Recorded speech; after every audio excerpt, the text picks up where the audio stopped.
Chapter 1314. 1314. For the rest of my life. I dedicate this chapter to all the girls. Congratulations to Yunchingu for becoming the head of this book. Many thanks to 06066060 for the 8,888 renminbi tip. Thank you to book friend 14081822221169994 and Yunchingu for the tip. Behemoth Forest Camp. I'm full. Wu Yan quickly cleaned up the food in front of him. He stood up and ran out of the tent. I have something to do. I need to go out for a bit. Wait. Chuju and Mikoto called out. Unfortunately, Wu Yan already ran out of the tent and disappeared from their sight. They were disappointed. Master. Shido. On the other side, Astria and Toka, who had been eating the most, didn't seem to be able to reduce the amount of food in front of them. Their expressions were downcast. It wasn't just Hinajiku, Mikoto, Astria, and Toka. Almost every girl in the tent had a gloomy expression on their faces. Well, they can't be blamed for it. Wu Yan has been behaving like this for a while now. He's been behaving strangely. In the past, if there's nothing going on, Wu Yan wouldn't wake up until the sun shines on his butt. But lately, not only has he stopped sleeping in, he's also waking up earlier than anyone else. At night. With Wu Yan's moral integrity, if he doesn't drag one or a few girls home to roll in the sheets with him, he won't be able to sleep peacefully.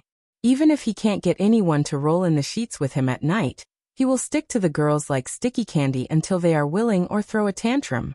Only then will he leave. But now, Wu Yan would sleep like a log in his tent at night. Even if the girls came to him and tried to seduce him, he wouldn't sleep. He would use the excuse of being too tired. Hugging the naked bodies of the young girls, he fell asleep without doing anything. He was more of a gentleman than a gentleman, almost becoming Lu Xiaohui. Also, today, Wu Yan left early and returned late every day. It was the same in the morning. After finishing his breakfast, he couldn't wait to go out. Then, he would come back in the middle of the night with a tired face and lie down in the tent. Abnormal. This is too abnormal. I think so. It's not that simple. In the silent tent, Shokuho Misaki calmly opened her mouth. No matter what, his behavior is too abnormal. It's suspicious. You're right. Kodori stopped eating her lollipop. She was in deep thought. This doesn't seem like Oniai-san. Did something happen? It was rare for Kurumi to be so serious. Given my husband's personality, if something were to happen, it's very likely that he would hide it from us and bear it alone. Master. Ikaros raised her beautiful face. Her eyes were full of worry. Isn't that too despicable? Mikoto slammed the table and stood up after hearing Kurumi's words. Our lives are intertwined. We're a community with a shared destiny. If he still wants to bear everything alone, I won't forgive him. It's still too early to tell. Hinajiko hurriedly said upon seeing Mikoto's agitated expression. This is just our guess. Maybe Yen was delayed by something else. That's hard to say. I think so too. Shiro, who was sitting beside Flandre-chan, raised her hand with a cautious expression. I think Oniai-sen must have his reasons. Even if that's the case, it's not impossible for him to negotiate with us. Frenda pulled the beret on her head and said with a lack of interest. Even if Misaka is right, we're a community with a shared destiny. Is there anything he needs to hide from us? That bastard. He doesn't care about us at all. Kinuhata Sai crossed her arms and snorted. That's why I hate male chauvinism. He thinks that standing in front of women is the right thing to do. What a bastard. Everyone has their own secrets. Takitsubu Riku shook her head and said to Kinuhata Sai. Kinuhata, do you dare say that you're not hiding anything from him? Of course. Kinuhata Sai wanted to insist, but she quickly deflated. Of course not. Is Oniai-sen not in love with Flan and the sisters anymore? Flandre-chan laid her head on the table. She looked like she was about to cry. Oniai-sen must have found someone cuter than Flan and the sisters and fell in love with her. He doesn't like us anymore. Once these words were spoken, the entire tent suddenly became silent.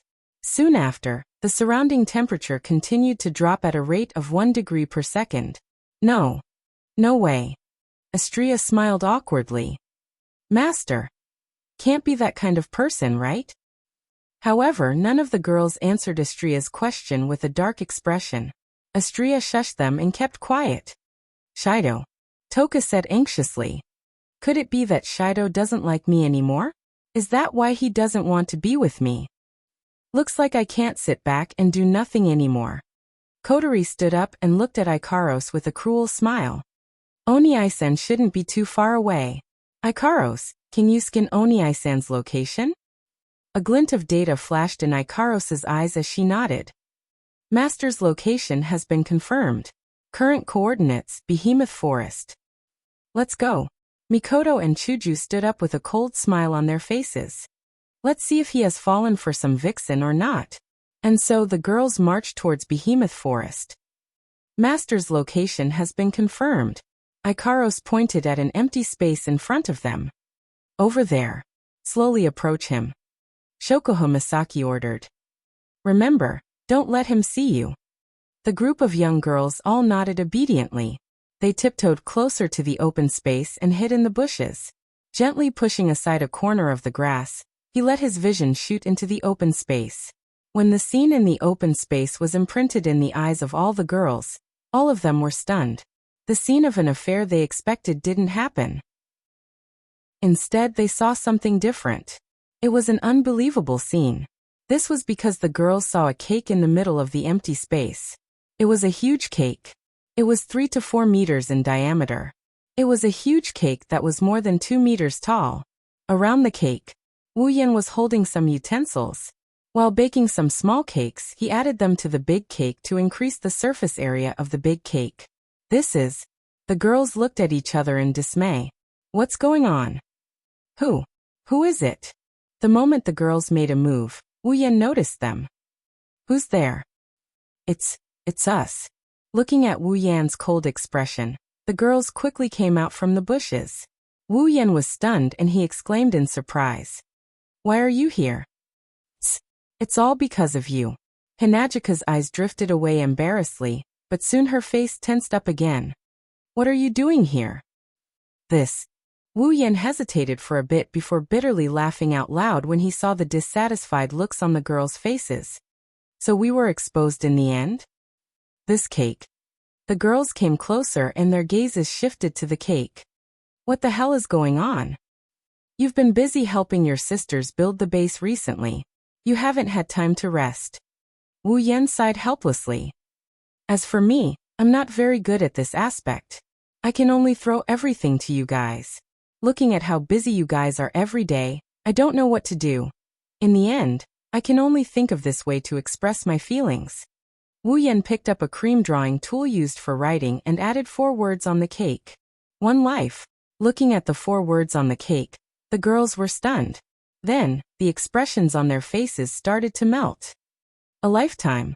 That's the feeling Wu Yan wanted to express. Looking at the man whose face is covered in cream but still writing those words with a serious expression, the hearts of the young girls melted. Yen. Mikoto's tea-colored eyes started to water up, her expression turning into one of guilt. At the side, the other girls' expressions were more or less filled with guilt. It turned out that they suspected the reason why their other half, who was having an affair with another woman, left early and returned home late every day, no longer slept in, and came back at night with a tired face, was because he wanted to make this cake to express his feelings for them. Everything was for them, but they suspected that he was doing something bad. How disappointing. At the thought of this, the expressions of the girls were filled with sadness and guilt. Hey, what's wrong with you guys? Looking at how downcast the girls are, Wu Yan approached them with a nervous expression and asked anxiously, Did I do something wrong? No, you didn't do anything wrong. Seeing how uneasy Wu Yan is because of them, the girls felt even more guilty. The next moment, all of the girls threw themselves at Wu Yan. In the empty space, the young girls replied in unison, resounding through the air. We also want to be with you for the rest of our lives. Wu Yan's expression softened when he heard this. The air was filled with warmth. Chapter 13:15. Ansari State, St. Dalam Square. This is a very special square. Because in the center of the square, there is a stone statue. That is the stone statue of the first Night King of the Lorraine State, also known as the Holy Statue. It is one of the historical sites in Ansari State.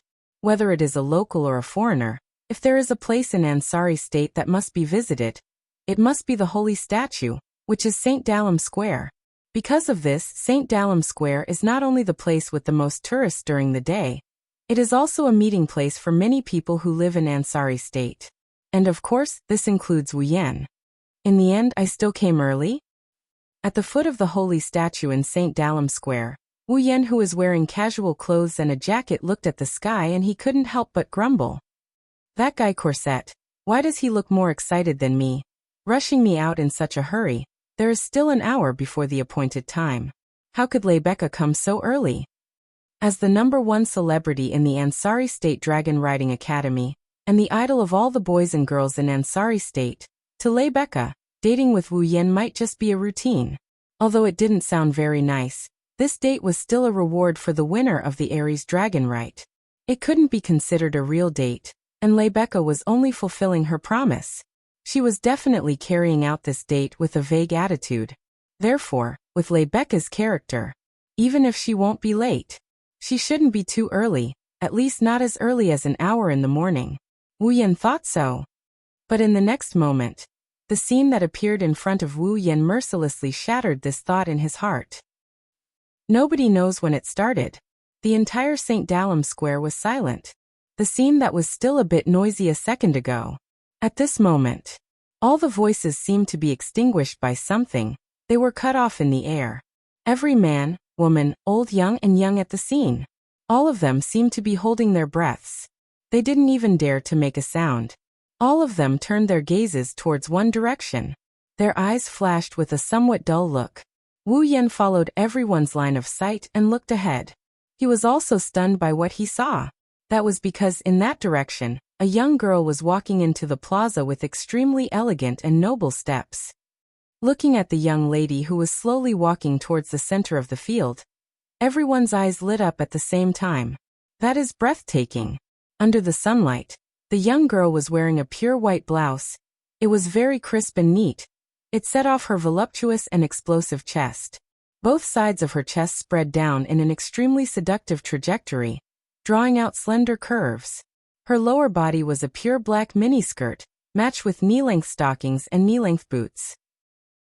The extreme black and white color seemed to be the only color left in the world.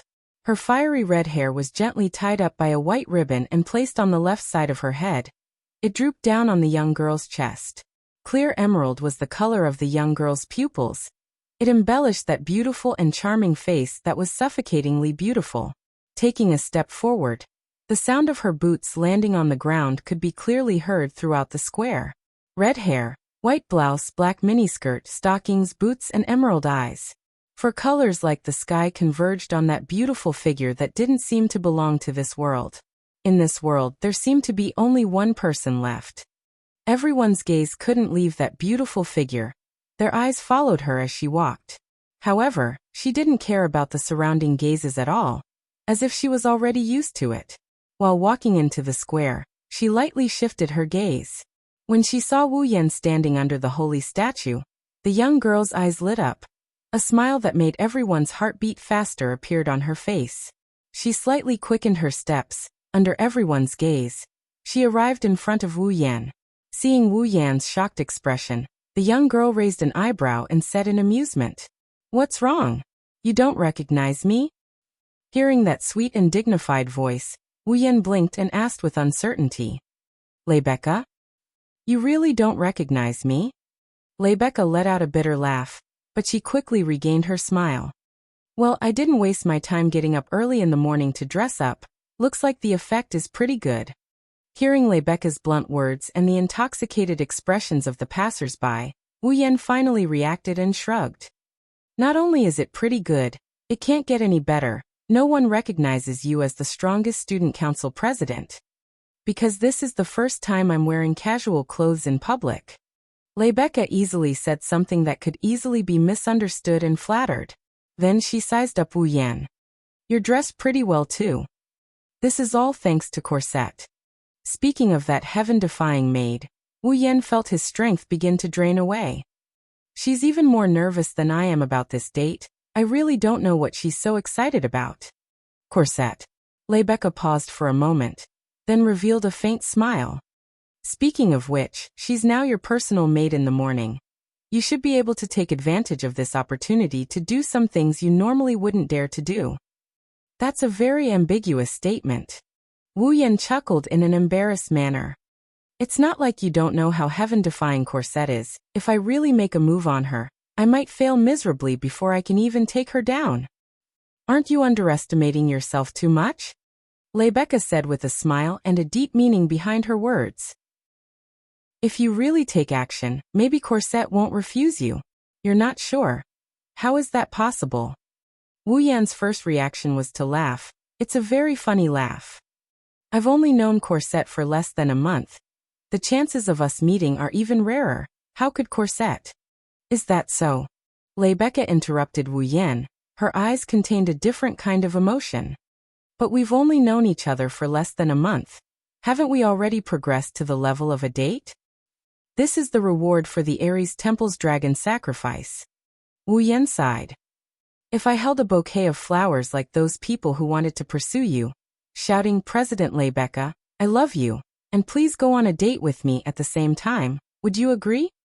Rebecca muttered to herself, her expression serious as she pondered. After a while, she raised her head and revealed a flower-like smile. If it's you, Rune, I'll definitely agree. Ha! Wu Yan's face froze up. He couldn't believe what he just heard. He looked at Rebecca with a suspicious look. Are you sure? I'm sure. Rebecca nodded heavily. She looked at Wu Yan's face with an inexplicable tone. She spoke in a serious tone. After all, you're the first person to talk to me normally as a man and as a woman. What do you mean? Wu Yan furrowed his brows when he saw Rebecca's strange behavior. The way you look at women. You make it sound like other men don't look at you the way they look at women.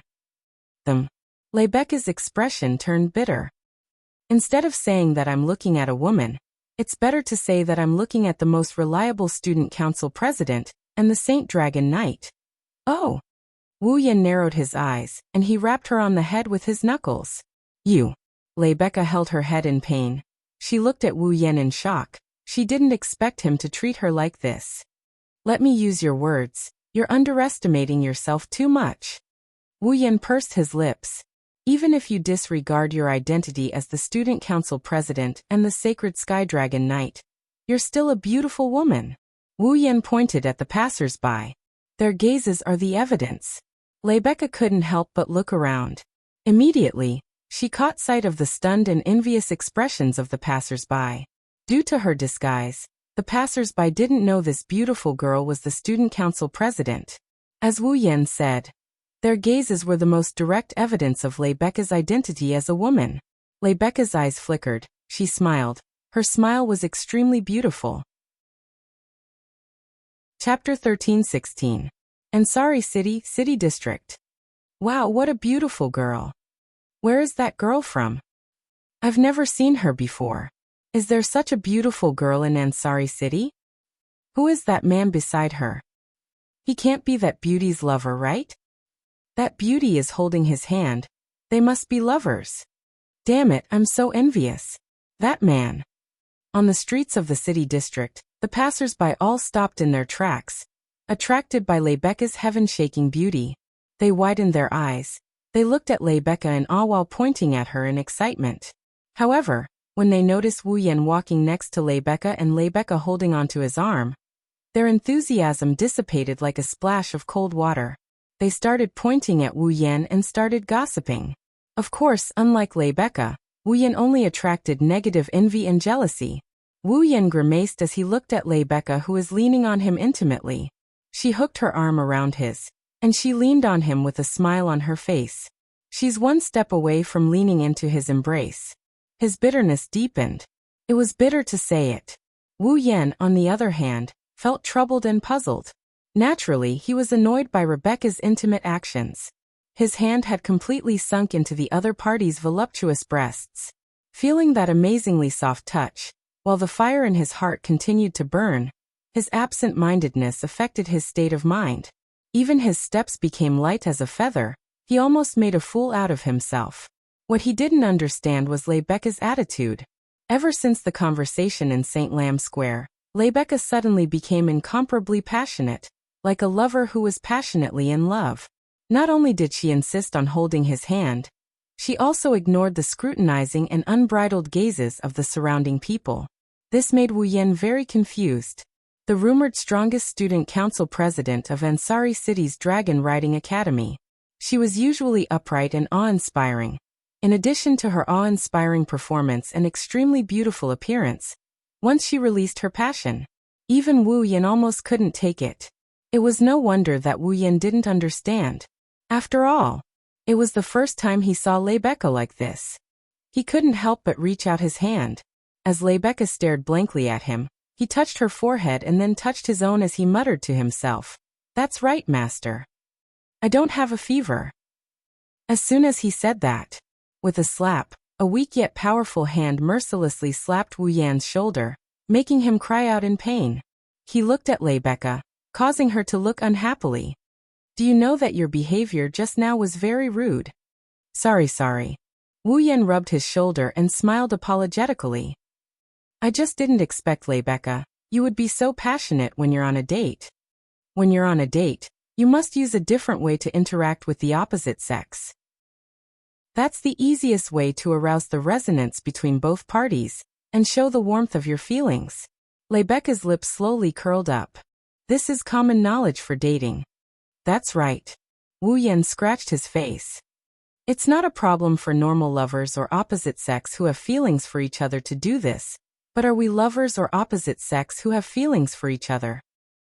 His wine-red eyes met Rebecca's green eyes. Wu Yan said half-jokingly, "If you're so passionate, I'll misunderstand that you're interested in me." Oh. Hearing Wu Yan's words, Rebecca revealed a mischievous expression. "Can't I be interested in you? I think you're hinting that you're very easy to capture." Wu Yan rolled his eyes. "We've only known each other for less than a month, and you're already interested in me?" "Less than a month?" Rebecca was silent for a moment before she suddenly said, "Speaking of which, it's quite unbelievable." Wu Yan looked at Rebecca with a confused look. "What do you mean?" "You're clearly a suspicious person with an unknown identity and origin. You were coincidentally discovered by me when the star spirit went berserk less than a month ago. Yet now I'm on a date with such a suspicious person." Rebecca looked at Wu Yan with strange emotions in her eyes. "Isn't this unbelievable enough?" Wu Yan paused for a bit. He also fell silent for a moment before asking, "You know I'm a suspicious person. Then, why are you trying to get closer to me like a moth drawn to a flame?" "A moth drawn to a flame?" Rebecca froze for a moment before smiling bitterly. "That's quite an apt description. Isn't it?" Wu Yan lowered his voice and said indifferently, "After all, I might be someone from the Cypheros Empire. I might also be someone who wants to harm the Ansari Dragon Academy, or even the Loriaman Knighthood. I might also be a spy from another faction who infiltrated the Ansari Dragon Academy to obtain information. Who knows?" "No, you can't be someone from another country." Rebecca shook her head. "You have star carving and fall. You are a dragon breeder, which means that you are from the kingdom of Knights of Loriman. The mother of dragons will not entrust her offspring to anyone other than the kingdom of knights. There are exceptions to everything. As far as I know, the mother of dragons once made an exception and allowed someone from the Sheplon kingdom to have her offspring and become a dragon breeder." Wu Yan refuted, but Rebecca shook her head again. "That's because that person was from the Sheplon kingdom, and the knighthood of Lorea is a vassal of the Sheplon kingdom. That's why there was an exception. Besides, even if there was an exception, the mother of dragons wouldn't entrust her offspring to someone who would harm the knighthood. What if I'm not a dragon breeder?" Wu Yan self-destructed in a shocking manner. "My star carving might be a disguise, and you've never seen my fall before, have you? This This time Rebecca fell silent. Even if that's the case, I still pulled closer to you like a moth drawn to a flame, just like you said. Rebecca said resolutely after a while. Perhaps this is irrational, but I do believe you subconsciously.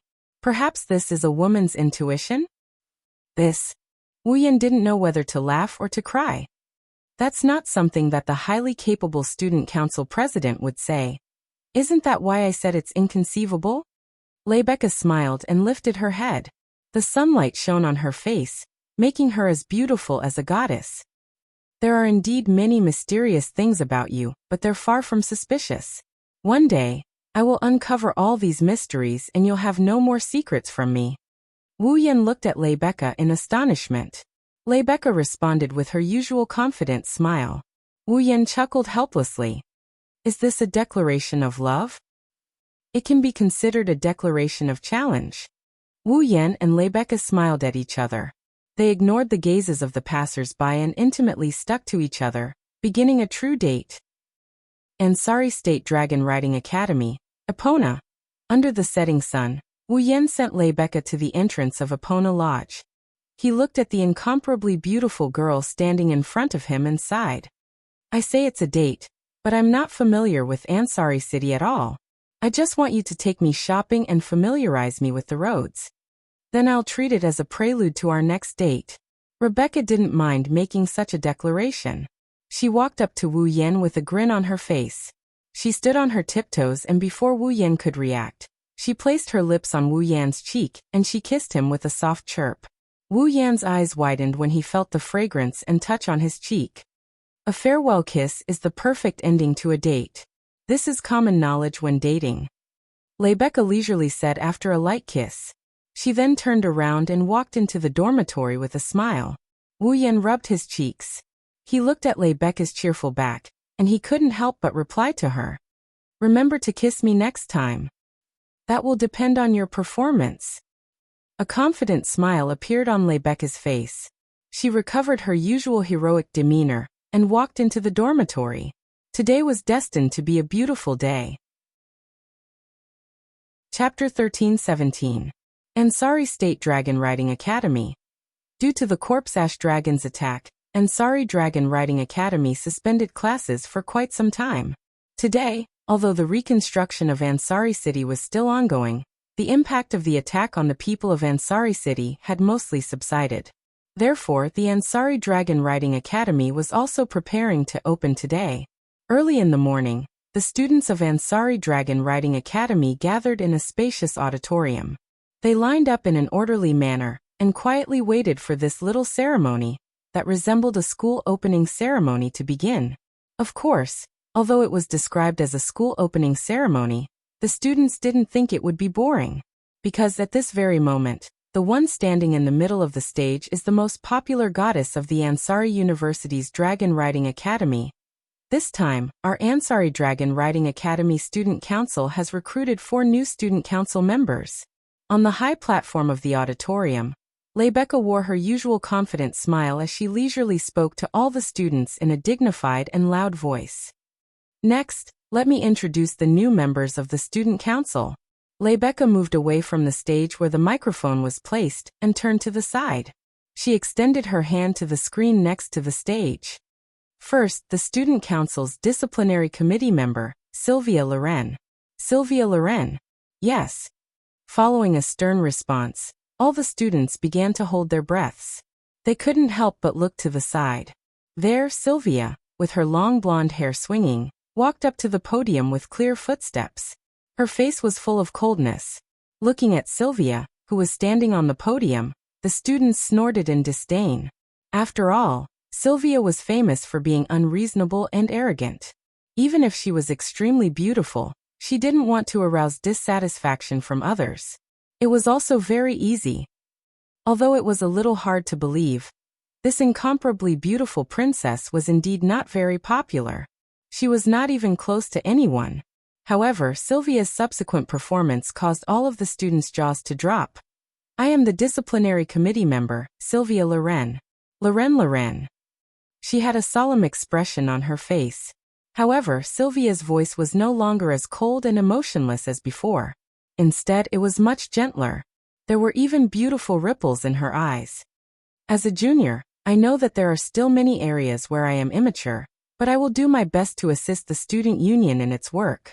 Maintain the discipline of the academy. With that, the corners of Sylvia's mouth slowly curled up. She took a step back, bent her waist, and gave a noble salute. From now on, please give me your guidance. Looking at Sylvia, who was standing on the stage and bowing to them, looking very elegant and courteous, the students were speechless. There was complete silence as the students looked at each other in dismay. Although he didn't know what had happened, the overbearing arrogance and unreasonable aura that he had always seen from Sylvia had completely disappeared. Now the person who appeared in front of everyone was no longer the unreasonable Sylvia, who only wanted to study. Instead, she was a noble, humble, and elegant beauty of the academy. In the next moment, the entire hall was filled with applause.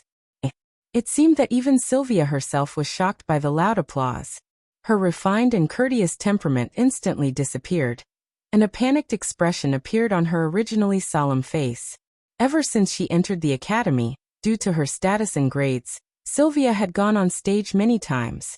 However, every time she went on stage to give a speech, the atmosphere was heavy and cold. This was the first time she was so popular. Sylvia, who didn't expect it to be like this, was filled with panic. She awkwardly bowed again and ran out, returning to the backstage. And this performance was welcomed by a certain person's joyful and mocking words. Not bad this time. Hearing this voice, Sylvia suddenly felt angry. She raised her head and hatefully looked at Wu Yan, who had a detestable smile on his face, and angrily said, "It's all because of you. You said you didn't like the way I spoke in the past. You made me spend so much effort to study the etiquette of speaking. In the end, I became a laughingstock." "What are you talking about?" Wu Yan rolled his eyes at the angry Sylvia. "This applause represents the students' welcome to you. Who knows how many times better than before, but you still aren't satisfied." "Roland is right, Your Highness." Yashur also spoke up. "Her Highness is so much better now compared to before." Sylvia couldn't help but blush when she heard this, and she turned her face away. It's nothing." Looking at Sylvia's blushing face, Yashur couldn't help but laugh, but soon he couldn't laugh anymore. Next, the Academy's #1 problematic student, General Affairs Yashur? Blake. The entire hall went silent once more. Seeing this, Yashur's face turned bitter. "Compared to Sylvia, you're not that popular." Wu Yan playfully patted Yashur's shoulder. "Well, since Sylvia has turned over a new leaf, you won't be too bad either. Don't worry and go up. Can you not say I've turned over a new leaf? You're making it sound like I was a horrible person in the past." Sylvia voiced her opinion, but Wu Yan ignored it. However, Wu Yan's words gave Yashur a boost of confidence. He nodded firmly and walked up to the stage. But if one looked closely, one would notice that Yashur's face still carried a hint of nervousness. "Is he all right?" Sylvia sighed. "He looks really nervous." "Do you think everyone is like you? Majestic and has nothing to do with nervousness?" Wu Yan pursed his lips. For a commoner who has never shown his face in public, being able to go up on stage is already something worthy of praise. "Don't make it sound like I'm different, I get nervous too. It's just that I've been through a lot of situations like this ever since I was little, so I don't have stage fright on the surface." Sylvia looked at Wu Yan in dissatisfaction. "Besides, you don't look nervous either, do you?" "Huh, me?" Wu Yan was taken aback. He shrugged his shoulders. "Even though we're on different sides, I've been through plenty of situations like this as well. Rather than saying that I'm not nervous, it's more accurate to say that I'm used to it." "You've been through plenty of situations." Sylvia looked at Wu Yan with a frown. "Do all guards have to go in and out of those situations?" "Yeah. I'm talking about the past, not the present. Who told you that I used to be a guard?" Wu Yan raised an eyebrow and said with a half-smile. "Who knows, I might even be the fiancé of a princess." "Is that so?" Sylvia turned her head away.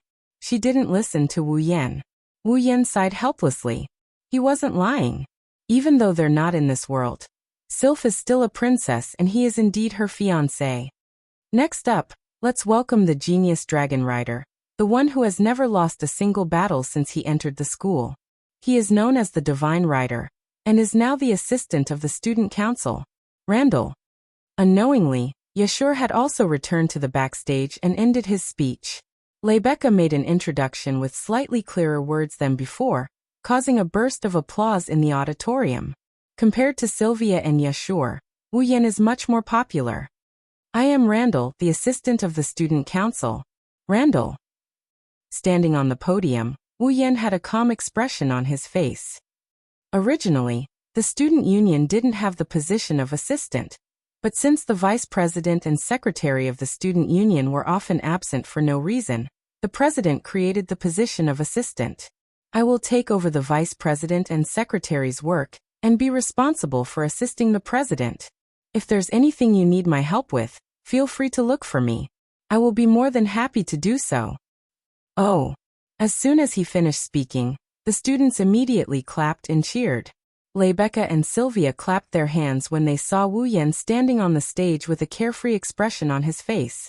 They revealed heart-wrenching smiles. Chapter 13-18. Ansari Dragon Riding Academy, Student Council Office. Then, Rebecca looked at the people around her. It's a bit late, but let me say something. Welcome to the Student Council. Thank you, President. Sylvia and Yashur nodded and Rebecca shook her head. No, I should be the one thanking you.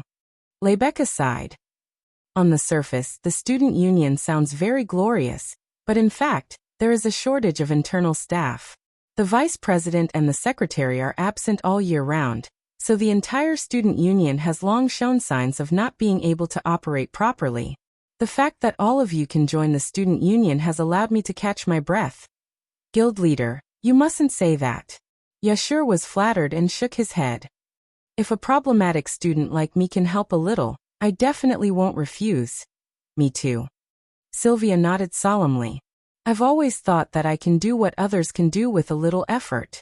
But now, I've completely realized that there are still many areas where my ability is lacking.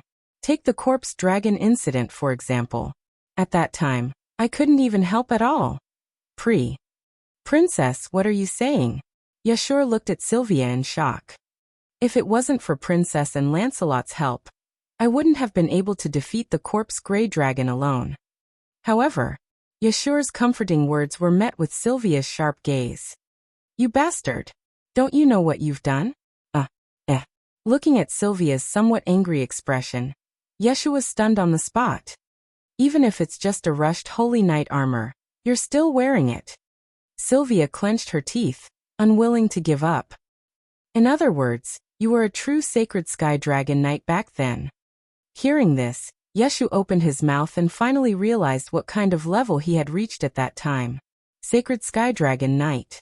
Not only was it the symbol of the highest level of power in Lorraine, it was also a symbol of high status. In Lorraine, no matter what kind of person they were, even if they were a commoner or a slave, once they became a Sacred Sky Dragon Knight, their status would be comparable to nobles. Sylvia was right. Even if it was a half-baked paladin armor, Yashur was still equipped with it. Then, he was a genuine Saint Heavenly Dragon Knight. You have the ability to ride any dragon and walk in front of everyone to become a Sacred Sky Dragon Knight. Do you know that I can't even get these things even if I wanted them? Sylvia's face was filled with anger. Since you have such outstanding talent, you should keep learning and make full use of your talent. Otherwise, how can a person like me, who has no talent and doesn't even know where to start working hard, feel satisfied? That. Yashur raised his hand tremblingly. I don't think Princess has no talent. Sylvia glared fiercely at Yashur, who immediately shut up. In short, you can't be as sloppy as you used to be. He's been labeled as a problematic student, Sylvia sternly said to Yashur. Even if it's for the sake of the student council's image, you have to produce results that everyone recognizes. Sylvia is right, Yashur. Wu Yan, who was sipping his tea, looked at Yashur. I know you don't have much self-awareness right now. After all, your fall wasn't even born not long ago. Now that you've suddenly become a noble-like, holy dragon knight, You definitely can't get used to it. However, you've indeed reached the top in one step. You can't act recklessly like before. Just like last time when you interfered in the battle with the corpse Grey Dragon. Let's not mention that time Rebecca was almost hurt. Yashio lowered his head, his expression more or less filled with guilt. I'm sorry. I know you're worried about Yak, but there are more solutions in that situation. Wu Yan patted Yashure's shoulder. Like Sylvia said, she has her shortcomings and so do you. You have to train yourselves in the student council from now on. While you make up for your shortcomings, you have to make use of your strengths as well. Wu Yan glanced at Sylvia when he said this. Don't use your lack of talent as an excuse when you can't do something. Everyone has their own strengths. I hope you can understand this. Sylvia and Yashure's expressions instantly turned serious as they responded. Yes. Rebecca couldn't help but smile when she saw how easily Wu Yan stirred up Sylvia and Yashure's conviction. I'm relieved to see you like this. I hope you'll take care of me in the coming days, Roland, Yashure, and Your Highness. I will do my best. Sylvia stared at Rebecca with determination in her eyes. But President, I didn't come to the student council just to do my part. I also came to train myself. So, at least in the student council, please don't treat me as the princess of the royal family of knights. In the future, President, please call me by my name. Leska hesitated for a moment, but when she saw the stubbornness in Sylvia's eyes, she nodded with a smile. Okay, I understand. Rebecca picked up the teacup on the table and raised it. Then let me replace wine with tea to welcome you all once again. Welcome to the student council. Cheers. Cheers. Wu Yan, Sylvia, and Yashu also raised their teacups and clinked them against Rebecca's teacup. Amidst the crisp sounds, the four people present drank up the black tea in their teacups at the same time, celebrating the formation of the new student union. Okay, the welcome ceremony will end here. If there's a chance in the future, I'll make it up to you all. Placing the teacup on the table, Rebecca withdrew her smile. Next, I have something important to tell you all. Sylvia and Yashure shivered when they saw Rebecca's smile disappear. Even Wu Yan narrowed his eyes. For Rebecca to treat it so seriously, it must not be a small matter. It's actually like this. Rebecca bit her thumbnail and revealed a serious expression.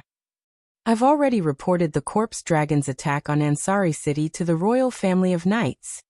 Hearing this, everyone's expression froze. Wu Yan frowned and glanced at Rebecca.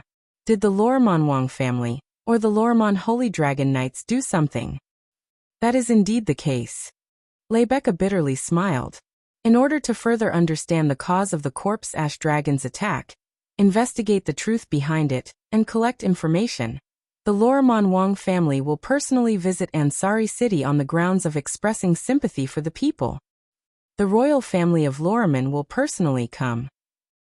Yashure was shocked. The royal family? Wu Yan looked at Sylvia. Sylvia shook her head, indicating that she didn't know either. The royal family of Lorimon is coming. In other words, someone related to Sylvia is coming. Who could it be? At that thought, Sylvia suddenly had a bad premonition. At the same time, Rebecca glanced at Sylvia. It is said that the one who came to Ansari City this time is the first princess of the Knight's Kingdom of Lorraine, Veronica. Veronica Lorimon. Sylvia's pupils shrunk to the size of a needle. The royal family of Lorimon? Wu Yan flinched. Yashio gasped as well. The royal family of Lorimon? Isn't that? That's right. Rebecca nodded. The person coming is Sylvia's sister. No, however, as soon as Rebecca finished speaking, Sylvia suddenly let out a sorrowful cry, and her face instantly paled. What's wrong? Rebecca was shocked. Wu Yan and Yashure were the same. The pale-faced Sylvia hugged her head and squatted on the ground, trembling as if the end of the world had arrived. Everyone looked at each other. For a moment, the entire place fell into a deathly silence. Chapter 13-19. Night, the sky was dotted with stars.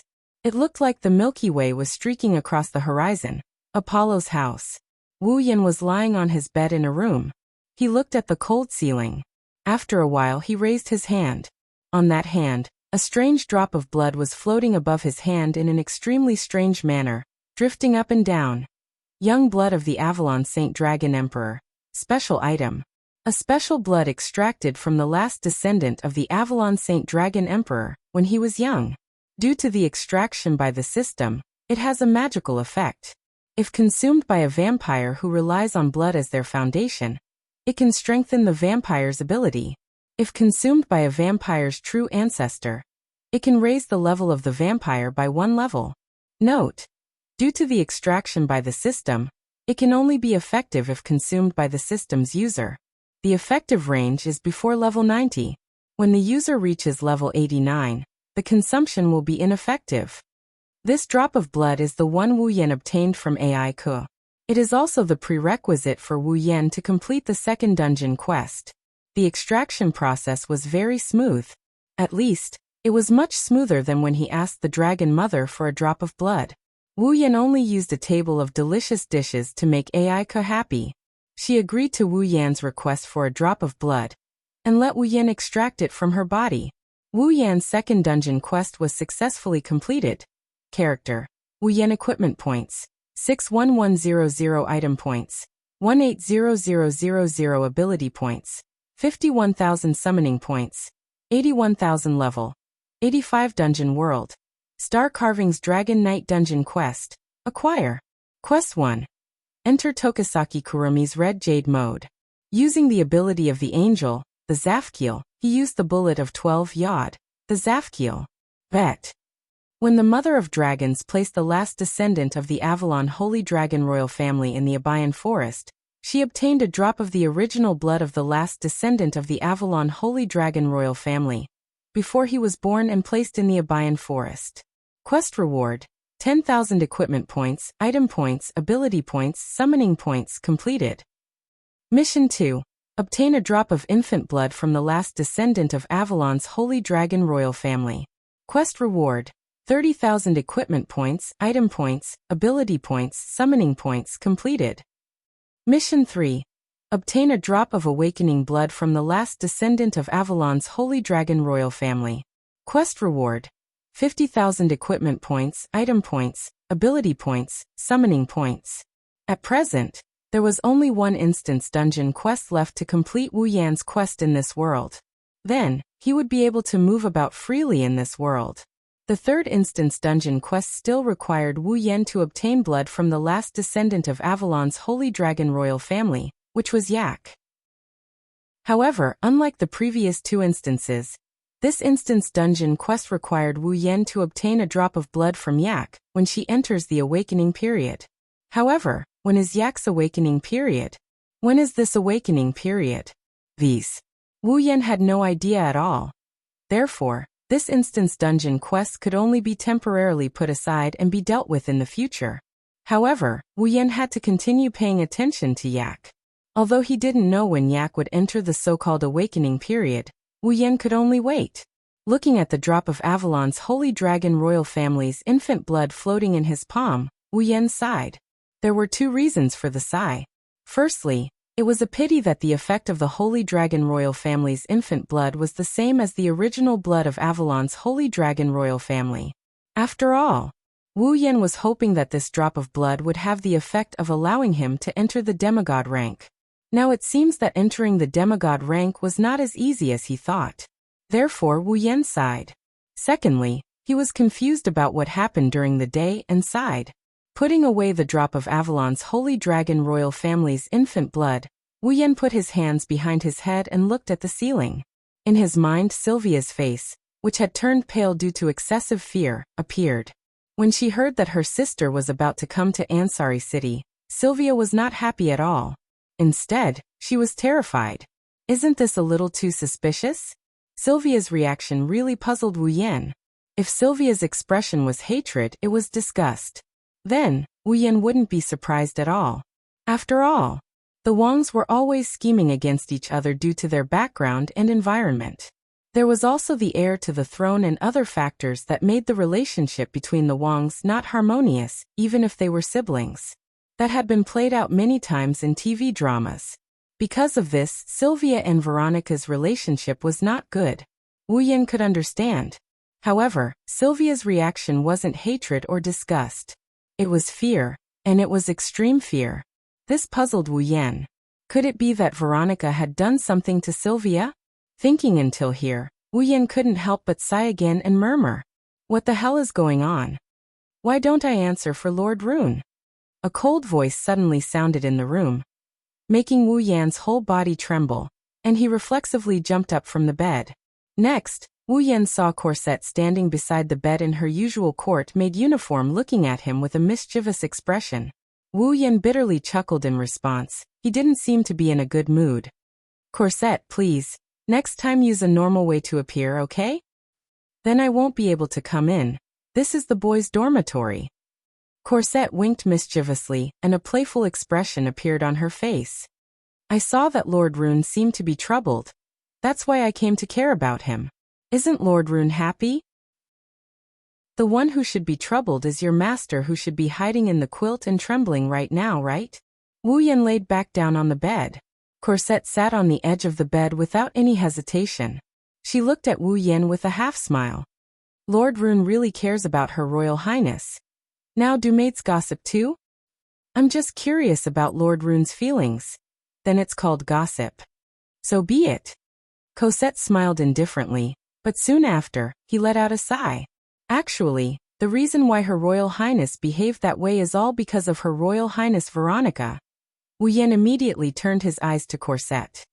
Her Royal Highness Veronica once failed in the infant ceremony. Corset's face became expressionless. In order to make up for her shortcoming of not being able to become a dragon breeder, Her Highness Veronica has been training herself since she was young and developed a combative personality. However, because Her Highness Veronica has great expectations for Her Highness Princess, in order to prevent Her Highness Princess from becoming weak when she fails to be selected, Her Highness Veronica has done a lot of training for Her Highness Princess when Her Highness was still young. Training? Wu Yan's mouth twitched. "You're not going to say that it's because Sylvia was trained by Veronica, that's why she was afraid of Veronica and reacted that way, right? Lord Rune underestimated Her Royal Highness Veronica's training. It's not an exaggeration to say that it's cruel." Corset became serious. Not only did Her Royal Highness Veronica had to push her into the lake, but she also had to go to dangerous cliffs to retrieve specific items. She even had to go to a well-known haunted forest to train her courage while trying to survive. Wu Yan's heart twitched when he heard that. "By the way, I was the one who pretended to be a ghost in the forest." Wu Yan almost fell to the ground. "That's why Her Royal Highness Veronica is traumatized by Her Royal Highness Veronica." Corset didn't realize that she was also responsible and sighed. "That's why Her Royal Highness Veronica acted that way. Really? I don't know what to say." Wu Yan didn't know whether to laugh or cry as he shook his head. Corset suddenly leaned forward and gently kissed Wu Yan's cheek. Wu Yan's mouth opened into an O shape. "This is the benefit Lord Rune requested." Corset winked mischievously and whispered, "If possible, Lord Rune, I hope you can help Her Royal Highness Veronica like last time." Wu Yan looked at Corset in a daze and couldn't help but laugh. "If you kiss the other side, then I'll agree. Lord Rune, you really don't know how to take advantage of others." Cosette was also startled. Then with a wry smile, he moved his face closer to her once again. Chapter 1320. Ansari Dragon Riding Academy. Epona House. On the top floor of Epona House, Sylvia was wearing a white, revealing nightgown that barely covered half of her breasts and only reached her thighs.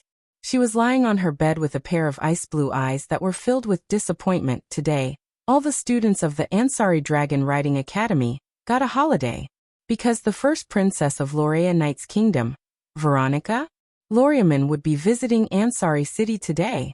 Veronica Lorea Knight. This is a rather legendary figure. As the princess of the Night Kingdom of Lorea, in theory, she was the first in line to inherit the throne of the Night Kingdom of Lorea. However, this princess did not hide in a greenhouse all day long, enjoying the flattery of others and living a luxurious life like other princesses. Instead, she chose to become a brave and skilled female general on the battlefield. In the past, Veronica personally led the army and intervened in the disputes all over the Eruxtran continent. The number of times she went to the battlefield and quelled the flames of war was not few. It is said that when she went to war for the first time, she was only 12 years old. Although she wasn't able to become a dragon nurturer during the youngling ritual, Veronica chose to train her body, hone her sword skills, and become a general on the battlefield. Moreover, her performance was extremely heroic, and could even be described as brave and ferocious. It is said that, whenever Veronica waved the sword in her hand on the battlefield, there would be 3 heads flying in the sky at the same time. Is this true or not? No one has ever seen it with their own eyes. Even those who have seen it with their own eyes did not stand up for this matter. However, Veronica is indeed a brave and good fighter. Until now, she has never lost a battle and has never lost a battle. Her talent in military can be said to be number 1 in the entire Lorea Knight's kingdom.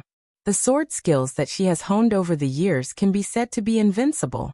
There is even a rumor that Veronica once used the sword in her hand to repel a winged lizard. Winged lizard? That is a ferocious large lizard. It is a close relative of the dragon race's earth dragon. In terms of combat strength, some weak dragons may not be its match. Veronica is not a holy sky dragon knight that can equip the holy knight armor. She is not even a dragon cultivator, yet she can do this. How strong is her combat strength?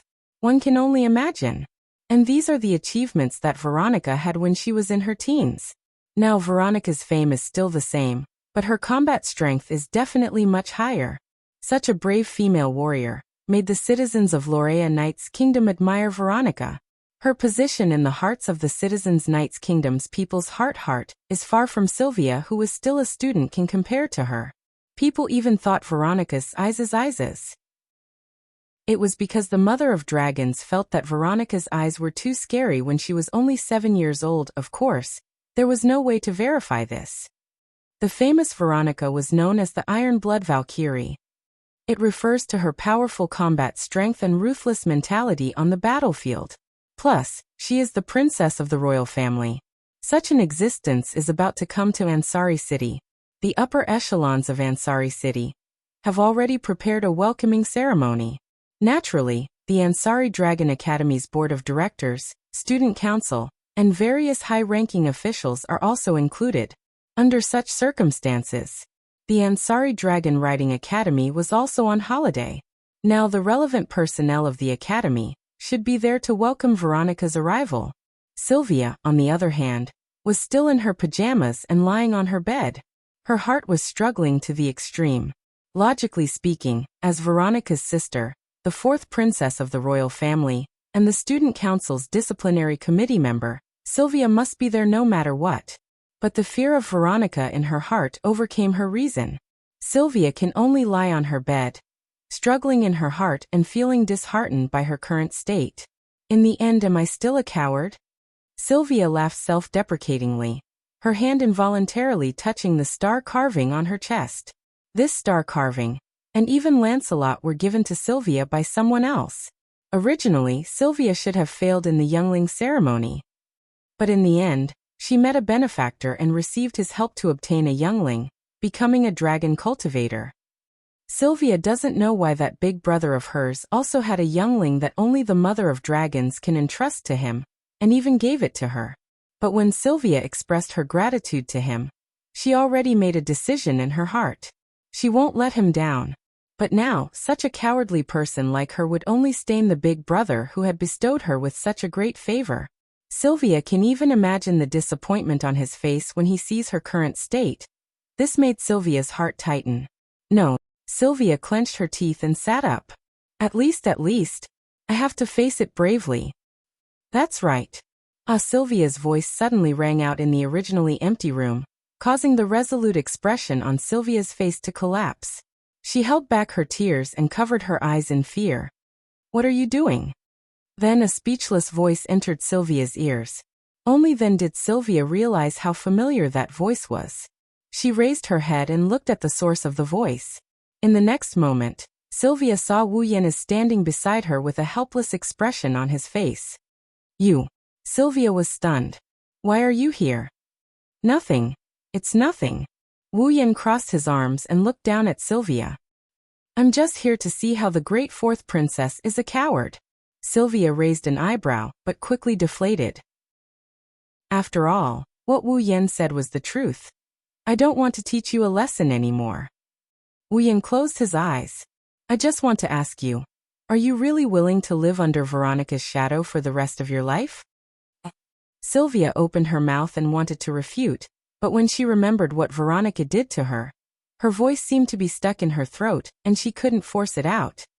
Didn't you already decide to train yourself after joining the student council?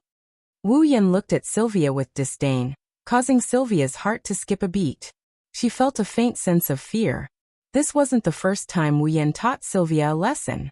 Every time, he hit the bullseye and Sylvia was convinced in the end. That's why even though Sylvia didn't say it out loud, she was still afraid of Wu Yan. This kind of fear was different from the fear she felt towards Veronica. If Veronica was the devil to Sylvia, then Wu Yan was her teacher. When a teacher is teaching a student a lesson, the student would naturally feel more or less afraid. In the past, you were unreasonable and loved to go down a dead end. I also taught you a lesson. Now, you have changed very well. In the speech in the auditorium, you won the recognition of everyone for the first time. You are no longer alone. With the student union and us by your side, what do you have to be afraid of? Wu Yan relaxed his tone. Have you forgotten about the corpse dragon incident? Didn't that prove that the thing you fear in your heart is nothing more than that? Sister Veronica is different, Sylvia weakly retorted, but Wu Yan's expression turned cold, and she closed her eyes in fear. You also said that Lancelot was no match for the corpse ash dragon the last time he faced it. What happened? Sylvia remained silent. Looking at Sylvia's silence, Wu Yan sighed and extended his hand toward Sylvia. Here you go. Wu Yan said to Sylvia, who is still in a daze. Hold it. No matter what happens, I'll protect you. Then you don't have to be afraid anymore, right? Sylvia's eyes shone with a strange light. She looked at the hand in front of her and blushed slightly. She hesitated for a moment before finally putting her hand on his. Wu Yan chuckled. It was a very seductive laugh. But can you please change your clothes first? Sylvia blinked her eyes in confusion. Only then did she realize that she was still wearing her revealing pajamas. Other than her upper body being slightly exposed, her entire pair of voluptuous breasts that should be exposed were completely exposed. Her underwear was also exposed. The next moment, the room was filled with sorrowful cries. Chapter 13:21. Ansari Dragon Riding Academy, the first school building. Today, Princess Veronica, who had come to Ansari City to express her condolences, would use this place as her first stop on her visit to Ansari City. Early in the morning, led by the mayor of Ansari and the dean of the Ansari Dragon Riding Academy, there were more than 20 important figures from the city council, the academy council, and the student union as well as the upper echelons. They formed a welcoming group and lined up in front of the first school building entrance, waiting for Veronica's arrival. Among these people, Yashur and Yak, who were members of the student council, were also present. The student council president, Lebeka, stood at the very front and was even in front of the mayor of Ansari City, and the dean of the Ansari Dragon Riding Academy. Like the leader of the welcoming party, she stood with her head held high and her chest puffed out. Her body emitted a radiance that made people not dare to look straight at her. It could be said that this welcoming party of about 20 people had gathered the most representative figures of the entire Ansari state. Who knows how many years it had been since the Ansari city had set up such a welcoming party to welcome the guest. However, since the other party is the first princess of Lorium in knighthood, it is not too much to have such a grand occasion. However, it is obvious that this is the first time Yashur has participated in such a gathering of important figures. His face was filled with nervousness that was difficult to dispel, and his forehead was covered with a small amount of sweat. It made him feel like the temperature around him had risen a lot. In order to divert his attention, Yashur could only take a deep breath. Taking advantage of the fact that Veronica has yet to arrive, he talked to Yak, who was much calmer than him. Yak, are you really going to welcome Princess Veronica as a member of the welcoming party? What? Yak glanced at Yashur. Her attitude was as bad as always. Do you have a problem with that? And no. Yashur quickly shook his head. But haven't you always looked down on humans? Why would you want to welcome Princess Veronica? Umph. Yak snorted. She put her hands on her hips. Since you are all participating, as a member of the holy and noble dragon clan, isn't it shameful to be left behind by you? What kind of reasoning is that? Yashur couldn't help but sweat. However, with the bombardment of Yak's bandit theory, the tension in Yashur's heart eased a lot. He looked around and furrowed his brows. By the way, even Yak is here. Was it really okay if the princess didn't come? Upon hearing Yashur's words, Lebeka smiled bitterly without turning her head. You saw how scared she was before. We can't force her to participate, can we? That's true. Yashur also showed a helpless expression. It's just that I keep feeling that this is very inappropriate. After all, the one who came is my own sister. You don't have to worry about that. Corset, who had appeared behind Lebeka and Yashu at some point in time, ignored their shocked expressions. He smiled faintly. Her Highness will definitely come. Corset. Seeing Corset's mysterious smile, Lebeka became uncertain. Are you confident? Of course, Cosette said meaningfully. I have a trump card too. Trump card? Lebeka and Yashur both flinched. If he shows up, Her Highness the Princess will definitely come. Cosette could not help but touch his lips as he muttered. Otherwise my payment will be in vain. Him? They didn't hear the rest of Corset's words. Yashur scratched his head, clearly not understanding who this him was. Lebeka, on the other hand, seemed to have thought of something. She looked around and smiled helplessly. I see, I almost forgot that he isn't here yet. Yashur and Yak looked at each other when they saw that Lebeka seemed to have realized something. Just as they were about to ask, a voice interrupted them. He's here. At the same time, everyone present could feel that the surrounding light was gradually dimming. A huge shadow covered the sunlight that was pouring down from the sky and descended upon this world. Everyone hurriedly raised their heads and looked towards the sky. Soon after, their eyes widened in succession. At the end of the azure sky, a huge shadow that seemed to be able to blot out the sun slowly appeared and imprinted itself into everyone's eyes. It's a warship in the sky. A dragon-shaped warship in the sky. It looked like a holy dragon that had evolved from an earth dragon, a pterosaur, and a water dragon. However, it was at least 100 times larger than the largest dragon in the Ansari Dragon Riding Academy, Gufran. It was not an exaggeration to say that it could blot out the sun in Lebeka and the others' field of vision. The warship in the sky was a silver-white color that flickered with a silver luster, like cold steel. It was surrounded by bright red lines and covered with white armor.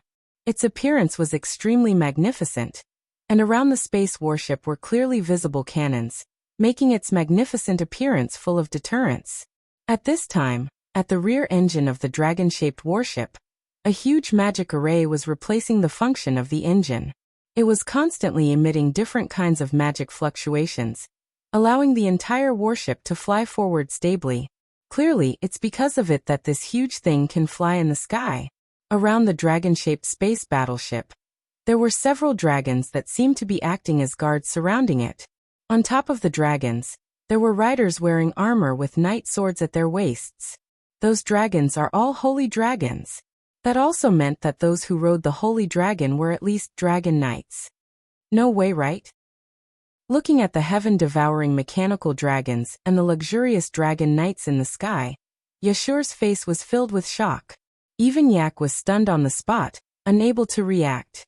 As for those big shots in Ansari City and Ansari Dragon Riding Academy, after they reacted, they seemed to know something and began to make a racket. It's appeared. That's Her Highness Princess Veronica's warship, right?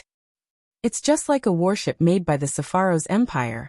Although I've heard of it, I didn't expect our Loria Kingdom of Knights to be able to make something like that. That's too admirable. That's Her Highness Princess Veronica's warship. Seeing that Yashur and Yak still haven't recovered from their shock, Lebeka said in a deep voice. Magic warship, Sylvanus. Sire. Venus. Yashu and Yak mumbled and finally came back to their senses. In the sky, Sylvanus began to descend slowly under the guidance of the leading Dragon Knight team. Like a gliding dragon, he landed steadily on the open space at the front entrance of the Ansari Dragon Riding Academy's first schoolhouse, and instantly occupied the entire open space. The dragon knights who were acting as guards also landed on the ground on their respective sacred dragons, and maintained their initial formation. The riders dismounted from their mounts, raised the knight swords at their waists, and stood quietly like a ceremonial army. The murderous aura emanating from their bodies made everyone hold their breaths. In particular, among the numerous dragon knights, there was a handsome rider leading them. He was also equipped with a set of armor that fluctuated with magic power. Holy Knight armor. That's a Holy Sky Dragon Knight. Lebecca stood there solemnly. Her Highness Princess Veronica has arrived. Almost at the same time as Lebecca's voice sounded, Sylvanus's cabin door slowly opened with a pleasant sliding sound. Under everyone's gaze, a silhouette appeared at that spot. Kacha! Kacha! Kacha! The iron boots clashed with the ground, creating a clear and crisp sound of footsteps that traveled into everyone's ears. Behind Sylvanus's cabin door, a figure was slowly exposed in the air with the sound of iron boots hitting the ground that could make one's heart beat in sync with it. It was only now that everyone saw the true appearance of the rumored iron-blooded Valkyrie. Her dazzling blonde hair flickered under the sunlight, like a golden waterfall falling down vertically, reflecting each other's brilliance together with her fair skin. Exposed armor covered her body. It looked like a school swimsuit made of armor. She had a cape on her back and iron boots that reached her thighs. Her shoulders, arms, and waist were all covered in armor. But the key point was her eyes. They were extremely sharp, like an eagle gazing at its prey from the sky. Chapter 1322. Looking at Veronica, who was standing at the entrance of the Sylvanus battleship and gradually walking down the ladder, the members of the welcoming group, including Yaksu and Yak, didn't dare to breathe too loudly. Wearing armor, Veronica, who was walking down with a clanging sound, emitted a terrifying pressure. Her gaze was as sharp as a blade, seemingly able to see through everything in her sight. In addition to her reputation for being decisive in killing, her boldness was not something Sylvia could compare to. Only when she reached the ground did Veronica raise her head, revealing her eagle-like sharp sword eyes. Her mighty and loud voice reverberated. "Thank you for welcoming me. Thank you for your hard work." While speaking, Veronica raised her hand and made a gesture of dispensing with formalities. This gesture caused the cloak on her body to flip up, revealing her heavy and dazzling armor. At this moment, Yashu, Yak, and the others discovered Veronica's hand, which was hidden under the cloak, was holding a huge greatsword. It was this greatsword that caused Veronica's title of Iron Blood Valkyrie to resound throughout the Knight's Kingdom of Lorraine. While everyone present was shocked by Veronica's oppressive aura, there were two people who remained calm throughout the whole process. One was Lebecca. The other was Cosette. As if wanting to break the heavy silence, Lebecca stood up. She respectfully placed her hand in front of her chest and performed a noble salute. "Long time no see, Your Highness Princess Veronica." Veronica shifted her sharp gaze away from the surrounding people and looked at Lebecca. She raised her eyebrows. "Oh, isn't this Lebecca?" "Yes. Yes." Under Veronica's sharp gaze, Lebecca calmly revealed a smile. "Lebecca?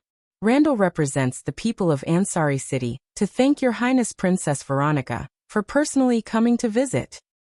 This is only a small matter. For something like this to happen in the territory of the Knight's Kingdom, I am also worried." Veronica waved her arm and then closely looked at Lebecca. "I did not expect this. Until now, you are still wasting your time in this kind of academy." She was different from Sylvia, who was still a student. Veronica was the real princess who held the real power.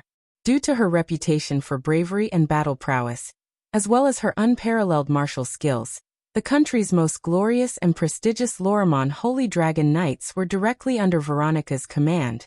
Even the guards who came with Veronica to Ansari City were members of Lorimon's Holy Dragon Knights. As for the Holy Sky Dragon Knight wearing the Holy Knight armor, the Holy Sky Dragon Knight, he was the captain of Veronica's personal guard. In the entire Lorimon's Holy Dragon Knights, only 10% of the members were Holy Dragon Knights. There was only one holy heavenly dragon knight by Veronica's side. One could imagine how precious a holy heavenly dragon knight was. Rebecca was a saint heavenly dragon knight. Not only was she at the most youthful and beautiful stage of her life, her strength was not below the captain of the personal guard. Veronica, who advocated martial arts, naturally couldn't bear to see such a precious battle force with talent and strength wasted in the academy. It wouldn't be an exaggeration to say that she was wasting her time. With your strength, you won't be able to learn anything in this academy. You are qualified to be the teacher of any dragon cultivator or dragon knight. Yet you are still playing the game of being a student? Veronica said with a bold and sincere tone. You should join my Loriaman's Holy Dragon Knights as soon as possible. Don't waste your strength and talent. Thank you for your appreciation, Princess Veronica. Rebecca smiled elegantly. Her smile disintegrated Veronica's boldness. But I just want to enjoy my life as a student. About joining the Holy Dragon Knights, let's talk about it later. You really? Even though Veronica expected this response from Rebecca, she still felt helpless. Forget it. Anyway, you're already in the 3rd year of the advanced course. You'll graduate soon. I can still afford to wait. When the time comes, don't run away anymore. You have to give me a definite answer. And you? Veronica suddenly turned around. Her gaze shot to a corner like an arrow. It landed on Corset, who was wearing a palace-made uniform with a leisurely smile on her face. You should be tired of playing house as a maid, Corset. Veronica looked straight at Corset. Many people looked at each other in confusion. They could understand why Veronica valued Rebecca. After all, Rebecca was a rare holy heavenly dragon knight. She was very precious. But what was the matter with this maid? An outstanding talent like you can help me even more than Rebecca. Veronica ignored the stunned expressions of the people around her, and said matter-of-factly, someone like you is actually willing to be a maid. I am more confused than Rebecca, who wants to continue being a student. The Shirley family was originally a maid family. In a more natural manner than Rebecca, Corset respectfully lifted the corner of her skirt and bowed to Veronica. And the person I serve has already been decided. Veronica frowned and snorted when she heard Corset's words, which were tantamount to rejection. Both of you are like this. I really don't understand why you don't put your talents to good use. Especially you, Corset. I don't even know what's so attractive about the so-called girl that you're serving. About that. Corset blinked his eyes and said meaningfully, I believe your Highness Veronica should know better than me. Humph. Veronica turned her head and remained silent. At the side, Yashur looked at Veronica confronting Cosette, and a trace of admiration finally emerged in his heart. Although he didn't understand what was so special about Cosette, he was sure that Cosette wasn't an ordinary maid. The person you serve? Aika tilted her head in confusion. She ignored everyone at the scene, and her voice echoed clearly in the air. The person she serves. Is it Sylvia or Rohan? Yak ignored everyone's words. Yashur was so scared that he almost peed his pants. He quickly covered Yak's mouth and blocked her words. Rohan. Veronica was startled. She looked at Corset in surprise. Could it be that other than serving Sylvia, you've served other people as well? Yak. Cosette immediately closed his eyes, lowered his head, and remained silent, tacitly agreeing to it. Interesting. Veronica didn't feel discouraged. Instead, she showed an interested expression. You've rejected countless invitations from royalty, and even me since you were young. You only have eyes for Sylvia. Now you're serving someone else. How interesting. Then where is he? Veronica began to look around. Let me see what kind of ability someone who can subdue even you has. Cosette showed a complicated expression. She opened her mouth as if she wanted to say something, but another voice interrupted her. Royal sister. His trembling voice echoed in the air, instantly attracting the attention of everyone present. Sylvia, in her uniform, stood at the entrance of the first school dormitory. She walked over with trembling steps and a stiff expression on her pretty face. Beside Sylvia was Wu Yen, who was also in uniform. He looked at Corset and winked. Corset couldn't help but smile. Sylvia. Veronica narrowed her eyes when she saw Sylvia appear in front of her. Her sharp eyes were filled with killing intent. Sylvia was shocked and couldn't help but take a step back. Veronica's gaze sharpened when she saw Sylvia's pathetic performance in front of everyone. She suddenly raised the great sword in her hand and mercilessly slashed at Sylvia amidst the horrified expressions of the bystanders. Sylvia's pupils constricted. Just as she was about to scream, a figure appeared in her vision and stood in front of her. Veronica stared blankly at the figure that suddenly appeared in front of Sylvia. Her greatsword abruptly stopped in its tracks. However, the moment Veronica's greatsword stopped, another longsword shot through the air and stabbed at Wu Yan. Chapter 13:23. Whoosh! Wu Yan's fringe fluttered in the wind as he stood in front of Sylvia. Wu Yan's expression froze when he saw Veronica's greatsword coming at him. Without any warning, Wu Yan tilted his body to the side, and he reached out with his hand towards the knight's sword that is coming at him with a sharp sound of breaking wind. His sword collided with the knight's sword. Ding! With a crisp sound, a ferocious qi burst out from Wu Yan's body.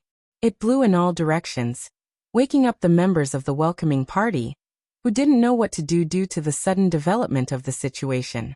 At this time, the crowd finally saw the scene. The captain of the personal guard, the Saint Heavenly Dragon Knight, who was supposed to be guarding Veronica, picked up his sword and maintained a stabbing posture as he came to Veronica's side. Wu Yan used two of his fingers to block the knight's sword. He blocked the knight's sword with 2 fingers. The guard captain didn't expect this outcome. He looked at Wu Yan with a shocked expression. Not only the captain, even Veronica, Sylvia, Lebecca, Cosette, Yashur, Yak and the others were shocked. That wasn't an ordinary captain of the guards but a holy sky dragon knight equipped with the holy knight armor. Although he didn't use the holy knight armor's greatest strength, he still didn't use the holy knight armor. He was only using an ordinary knight's sword, but he was able to block the attack of a Saint Sky Dragon Knight with 2 fingers. Wasn't that shocking enough? Only Wu Yan knows why he was able to block the attack so easily. That's because the attack wasn't meant to hurt him. This personal guard captain should stop his attack right before the knight's sword is about to reach his throat. In other words, he was just trying to intimidate him. Unfortunately, the captain underestimated Wu Yan. Snapping out of his shock, the captain of the personal guard's face sank as he tightened his grip on the knight's sword. The holy knight armor on his body surged with a majestic magic power. In the next moment, the ordinary-looking knight's sword was instantly covered by magic power. With a sharp gust of wind, it twisted and broke free from Wu Yan's fingers. Once again, it stabbed towards Wu Yan. However, this time, the knight sword of the captain of the guards carried traces of killing intent.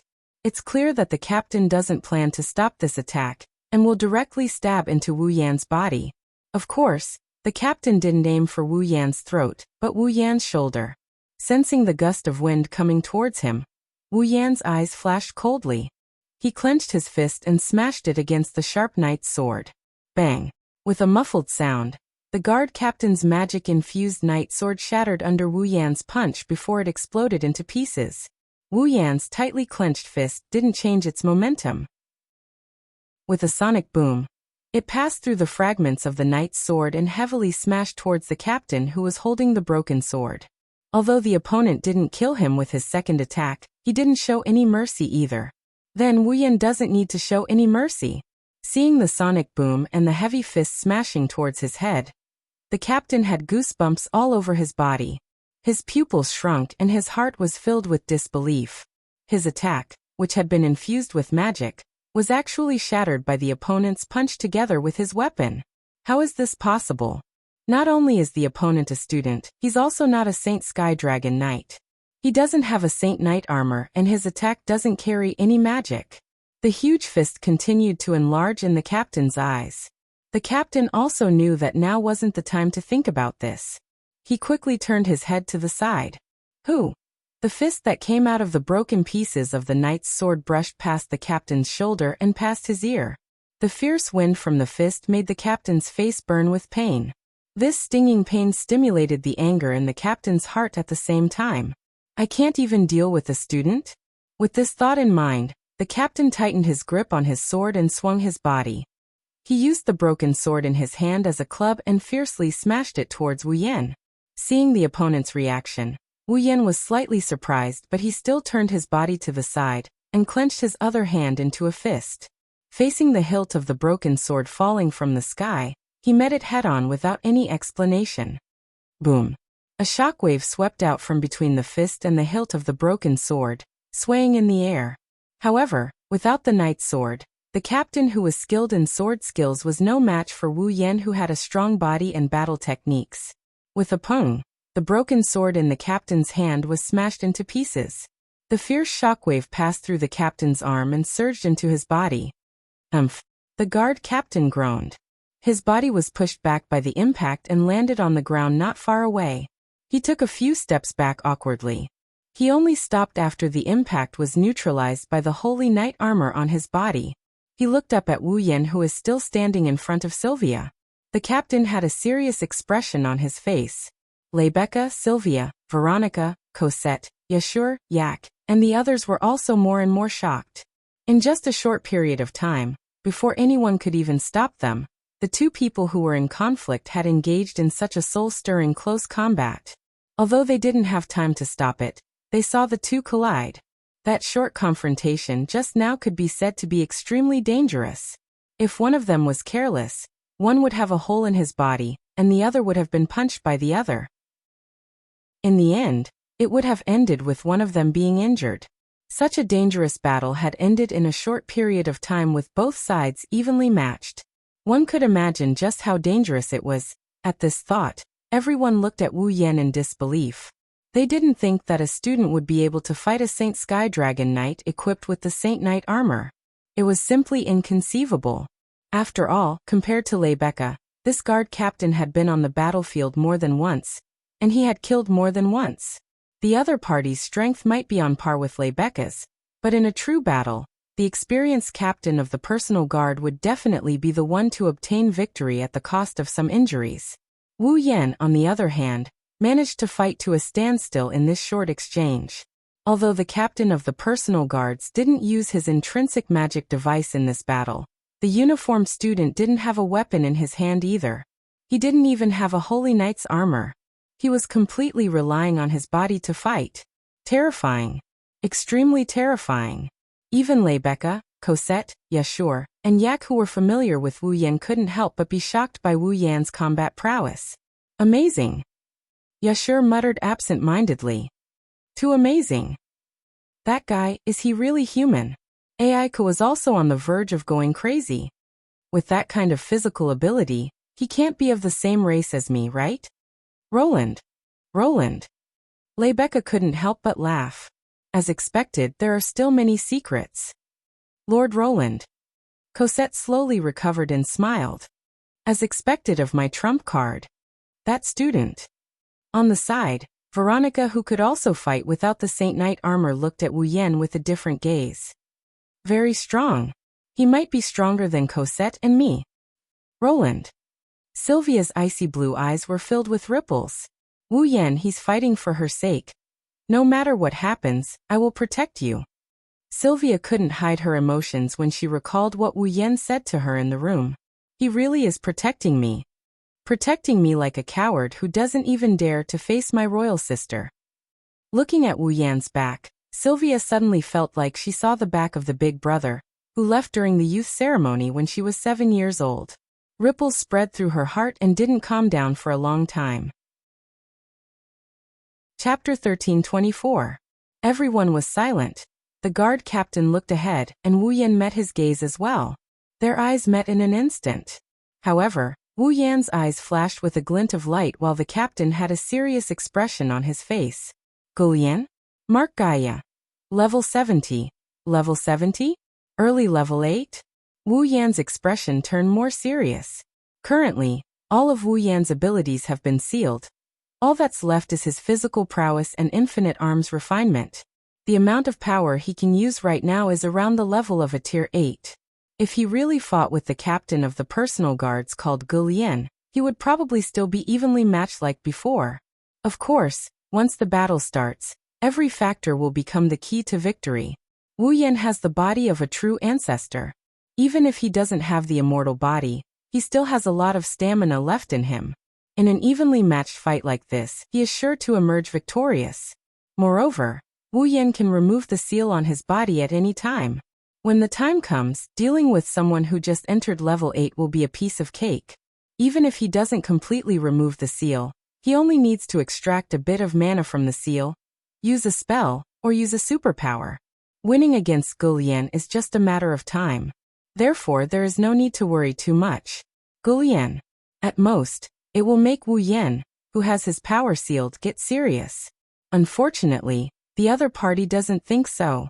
You. Gulian looked at Wu Yan with an emotionless pair of eyes as he questioned him in a cold tone. Who are you? Me. Wu Yan grinned. He tossed the sword shard in his hand that he smashed into the ground. As you can see, I am just a student. Is that so? Gulian nodded indifferently. Soon after, his eyes turned cold once again. However, no matter who you are, I will not allow you to offend Her Highness Veronica. Finished. Gulian reached out his hand. Above, a magic formation rippled. Devil sword of swift wind and swift thunder. As Gulian spoke, dazzling lights radiated from the magic array. Cracks spread across the magic array, making it look like a spider web. It spread out. Seeing this, the surrounding people were shocked. Gulian. He finally decided to use the inherent magic equipment of the Holy Knight armor. Wu Yan narrowed his eyes and sneered. He waved his hand. The fragment of the knight's sword in his hand shot out violently, hitting the knight's sword at the waist of one of Veronica's personal guards. Puh. The guard didn't even have time to react. The knight's sword flew out of the scabbard and flew towards Wu Yan. Wu Yan held it in his hand. With a slight tilt of his body, the knight's sword in his hand suddenly vibrated, creating a circle of ripples. Wherever the ripples passed, the atmosphere gradually rotated and strangely jumped away. The surging airflow condensed on the knight's sword and formed a halo. The air currents swirled around Wu Yan's sword as if they have a mind of their own. As the air currents swirled around Wu Yan's sword glowed brighter and brighter. Everyone around him had a look of shock on their faces. That's a pure sword skill? Veronica's eyes widened in shock. That man has such a miraculous sword skill? Veronica called Wu Yan a man instead of a student. Is he going to use that move? Rebecca and Corset raised their hands to block the strong wind caused by the rapid flow of air. Their expressions were grave. A sense of crisis emerged in Gulian's heart. This time he realized it too. He underestimated this student who dared to face him head-on. Putting away the contempt in his heart, Gulian mobilized all the magic power of the Holy Knight armor on his body and gathered it all into the intrinsic magic device that was about to condense. Wu Yan's lips curled into a smile. He also accelerated the airflow around him to increase the power of chaotic return to horizon dance. The surging magic power and the turbulent airflow worked together in this space, forming a dense air force. Whether it was the welcoming party or the personal guards, they all retreated step by step with faces full of horror. Wu Yan and Gulian narrowed their eyes at the same time. Just as one of them was about to unleash a sure-kill skill, while the other was about to take out his intrinsic magic device and unleash his full power, Veronica stopped watching. With a leap, Veronica arrived between Wu Yan and Gulian.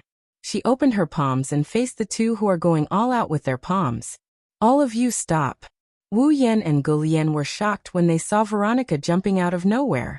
They quickly canceled their attacks and calmed down their magic power and the turbulence around them. Roland, Rebecca and the others sighed in relief. Sylvia ran to Wu Yan's side and looked at him. Are you alright? I'm fine. Wu Yan shook his head and told Sylvia not to worry before looking at Veronica. Unexpectedly, Veronica also looked at him with an interested expression on her face. What's your name? Roland? Randall. Wu Yan hesitated for a moment before giving an answer. He glanced at Rebecca and smiled mischievously. Rebecca? Lord Randall's guard? Rebecca smiled bitterly when she heard that. Rebecca's guard? Veronica paused, and Wu Yan shrugged. Well, I'm on leave now. I'm temporarily acting as the cowardly princess's guard. Sylvia lowered her head in shame when she heard the words cowardly princess. Is that so? Veronica took a deep look at Sylvia before turning to Gulian. Gulian, you can leave for now. Your Highness Veronica. Gulian frowned. But this Roland? Randall just offended you. It's not considered offending. Veronica waved her hand nonchalantly. Didn't you hear him say he's the cowardly princess's guard? He only intervened because I attacked Sylvia.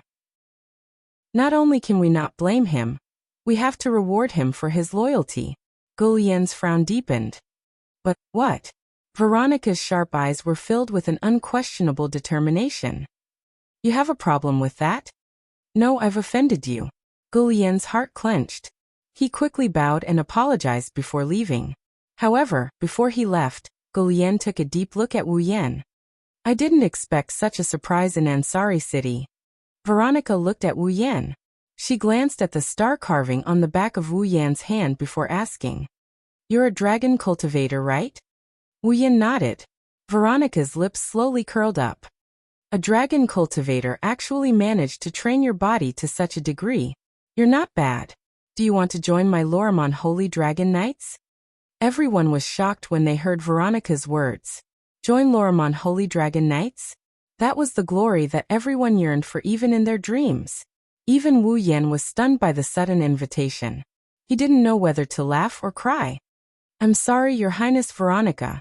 I don't have any plans to leave the academy yet. Rejected? The surrounding people widened their eyes once again. Veronica's smile disappeared.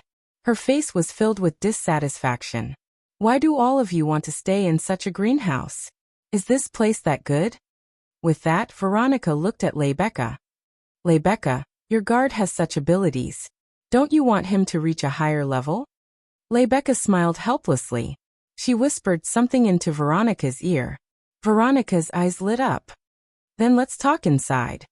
Veronica glanced at the surroundings, looked at Gulian, and then pointed at the stunned Yashur. Gulian, capture that brat for me. Yes, Your Highness. Without the slightest hesitation, Gulian leaped out and grabbed Yashio, placing him on his shoulder. What are you doing? Only then did Yashio react, and he hurriedly struggled. Go in. Ignoring Yashur's struggle, Veronica left all the people in the welcoming group and personal guards present, and walked towards the school building. Wu Yan, Sylvia, Lebecca, Cosette, and the others exchanged glances with each other. They didn't know what to say. Her Royal Highness, the First Princess, is truly capable of doing things her own way. Chapter 1325. Ansari State Dragon Riding Academy. The first school building, with Veronica at the front. Julian, who was carrying the struggling Yashur, stood at the back. Wu Yan, Lebecca, Sylvia, Corset, and the others followed behind Veronica. The 7 of them walked through the hallway of the first school building and headed towards the guest room. Along the way, except for Gulian, the rest of Veronica's personal guards dispersed silently. They must have gone to check if there were any suspicious people in the school and secretly protected Veronica. After all, unlike Sylvia, Veronica had been on the battlefield for a long time. Her illustrious achievements had brought about the hatred of her enemies. Countless people wanted to get rid of Veronica as soon as possible. Therefore, Veronica's safety couldn't be taken lightly. Because if they were not careful, this princess with the title of Iron Blood Valkyrie would lose her life. Losing such a valiant Valkyrie like Veronica would be a huge loss to the entire Knight's Kingdom of Lorimon. It could even cause unrest in the kingdom. Although she was unwilling to admit it, Sylvia did vaguely mention to Wu Yan that the current Lorimon Knight's Kingdom of Lorimon was a good-for-nothing. There was nothing outstanding about him. Other than being born in the royal family and having the royal bloodline, the Night King was useless. The princess had already passed away many years ago. The second and third princesses also lacked interest in the kingdom due to their own personalities and hobbies. They were not even in Lorimon Knight's kingdom. Sylvia, the fourth princess, was only a student. She could not share the burden of the kingdom's affairs. Under such circumstances, it could be said that, right now, the entire Knight's Kingdom of Lorimon was supported by Veronica alone. One could imagine what would happen to Lorimon Knight's kingdom if Veronica were to die. In the kingdom, Veronica's importance could be said to be the greatest, even above the Night King. It was also because of this that Loriamon's Holy Dragon Knights became Veronica's direct knights. Her personal guards were also carefully selected from Loriamon's Holy Dragon Knights. From a certain perspective, Gu Lian acting rashly because of Wu Yan's rebuttal was not only a display of Gu Lian's loyalty to Veronica, it also proved that Veronica's authority could not be undermined. It was obviously not Veronica's first visit to the Ansari Dragon Academy. Although they were guests, Veronica took the lead and led everyone to the door of the reception room. She pushed the door open and walked in. Because the Ansari State Dragon Riding Academy was a dragon cultivator academy, status was very special. Naturally, many royal family and nobles from home and country and abroad would come to visit here to visit. Because of this reason, the guest room in the Ansari Dragon Riding Academy could only be described with the word gorgeous. It was much more luxurious than Sylvia's royal room. Veronica boldly walked to the sofa and lifted her cloak. She waved her. She waving her. She wa. Tie that boy to chair. Yes. Gu Lian answered expressionlessly. Ignoring the struggling Yashur, he threw him to a chair nearby and tied him up. You. What are you trying to do?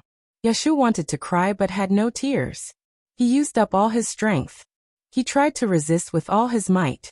Unfortunately, for Gu Lian, who had been through hundreds of battles and was equipped with holy knight armor, this resistance was basically nothing. Hey, you guys. What are you trying to do to my watchdog? Almost at the same time that Yashur was tied to the chair, Yak rushed in while gasping for breath. Like an angry cat, she glared fiercely at Gu Lian, and the hair all over her body stood up. Yak. Seeing Yak rush in and care about him, Yashur was moved. But in the next moment, Yashur's emotions disappeared because of Yak's words. Even if you want to make a move on him, you have to get my permission first.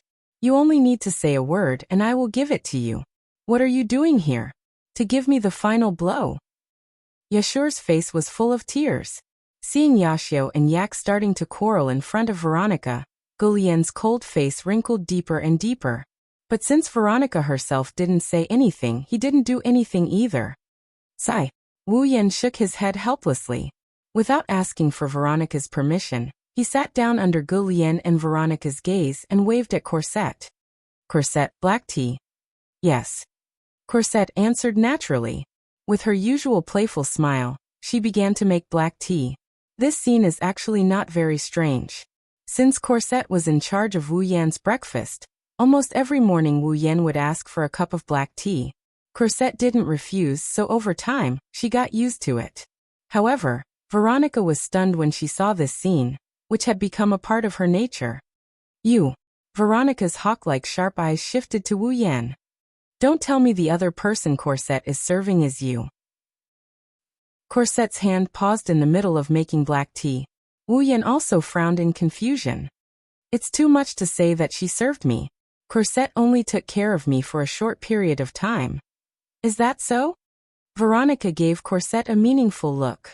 Then she looked at Wu Yan and nodded. She didn't ask any further questions. Sylvia. Yes. Yes.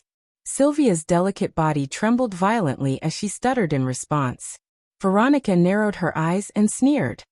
I have already read the report of the corpse dragon attack. Sylvia, don't you have anything to say to me? Sylvia's breathing became a little hurried. It seemed like her fear of Veronica wasn't just a little bit big. Veronica didn't seem to expect Sylvia to answer, so she continued with her own explanation.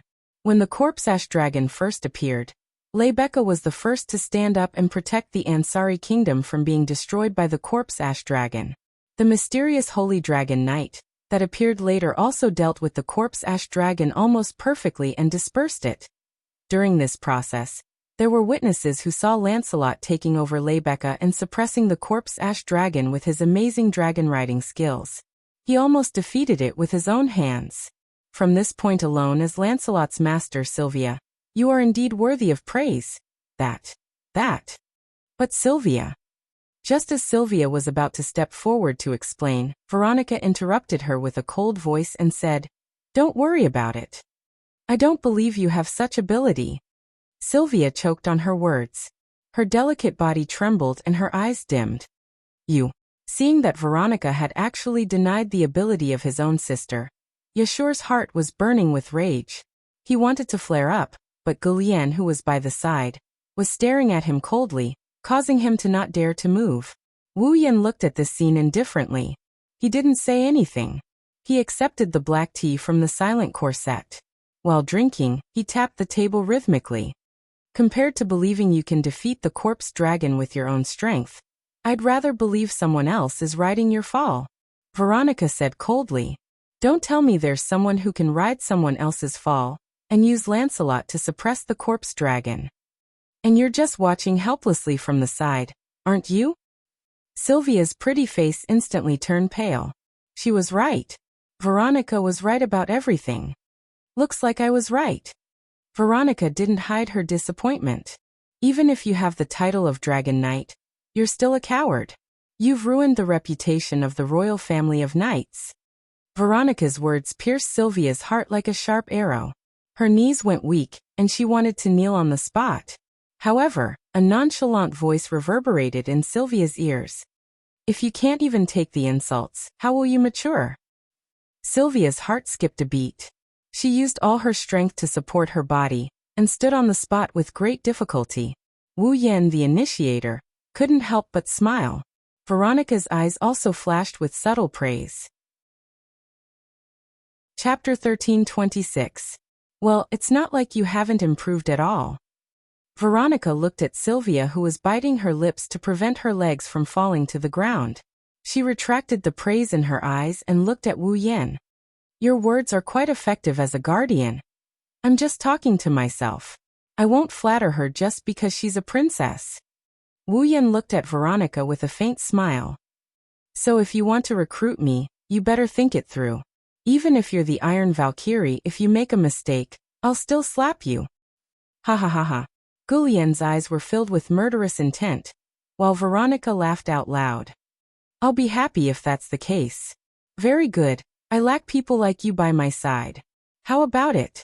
You really won't consider joining me? Well, we'll see. Wu Yan felt a headache coming on when he saw Veronica not only wasn't angry, but she also seemed to be more interested in him. All right, let's stop here. Veronica stopped laughing and crossed her legs.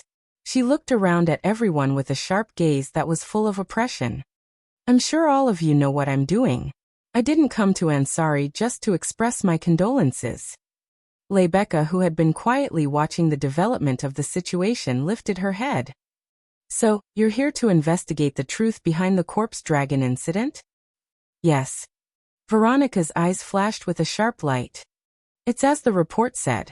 The corpse dragon is an academic system that combines magicite and engineering. In other words, magicite engineering is a product made from the ashes of a dead dragon, right? Yes.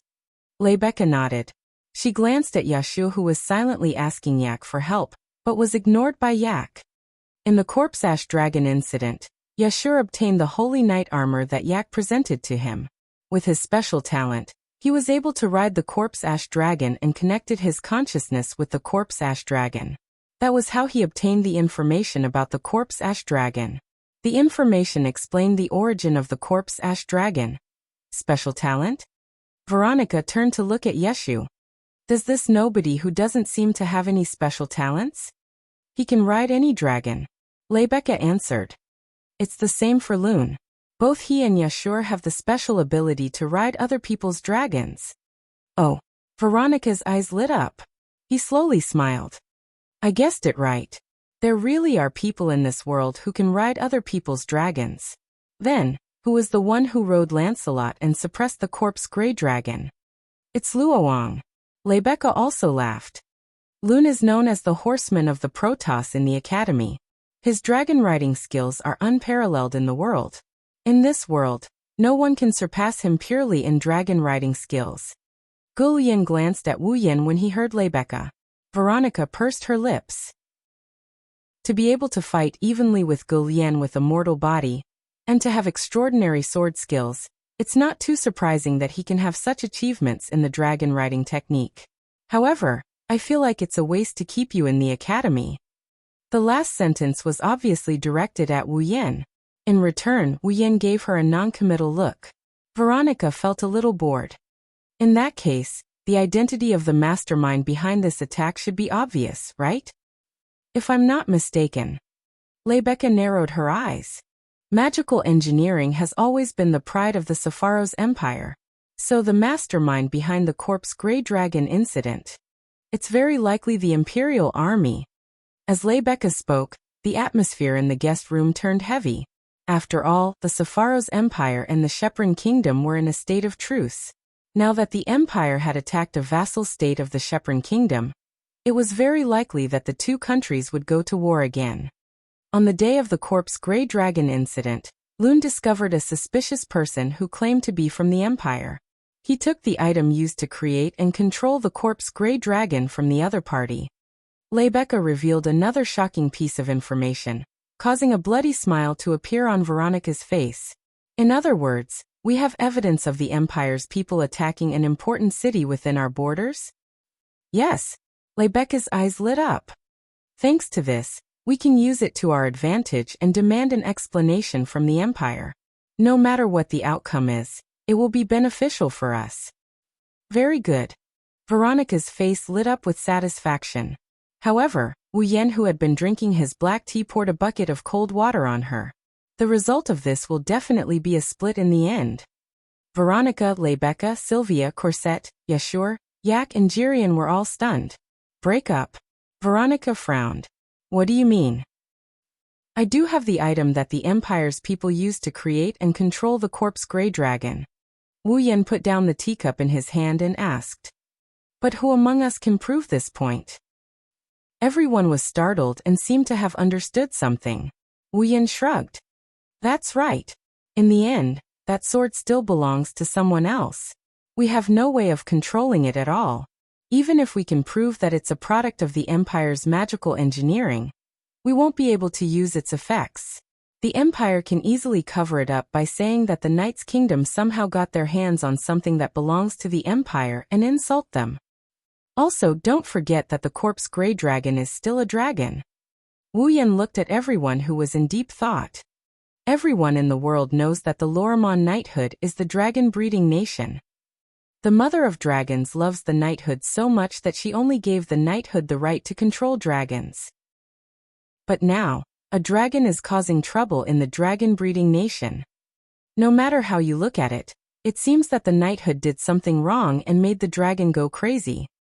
The Empire doesn't have the right to become the dragon-breeding kingdom. They don't have the ability to control any dragons. Wu Yan shook his head.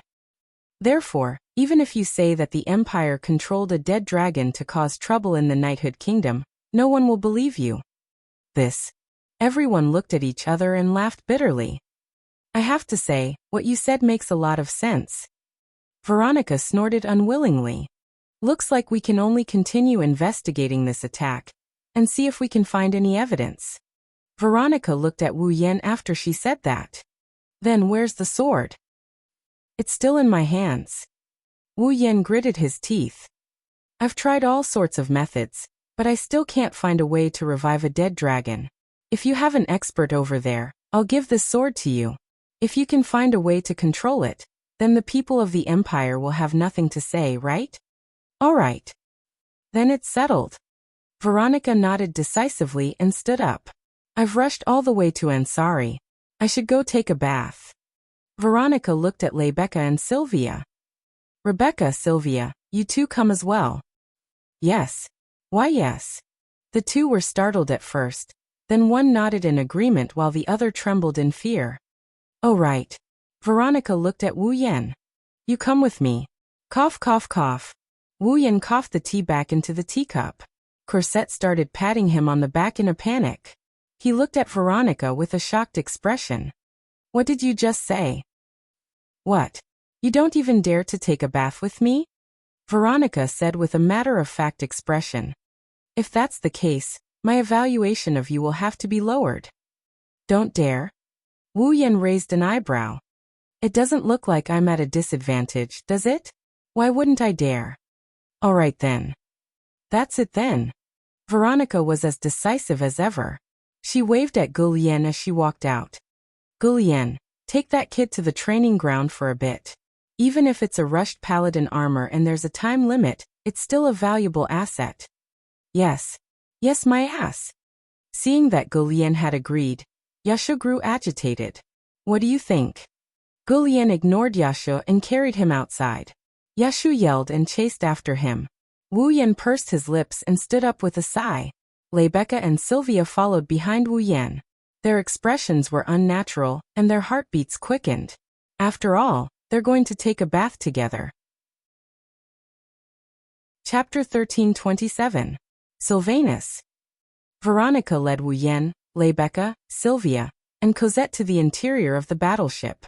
They all walked towards the bathroom with mixed feelings. According to Veronica, the only one who remained calm the entire time, Sylvanus had a spacious bathroom that was suitable for many people to bathe in. Thus, a group of people rushed toward the bathroom with complicated expressions. In terms of size, Sylvanus was about the same size as Fraxinus, but he was much more cautious than Fraxinus. Unlike Fraxinus, who had a permanent terratio tori, Sylvanus had to rely on its own defense. Therefore, not only was Sylvanus equipped with multiple magic cannons, but the hull of the ship was also extremely sturdy, allowing it to withstand quite a lot of impact. The interior and the surroundings of the battleship were filled with personal guards, standing guard at intervals. If anyone wanted to break into Sylvanus, they would have to more or less consider their own abilities.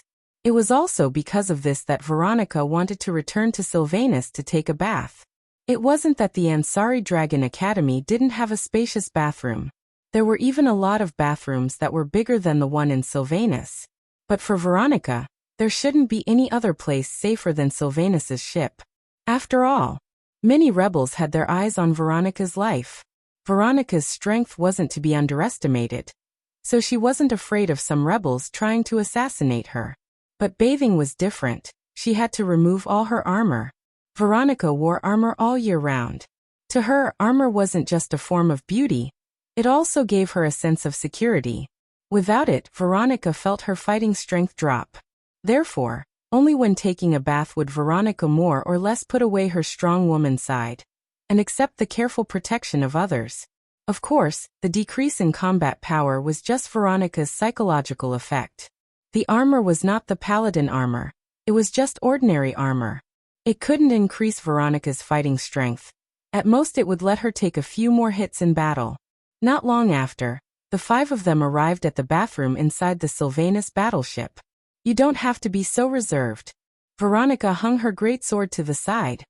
It's too bad we can't relax in the bathroom, so let's all go. While speaking, Veronica began to remove the armor on her body.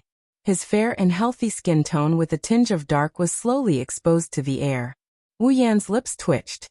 He couldn't help but turn his head and look to the side. What he saw made him uneasy. Rebecca and Sylvia were standing in front of Wu Yan. One of them had a slightly red face and an unnatural expression in her eyes. The other's face was completely red. She was so embarrassed that she wanted to die. Even Rebecca was troubled by the fact that she was bathing with a man out of the blue, not to mention Sylvia, who had always been shy. If it wasn't for Veronica leading the way, Sylvia would have gone berserk. Veronica, who was completely naked, looked at the motionless trio and raised an eyebrow. What? Are you dissatisfied with something? And no. Under Veronica's fierce gaze, Sylvia was the first to retreat. She clenched her teeth and turned around as if she was going to throw caution to the wind. Corset, clothes, yes. Corset blinked at Wu Yan with interest before walking to Sylvia with a smile and helping her take off her clothes. Sigh. Rebecca sighed. She rolled her eyes at Wu Yan with a half-smile. Well, it's a rare opportunity, you should enjoy it. She didn't turn around like Sylvia did. Instead, she started taking off her clothes in front of Wu Yan.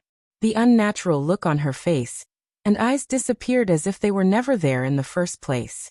Looking at the three white and tender bodies burning hot in his field of vision, those three pairs of voluptuous breasts gradually exposed to the air, he couldn't help but gulp down his saliva. With a bitter expression, he started taking off his clothes. However, he did it with his back turned. Otherwise, a certain part of his body that had already expanded its presence would definitely greet the group of young girls. unwilling to be left out. Fortunately, the bathroom in Sylvanus was indeed frighteningly large. Apart from the bathtub that was the size and shape of a hot spring, there were also plants that looked like a tropical rainforest around it. It was said that these plants could release a fragrance that calmed one's mind and soothed one's mood. Being in such a bathroom, even Sylvia, who had a towel wrapped tightly around her body, couldn't help but let down her guard. She even dared to take off her towel while soaking in the water. The surroundings were filled with hot smoke, causing one's vision to become blurry. The hot water had also become murky due to the special bathing agent. If one were to soak in the water, one would not have to worry about being seen by others. As such, Sylvia was able to relax and soak herself in the water. Even Rebecca had dispelled the last bit of strange feeling in her heart and returned to her usual heroic self. Veronica was also a true tomboy, and she didn't care about trifling matters at all. She didn't mind at all that her naked body was exposed to the eyes of the opposite sex. Only Wu Yan was the one soaking in the water. His expression was unsettled. Isn't that nonsense? Although he couldn't see what was under the water, Rebecca and Sylvia's figures were simply too voluptuous. They couldn't be covered no matter how hard he tried, and more than half of them were floating above the water. Looking at the two pairs of seductive semicircles blushing under the influence of the heat, their master is also exuding an irresistible seduction. Wu Yan's heart felt bitter. Wasn't it torturing him to be able to see, but not be able to eat? Compared to Rebecca and Sylvia, Veronica's figure was also very alluring. However, her unfeminine personality didn't cause any ripples in Wu Yan's heart. Instead, he was able to face her calmly. Apart from the three girls who stepped into the water, Corset was also present. Kneeling on a dazzling marble, Corset poured the bathing agent into the water, while glancing at Wu Yan with her purple eyes. Her eyes were filled with amusement. When Wu Yan looked at Cosette didn't avoid his gaze. Instead, she grinned slyly and opened her mouth to say something without making a sound. I didn't expect Lord Rune's figure to be so good as well. Wu Yan got pissed off when he read Corset's words from her mouth. He replied with a silent reply. One day, I'll strip you naked and admire your figure. Corset raised her eyebrows. She wasn't shy and looked at Wu Yan with a provocative gaze. Then I'll be looking forward to it. Looking at Corset calmly pouring the bathing agent while unscrupulously looking at his figure, Wu Yan helplessly face-bombed and admitted defeat. While Wu Yan and Corset were having a seemingly insignificant silent conversation, Veronica suddenly spoke. Sylvia. Veronica looked straight at Sylvia. A smile slowly appeared on her face, as if she was staring at her prey. I have a marriage matter to discuss with you. Marriage. Sylvia was stunned. Marriage? Corset turned her head and looked over. Marriage. Rebecca was also stunned. Marriage.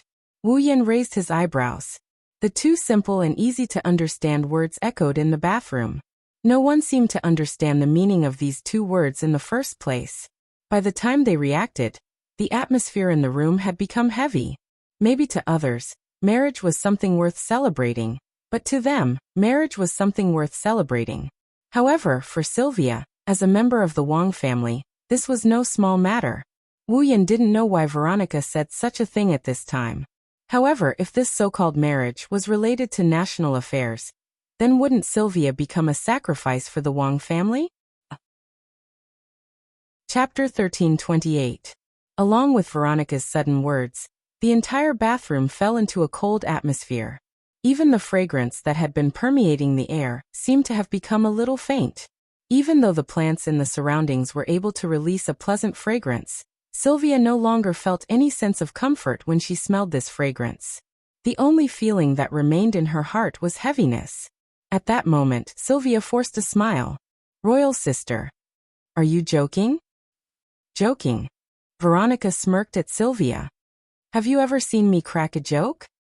Sylvia finally started to panic when she saw the genuine expression on Veronica's face. Marriage. Rebecca frowned. Isn't this too sudden? Sudden. Veronica shook her head. It's a little sudden for all of you who are still students in the academy, but Sylvia is already 16 years old. Getting married and having children at this age should be a very normal thing, right? Wu Yan couldn't help but feel sorrowful when he heard Veronica. Veronica seemed to be older than Sylvia. She should be at least 20 years old. Why didn't Veronica get married and have children? Your Highness Veronica, why do you want Sylvia to get married all of a sudden? Rebecca asked in confusion.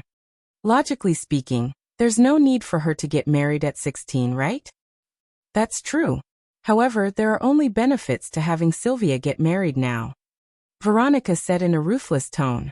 Or rather, she explained from a bystander's point of view. Currently, the situation of the knight's royal family isn't looking good. You all know that the one sitting on the throne is a good-for-nothing. My two sisters don't care about the survival of the knight's kingdom at all. They didn't even send their condolences. I'm the only one supporting the royal family. Speaking of this, Veronica let out a rare sigh. If that's the case, it doesn't matter. As long as I don't die, I will definitely protect this country. However, the biggest problem is that the current Lorimon Wang family doesn't even have a single male in my generation. Veronica narrowed her eyes. The only male. He lost his life because of those boring things again. Rebecca, Sylvia, and even Cosette's expressions changed upon hearing Veronica's words. Wu Yan narrowed his eyes when he saw the changes in the girl's expressions. The only male that Veronica mentioned was her and Sylvia's eldest brother, the Prince of the Knights of Lorimon, Julius Caesar. Lorimon. However, this prince named Julius was already dead. He was already dead. Moreover, he was sentenced to death by the Knight Kingdom of Lorraine. The Knight Empire of Lorea is the dragon-breeding empire. To the Knight Empire of Lorea, dragons are extremely precious existences. As the only kingdom blessed by the Mother of Dragons, it was the only kingdom that could coexist with dragons. The Knight's Kingdom placed great importance on their friendship with dragons and viewed them as treasures.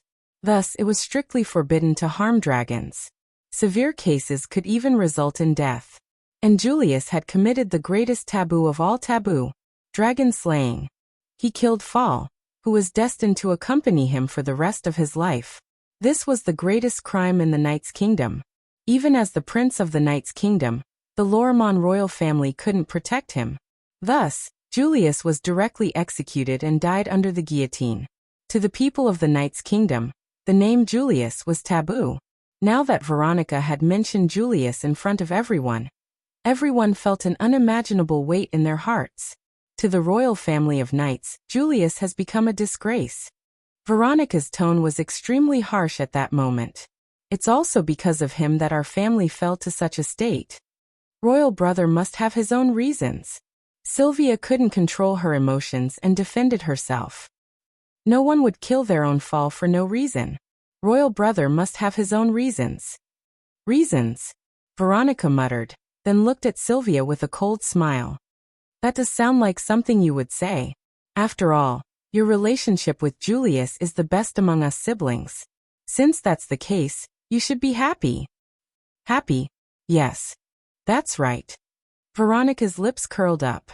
Because your betrothal partner is Julius' good friend, one of the people you used to admire the most. Marcus Gaia. What? Sylvia's heart stopped for a moment. Marcus Gaia? Rebecca and Corset looked at each other and fell silent. With Grelian's identity as a Saint Sky Dragon Knight and Veronica's personal guard captain, his marriage with Sylvia could be considered as a well-matched couple. However, Sylvia's expression was extremely unsightly. What? Veronica coldly looked at Sylvia, causing Sylvia to tremble. Is there something you're unhappy about? Sylvia bit her lip and hesitated as she looked at Veronica, who was looking at her coldly. After a long while, she mustered up her courage. Royal sister, I've already decided to pursue the sacred knight armor and become a sacred dragon knight. I don't want to get married so early. Become a sacred dragon knight? Veronica's eyes widened. She laughed out loud as if she heard something funny. You're just a coward who's afraid of your own sister, and could only watch from the sidelines during the corpse dragon's attack. You want to become a sacred dragon knight? Sylvia lowered her head.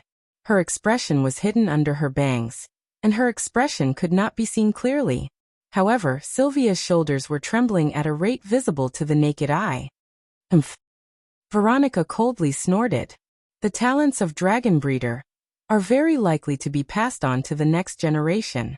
You are a dragon knight, and Gulian is a Saint Sky Dragon Knight.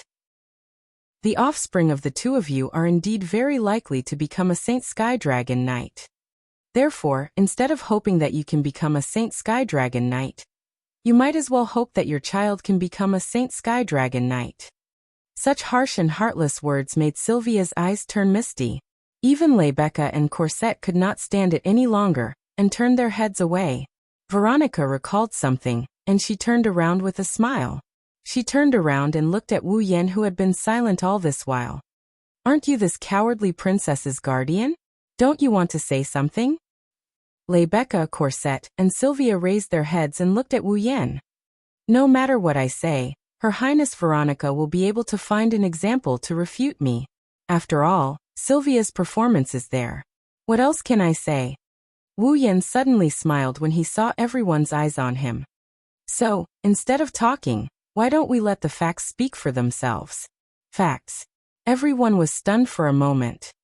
Your Highness Veronica, don't you think that Sylvia is useless? Wu Yan didn't give up until he made a shocking suggestion. If that's the case, why don't you compare Sylvia with a dragon knight in your so-called Lormon Holy Dragon Knight Legion? What did you say? Even Veronica couldn't help but exclaim out loud. Not to mention Veronica, even Sylvia, Rebecca, and Cosette were shocked. Roland. Sylvia couldn't care less that she wasn't wearing anything. She stood up immediately. You're joking, right?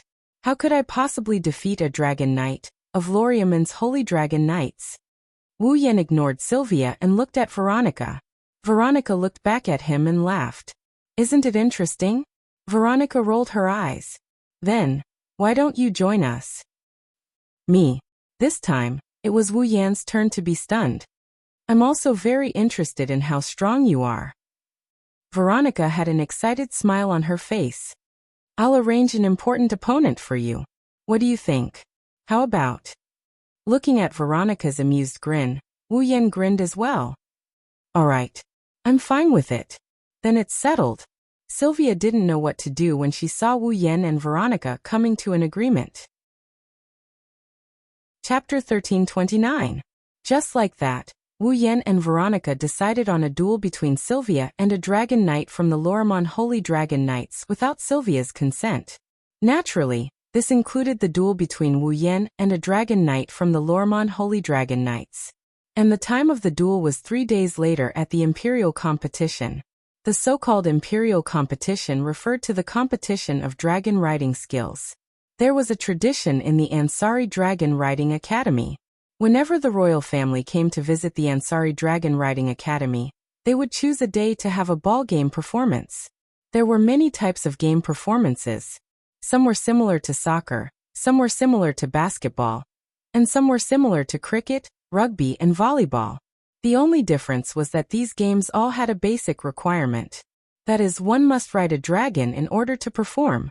Therefore, this kind of ball game was also known as the dragon riding ball game, or the dragon riding competition, and the performance in front of the royal family was known as the Imperial competition.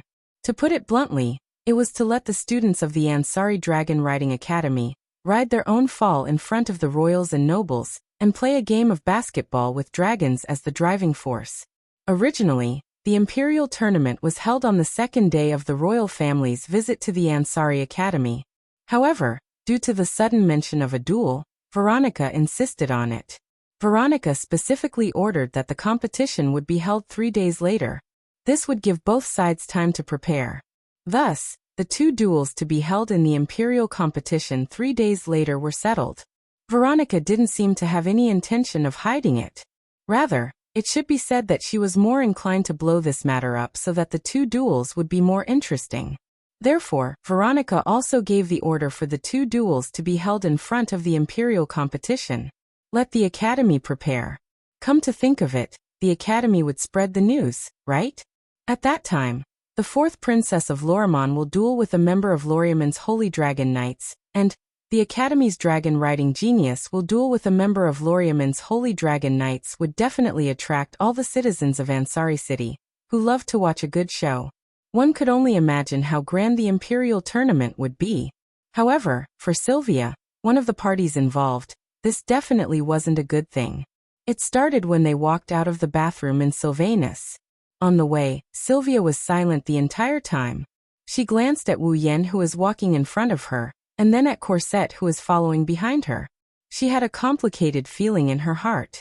Wu Yan, Sylvia, and Cosette are the only ones on the way out of Sylvanus. Veronica asked Rebecca to stay behind. They were discussing the details of the corpse dragon incident. Veronica originally wanted Wu Yan to participate. After all, not only was Wu Yan strong, he also gave Veronica a heads up in the previous discussion. He wouldn't cower just because of Veronica's status. Veronica's speech was very unscrupulous and organized, but it was also very organized. Wu Yan's help was indeed great.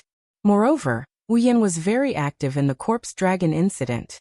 However, Wu Yan refused Veronica's invitation to stay. The reason was naturally because of the cowardly princess following behind him. He had made such a difficult decision for Sylvia so hastily. Sylvia must have a lot of questions and uneasiness right now, right? Just as Wu Yan expected. Sylvia couldn't wait to ask the moment they walked out of Sylvanus. Why? It was a simple 3 words, but Sylvia voiced out all her thoughts. Why do you want me to duel with Royal Sister's Dragon Knight Legion? Lorimen's knighthood is the dragon-breeding nation. Therefore, the knighthood of this nation is different from that of other nations. In Lorimen's knighthood, the knights in the knighthood are all dragon knights who have a dragon as their mate. Among the knighthood, Lorimen's Holy Dragon Knight Legion is the strongest and most glorious one. In other words, Lorimen's Holy Dragon Knight Legion's Dragon Knight Legion is ranked at the top of all dragon knights. The Legion commander of Lorimen's Holy Dragon Knight Legion even has the reputation of being the strongest in the world in one-on-one duels. Under such circumstances, even if it's not a Holy Dragon Knight, it's easy to imagine how strong a Dragon Knight Legion's Dragon Knight Legion's Dragon Knight Legion is. Sylvia is very strong. At the mere age of 16, Lancelot has already grown into a holy dragon. Even though she's still a young dragon, she's already a dragon knight that everyone respects. But no matter how strong she is, she's still a student, and Lancelot is still a young dragon. Compared to the dragon knights who had fully grown up and had the ability to join the strongest knights in the kingdom of Loriemen, the difference was not just a little bit. Perhaps when it came to Lancelot, who was also a holy dragon, might be behind in terms of growth rate, but his power shouldn't be too far off from However, when it came to the ability of a rider, Sylvia was definitely immature. In that case, Fall's strength should be above Lancelot's. Even if Fall is weaker than Lancelot, Sylvia still won't be able to win. This is something that Wu Yan has proven more than once by having the weak defeat the strong. That was why Sylvia didn't even need to guess the outcome of a duel between her and the Dragon Knight of Loriemen's Holy Dragon Knight Legion. Sylvia doesn't understand why Wu Yan wants her to duel a Dragon Knight Legion's Dragon Knight Legion's Dragon Knight Legion. She doesn't believe that Wu Yan doesn't know her strength, nor does she believe that Wu Yan doesn't know that her chances of winning are minuscule. Yet, Wu Yan still made such a decision. It really puzzles her. Wu Yan stopped in front of her and slowly turned around to face Sylvia. His wine-red eyes shone with a profound light under the moonlight. Sylvia and Corset almost lost themselves in them. What else can I do? Wu Yan let out a long breath and rubbed his forehead. Do you want to marry that Jirian? No. Of course I don't. Even though Jirian was the person she idolized when she was young, Sylvia denied it so quickly and decisively that it shocked even herself. Although Sir Gulien is an outstanding knight and a respected holy heavenly dragon knight, I do not have any intention of marrying him. Isn't that enough? Wu Yan turned around and continued walking towards the dormitory. Sylvia and Corset hurriedly followed after him. Didn't your sister doubt your ability, deny your dreams, and think that you're useless? That's why she wants to use you as a tool to reproduce. Wu Yan said without turning around. Then, other than proving your ability in front of her, proving that you have the qualifications to fulfill your dreams, do you have any other way? But. Sylvia clenched her fists, unwilling to give up. With my current strength, it's impossible for me to win against the Dragon Knight Legion under my sister's command. This again. Wu Yan sneered. Every time, you use impossible as an excuse. To you, just because your opponent is stronger than you, you can only stop moving forward? Hearing this, heart-wrenching sadness surfaced in Sylvia's eyes, and her voice became downcast. Then, do you think I have a chance of winning? Right now, I don't have a chance at all. Sylvia laughed at herself when she heard Wu Yan's words. However, Wu Yan's next words stunned her. But I don't know after 3 days. This. Sylvia was confused. What do you mean? Lancelot may still be in his infancy, but he's still a holy dragon. His strength shouldn't be much weaker than his opponent. The key lies in you, the rider. Wu Yan glanced at Sylvia and his lips curled up. Do you want to control your own fate? Control my own fate. Sylvia's eyes flashed and her face was filled with determination. Of course. Since that's the case, leave it to me. Wu Yan suddenly turned around. A smile that made Sylvia's heart tremble appeared on his face. In 3 days, I'll let you experience what it's like to become stronger. Of course, there's also the taste of hell. Chapter 1330. Sylvanus. Veronica and Rebecca stood side by side in the center, looking at the huge sword hanging on the wall in front of them with grim expressions. The entire sword was pitch black in color. The huge body and hilt of the sword were covered with blood-red veins that made one's hair stand on end. They emitted a blood-like luster, as if they were alive. Inside the veins, traces of blood-like light were flowing like water. This great sword is the one Wu Yan snatched from Mikotos. It can resurrect dead dragons, it can create corpse dragons, and it's a product of magicite engineering. Is this the giant sword that can control the corpse gray dragon? Even the fearless Veronica was looking at the giant sword in front of her with fear in her eyes. The sword itself seems to be made of precious metal, but those red veins. Yes. Rebecca nodded solemnly. They are all made of dragon chi magnificent crystals. As expected. Veronica's expression darkened. Dragon chi crystals. That was a special crystal that only dragons could produce. Almost every dragon in the dragon race would secrete crystals that contain magic power at regular intervals. These crystals were known as Dragon Chi Splendor crystals, because the Dragon Chi Magnificent crystal contained some excess magic power in the bodies of the dragons of the dragon race. People also began to make use of these Dragon Chi Magnificent crystals. Those who held the Dragon Chi Magnificent crystal could use the magic power contained within to cast dragon magic that only the dragon race could cast. At the same time, they could also do some things that only magic could do. For example, Veronica's aerial battleship was powered by the special Dragon Chi crystals. It was also because of this that the Dragon Chi Magnificent crystal might only be a physiological substance that was secreted regularly to the dragon race, just like the metabolism of humans. Normally, they might not even take a look at it, but to humans, it was a very important thing. Dragon Chi Splendor Crystal was an extremely precious magic-conducting item. Knight Loriaman's kingdom had many production lines that relied on the Dragon Chi Magnificent crystal. Some nobles even used dragon crystals as a status symbol or a way to flaunt their wealth. Usually, the nobles would have some luxurious decorations in their residences. For example, chandeliers. They all used the Dragon Chi Magnificent crystals to provide the light. As a result, to the knighthood kingdom, the Dragon Chi Magnificent crystal was a precious item that they absolutely could not lack.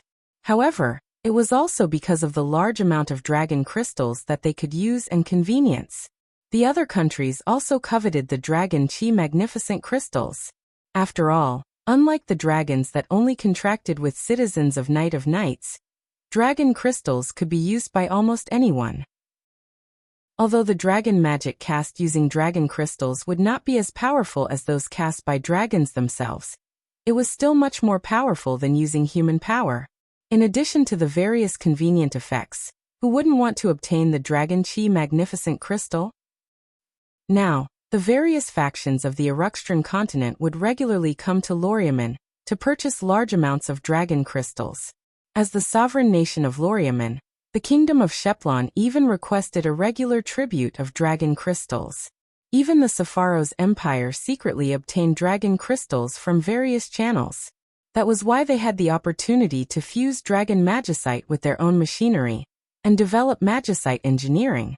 That was why Veronica's expression was so ugly when she saw the veins made of dragon essence on the giant sword that she used to attack Ansari. There was nothing more unpleasant than having one's country's proud product being used by a hostile country and causing harm to one's own country. However, although Veronica was very assertive and a martial artist, it did not mean that her brain was made of muscle. Otherwise, how could she support the entire Knight of Loriaman? After a while, Veronica suppressed her emotions and calmed down. Has someone already analyzed the structure of this giant sword? There are specialists in the academy who have studied the structure of the sword. Lebecca replied before shaking her head. The experts are already analyzing the function of the veins made from the Dragon Chi magnificent crystal. However, the progress of the engineering research is not enough. That's inevitable. Veronica did not blame Lebecca for her incompetence. She nodded in understanding. Magic engineering is the specialty of the Knight's Kingdom. However, engineering is the domain of the Empire. Regarding engineering, the Knight's Kingdom basically knows nothing about it. It's only natural that such a result would occur. Veronica looked at Lebecca. Leave this sword to me. I will arrange for someone to study it. Understood. Lebecca replied. Then let's put the matter of the corpse dragon aside for now and wait for the progress. Veronica's tense expression relaxed and a smile appeared on her face. Hey Lebecca, what do you think of the duel in 3 days? This. Lebecca hesitated for a moment before speaking with some uncertainty. Is Princess Veronica referring to Sylvia or Loon? Both sides. Veronica waved her cloak and sat on the sofa. To be honest, compared to Sylvia, I'm more curious about that Loon kid. Veronica's eyes glinted. He's on par with Gulian, who's equipped with the Holy Knight armor, with his own strength. He has the special ability to ride other people's dragons, and the dragon riding skill that even you call unparalleled. Other than that, he's also a dragon breeder. We still don't know how powerful Fall is, and it's still a secret as to what level he's at. He's a man full of mysteries. He's not simple. Hearing this, Rebecca was stunned. Veronica was a proud and arrogant person. This could be seen from the way she mercilessly denied her own sister. To be able to gain the recognition of the proud and arrogant Veronica was definitely an incomparably glorious thing. However, no one has ever been able to make Veronica call someone not simple. Even the commander of the world's strongest Loriman Holy Dragon Knights under Veronica's command. Although Veronica valued him highly, she didn't give him such a serious evaluation. From a certain point of view, Wu Yan received a different kind of honor. Strangely enough, Lebecca felt that it was only right and proper at the same time. Even she felt that Wu Yan was worthy of such an evaluation. Therefore, Lebecca could only smile helplessly at Veronica's words. Actually, I'm also curious about how many secrets he's hiding. Veronica paused for a moment and said in surprise, but isn't he your guard? It's a long story. This so-called guard is nothing more than a cover-up. Lebecca sighed. I've only met him recently. I gave him the name Rune, but I don't even know his real name, identity, or background. I thought I could get some information if I kept him by my side, but every time I thought he finally revealed something, he would reveal an even more shocking secret the next time I met him. I'm ashamed to say this. If he hadn't fought Captain Jirian today, I wouldn't have known he had such frightening strength. Lebecca's tone turned complicated. I only had a sliver of hope for him at first, wondering if he had a potential that even I couldn't help but sigh in admiration. Only now do I realize that his abilities have far exceeded my expectations. So mysterious. Veronica narrowed her eyes. Looks like I'll have to prepare a strong opponent for him this time. Does Your Highness plan to have Captain Jirian fight? No. Veronica shook her head. Although Jirian's strength is unquestionable, I think it's still not enough to force that brat to reveal everything. After saying that, Veronica suddenly laughed out loud. I plan to have her fight. Her? Lebecca was taken aback and her expression changed. Could it be? Veronica snorted, her eyes filled with excitement. That brat, what kind of shocking ability can he display? Let's wait and see. Chapter 1331. The next day, in the 7th dragon's dormitory. In front of Lancelot's dragon house, Wu Yan stood at the door while Sylvia stood in front of Wu Yan. She looked like a student about to be taught by a knowledgeable professor. Or perhaps it should be said that she looked like a student participating in military training. Her body was ramrod straight, and her face was solemn. Looking at this strange scene, Cosette, who was holding a plate with a teapot and teacups, couldn't help laughing. However, she didn't dare to laugh out loud on this occasion, so she could only try her best to hold it in. For the first time in her life, Cosette felt that she was having a hard time. However, no matter how Cosette felt, the two people involved were indeed very serious. We only have 3 days, so we don't have much time to waste. So, I'll cut to the chase and get straight to the point. With his height advantage, Wu Yan looked down at Sylvia and began to explain. You are a top student of the academy. You should know the source of a dragon knight's power, right? Yes. Sylvia answered solemnly like a student in school. Both dragon breeders and dragon knights have 2 sources of power. One is the strength of fall, and the other is the skills of the rider. When the 2 aspects are combined, they are the power of a dragon breeder, or dragon knight. Only dragon knights have the ability of holy knight armor. Correct. Wu Yan clapped his hands. In other words, if you want to increase your power in a short time, you can only do it from 2 aspects. The first is the growth of Lancelot's own power. Wu Yan patted Lancelot's head. If Lancelot can grow, then, even if the rider's ability doesn't change, his overall power will increase. But the growth of a dragon is not only related to its master's care, but also its bloodline and talent. Wu Yan shook his head. Lancelot is far superior to ordinary dragons in terms of both bloodline and talent. Coupled with your meticulous care, it's clear how quickly he's maturing. But now we only have 3 days. 3 days is not enough for Lancelot to grow much. Wu Yan looked straight at Sylvia. Therefore, we can only start from the second aspect, and that is the rider. Here it comes. Sylvia couldn't help but gulp as she recalled Wu Yan's devilish grin, and the words taste of hell he said last night. Sylvia, who was timid by nature, couldn't help but feel nervous. In these 3 days, instead of saying that it's a special training for you and Lancelot, it's better to say that it's a special training for you. Wu Yan held Lancelot's reins absent-mindedly, and walked out of the dragon house. Come with me. Seeing Wu Yan lead Lancelot out of the dragon house, Sylvia hurriedly followed. Cosette also walked leisurely. She followed behind the 2 to the empty space outside the dragon house. In order for you to win the duel in 3 days, I will teach you my dragon riding technique. The moment they arrived at the clearing, Wu Yan tossed out such a sentence, making Sylvia feel a burst of joy. Wu Yan's dragon riding technique. That was an existence that Rebecca called invincible. Although it was only 3 days, Sylvia definitely couldn't learn much of Wu Yan's dragon riding technique. But if she could learn a move or 2, it was definitely something worth celebrating. After all, Wu Yan had many experiences of using his magical dragon riding technique to let the weak win against the strong. If she could learn that magical dragon riding technique, she might be able to let Lancelot win against the strong. That might be possible. Just as Sylvia's fighting spirit began to rise, Wu Yan extinguished it with a single sentence.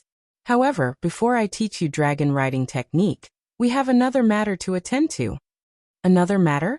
Sylvia was slightly taken aback. Seeing Sylvia's confused expression, Wu Yan hinted.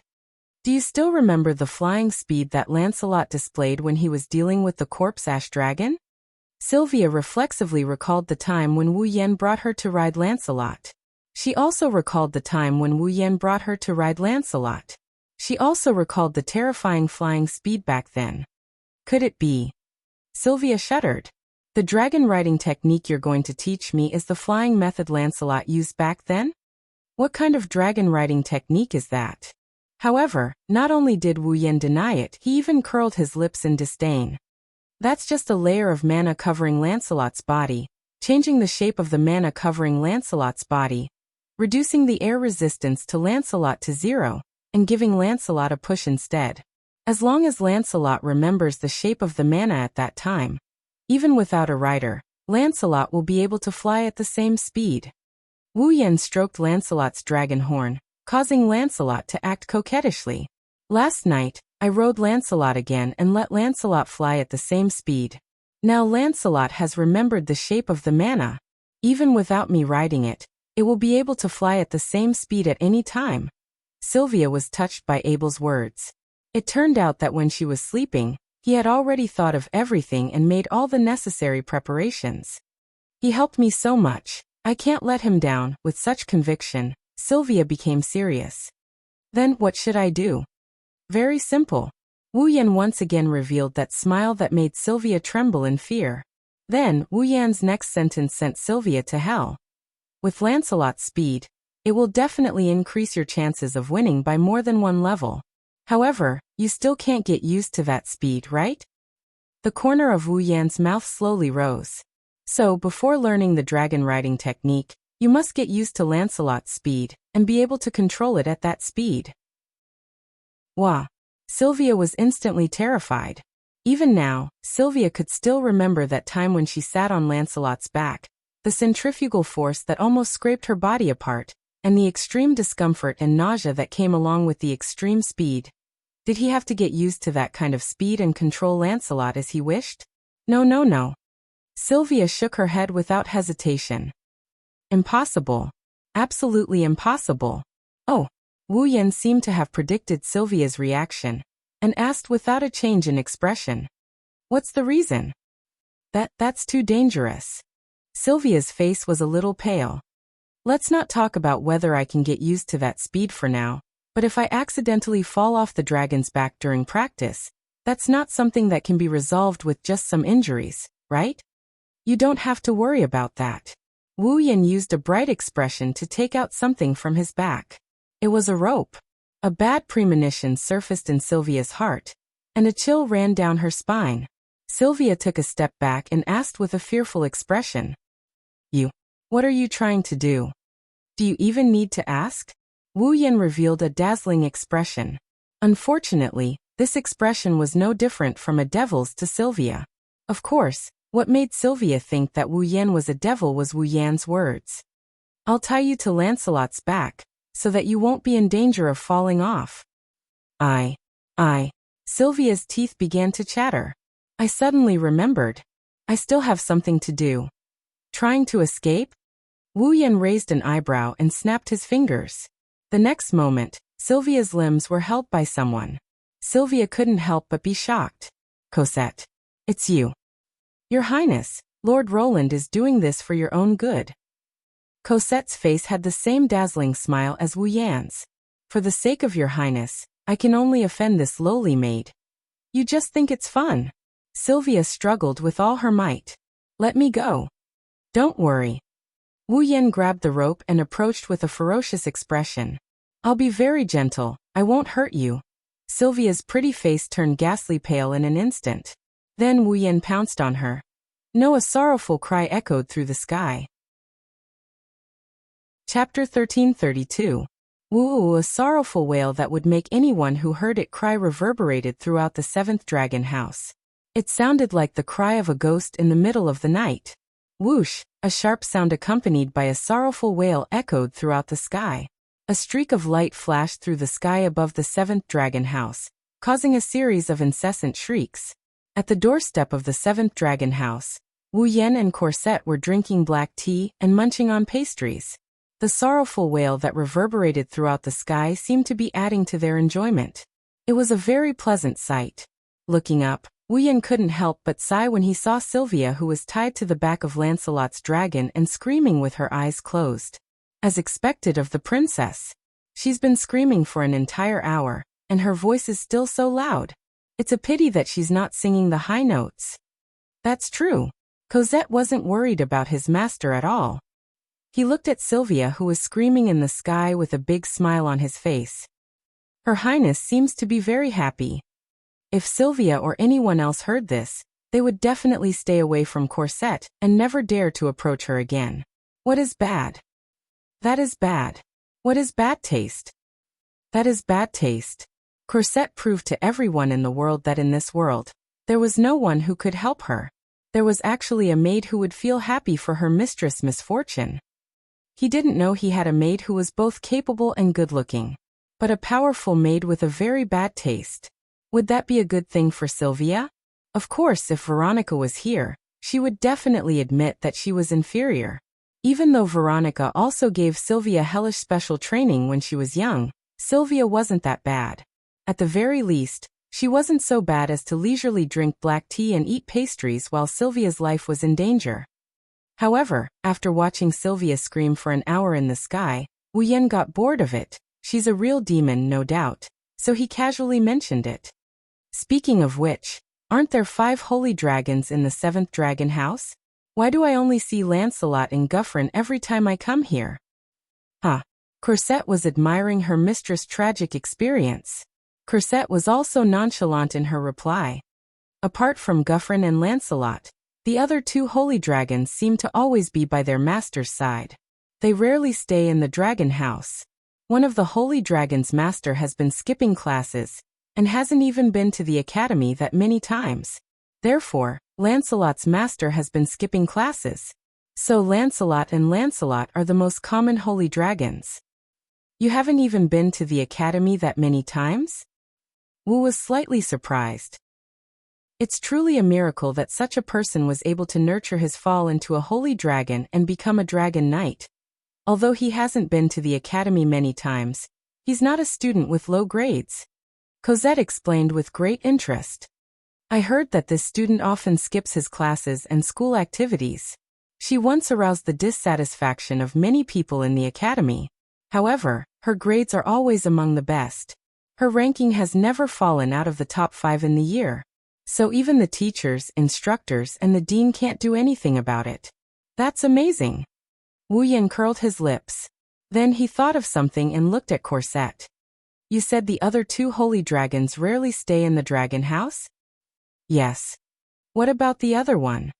Wu Yan asked suspiciously. Aren't there 5 holy dragons in the academy? What about the other one? Corsette finally stopped admiring her mistress' embarrassment and looked at Wu Yan. The remaining holy dragon has always been in the 7th dragon house. It's always been in the 7th dragon house? Wu Yan didn't feel relieved after hearing Corsette's words. Instead, he became more suspicious. Then why haven't I seen it? That's because it's always in its dragon room. Cosette picked up the tea set and filled Wu Yan's cup with black tea as he explained. Ever since it entered the dragon house, the holy dragon has never come out. Never? This time Wu Yan was curious. Why is that? Did its mistress go out? Didn't bring it with her? No matter how far away it is, there's no dragon cultivator who doesn't bring their fall with them, right? Corsette laughed and tilted her head. Actually, I'm not very sure either. I only know that the holy dragon has been staying in the dragon's room for a period of time, and has never gone out. Moreover, other than Long Ding who brought it food and helped it clean its territory, it chased away anyone who approached it. That's strange. Wu Yan rubbed his chin with a frown. It's so strange. Didn't its mistress come to see it? I'm not sure. I was just curious when I first heard about it, so I did a little investigation. I didn't go too deep. Corsette said in a way that didn't fit her image as a maid. But I heard that the holy dragon situation isn't good. Oh. Wu Yan looked at Corsette. How should I put it? I don't know the exact reason. Corsette pursed her lips and said with uncertainty. But I heard that its body is getting weaker and weaker. Usually it doesn't move except when it eats. Wu Yan pondered for a moment. His curiosity was piqued. It has been staying in the dragon house for no reason. It doesn't go out. It doesn't do anything except eat. Its body is getting weaker and weaker. This is too strange. A holy dragon's behavior is so abnormal. Logically speaking, such a thing should be enough to make the entire Ansari Kingdom's Dragon Riding Academy restless. After all, dragons are precious existences. The Night Kingdom values dragons very much. Let alone a holy dragon, its mistress should be more anxious than anyone else. However, in the academy, this kind of thing is considered a big deal. Wu Yan stayed here for a month, and he didn't even hear a little bit about it. There are only 2 explanations for this. Either the reason for this holy dragon's abnormal behavior can't be known to outsiders, so the academy has completely blocked the news. Either that, or Sheng Long had been acting strangely for some time, and no one in the academy knew the reason for it. Currently they were still searching for it, and as time passed, even if there were people in the academy who knew about it, not many would mention it. However, regardless of the reason, this holy dragon was acting so strangely, and there was no news of its master at all. Wasn't this a little too suspicious? Most importantly, even as a member of the student council, I don't know about such a serious thing happening in the academy. Come to think of it, this problem must have existed before I came to the academy. Don't tell me even you don't know the details? Wu Yan couldn't help but ask Corset curiously. Isn't your Shirley family specialized in espionage technology? With Corset's ability, you should be able to investigate this matter in minutes, right? Shirley family's espionage technology and combat ability exist to assist and protect the Knight Royal family. Corset couldn't help but roll her eyes at Wu Yan. Although the Holy Dragon's abnormal behavior is very concerning, it doesn't do any harm to Her Highness, nor does it have any impact. I've only heard about it and investigated it a little.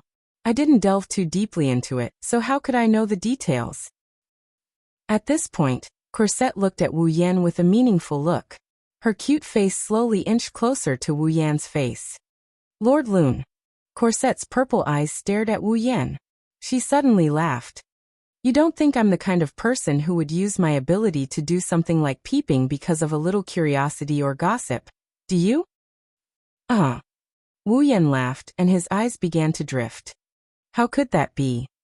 Corset reached out her hand and held Wu Yan's cheek, making him face her. Please look into my eyes when you speak.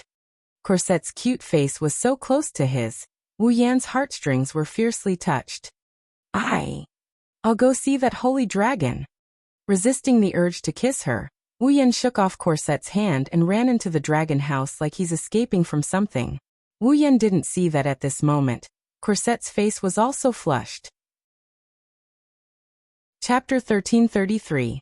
Wu Yan, who rushed into the dragon house, slammed the door shut with a bang. He leaned against the door with cold sweat dripping down his face. That maid. I really can't underestimate her.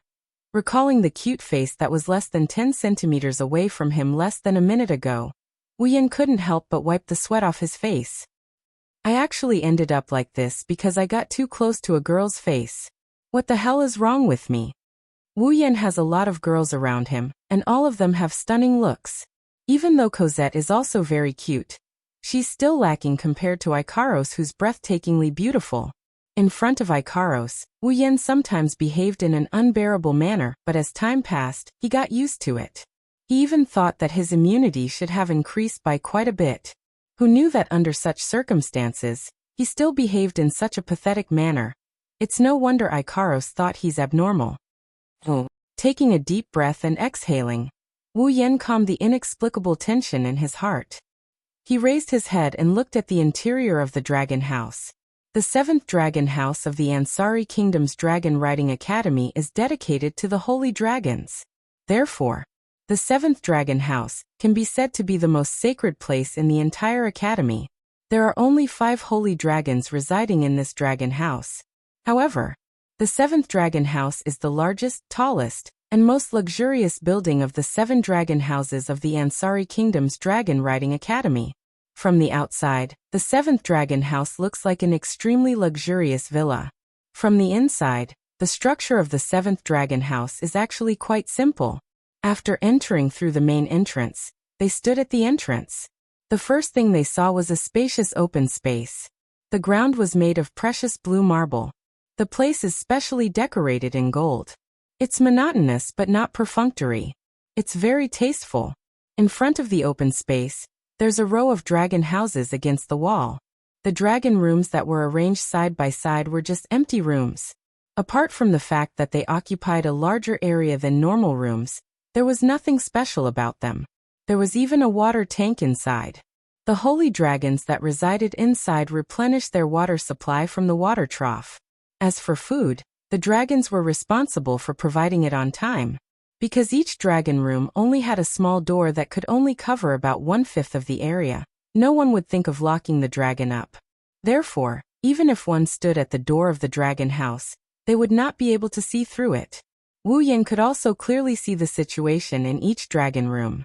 The first thing that caught Wu Yan's attention was Guflin, who is sitting in the center of the 7th dragon house. He's sitting in the most spacious dragon room of the 7th dragon house. As the strongest holy dragon in the academy, as well as Lebecca's holy dragon knight, Guflin could be said to be the most eye-catching dragon in the entire academy.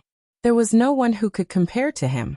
His enormous body, which could be ranked at the forefront of the entire dragon clan, could not be ignored.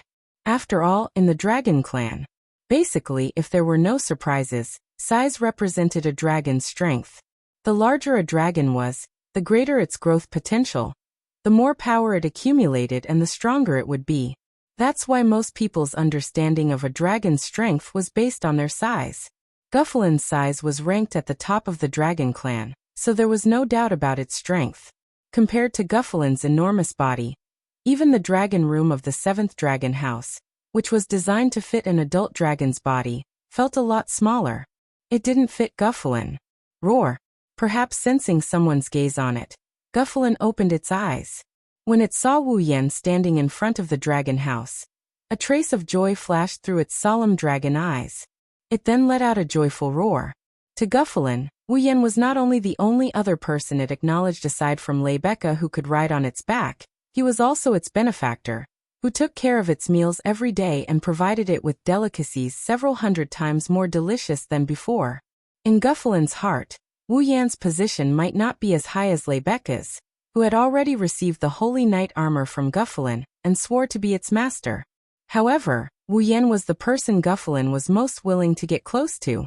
If Lebecca were here, Guflin would obediently lower its head to show its submission.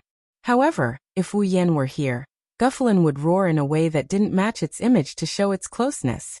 This made Lebecca extremely jealous. After all, she wasn't someone who liked to be above others.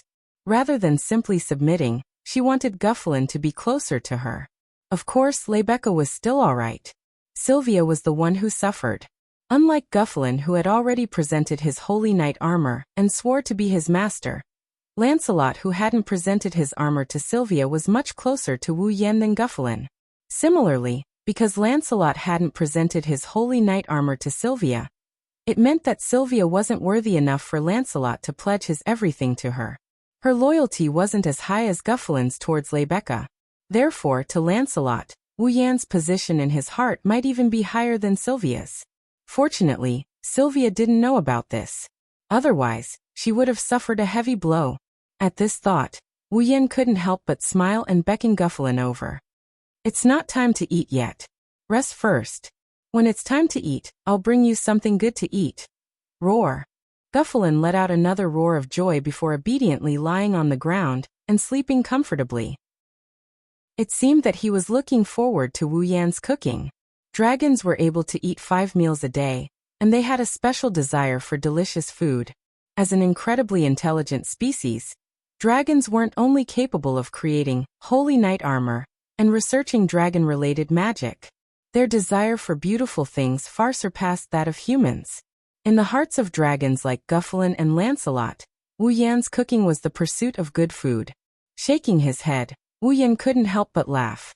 He then began to look around the dragon house. Lancelot was accompanying Sylvia in her special training outside. Corset had also said that the other 2 holy dragons were always by their master's side, and rarely entered the 7th dragon house.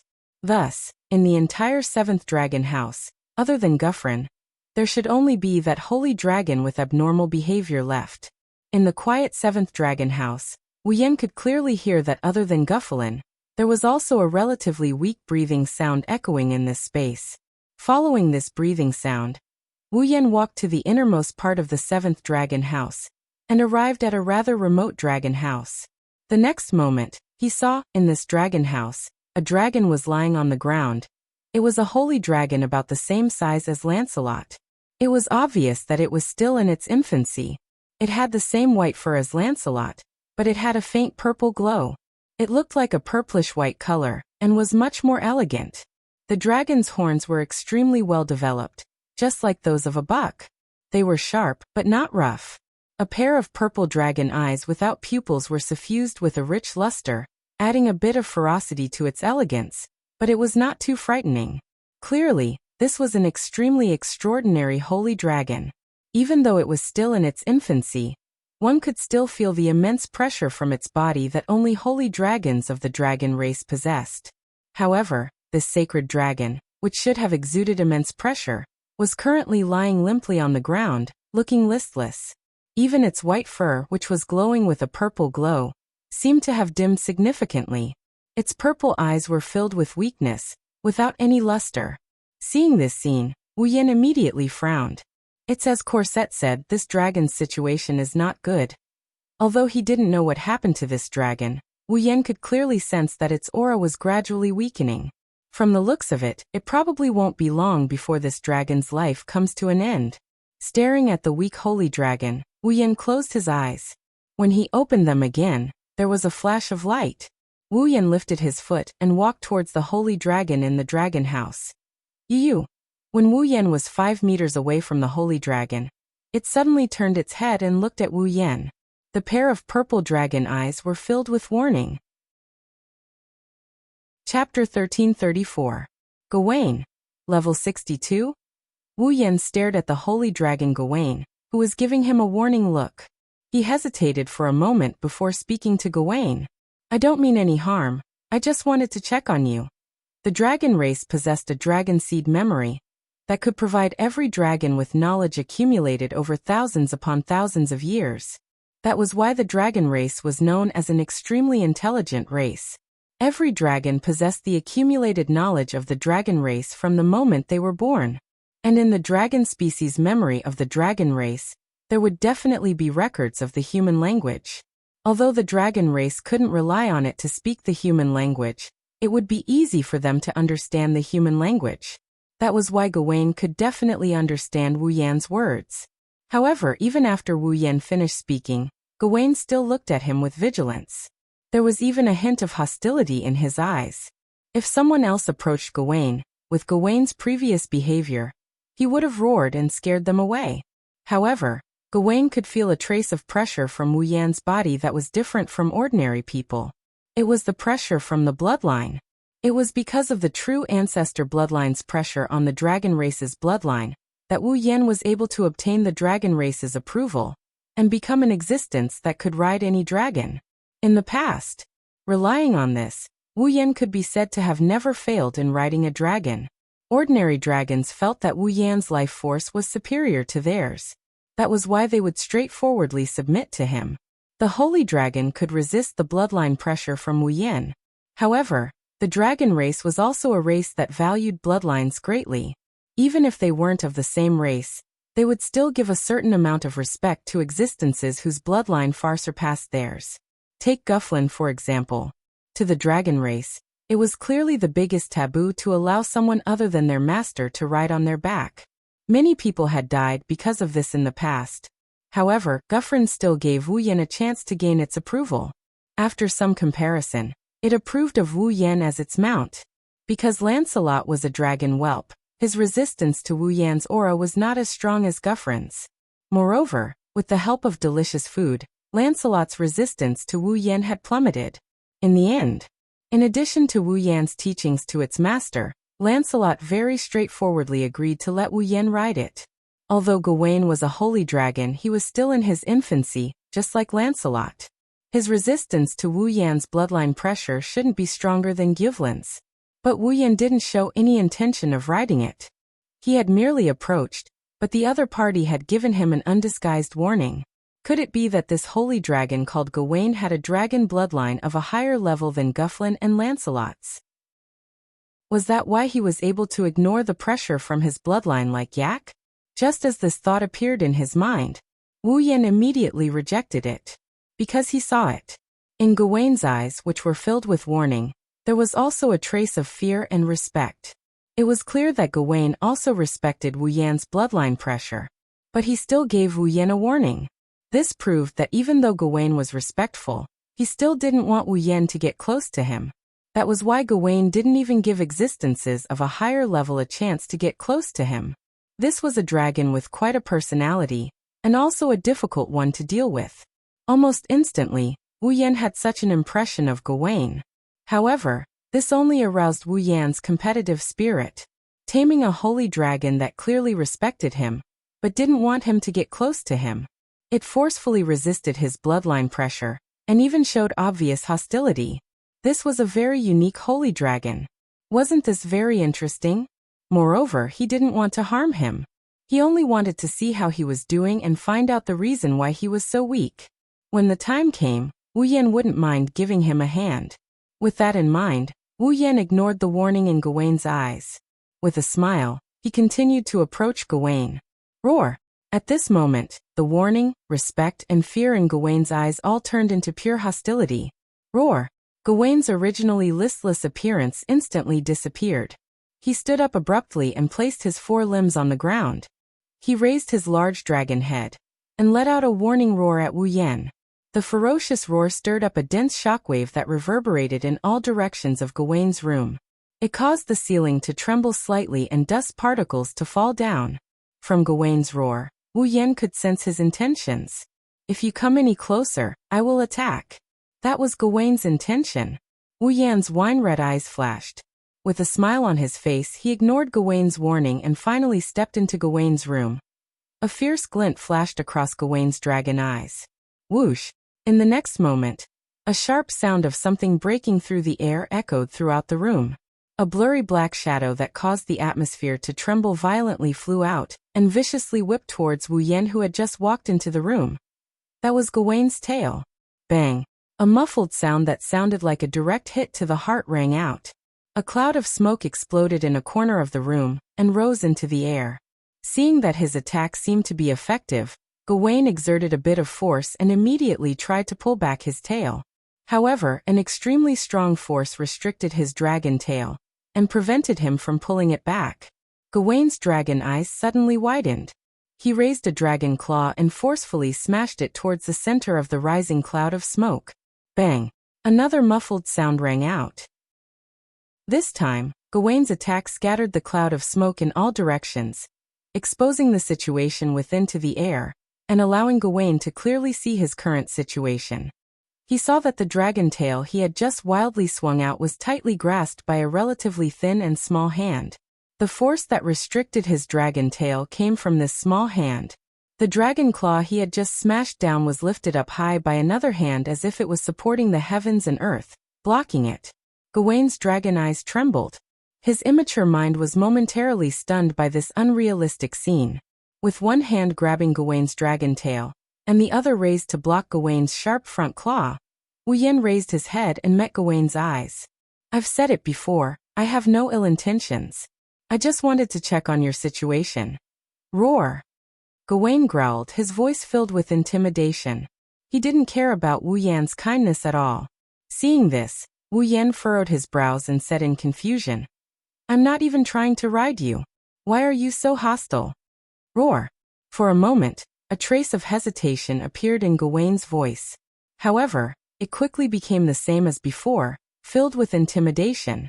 It was as if he was condescending and saying, If you don't leave now, I won't be merciful anymore. Heh. Seeing Gawain growling at him, Wu Yan sneered. You're young, but your temper is quite big. Gawain was enraged when he heard this. Roar! A ferocious roar shook the atmosphere. Gawain opened his mouth wide, and a light blue magic formation suddenly appeared in front of his dragon mouth. It carried a dense magic fluctuation as it slightly rotated. Wu Yan's expression froze. Inside the magic formation, a frightening amount of magic power stirred up a storm. Dragon breath that contained terrifying wind pressure and heat burst out like flames. It tore through space and went straight for Wu Yan without giving him a chance to explain himself. Seeing the dragon's breath rushing towards him, Wu Yan's expression turned cold. He suddenly tightened his grip on Gawain's dragon tail and claws, causing the veins on his hands to bulge. Then Wu Yan fiercely pulled on the dragon tail and claws in his hands and lifted. Roar! Gawain let out a roar that caught him off guard. That was because his 3-meter-tall body was lifted into the air by Wu Yan.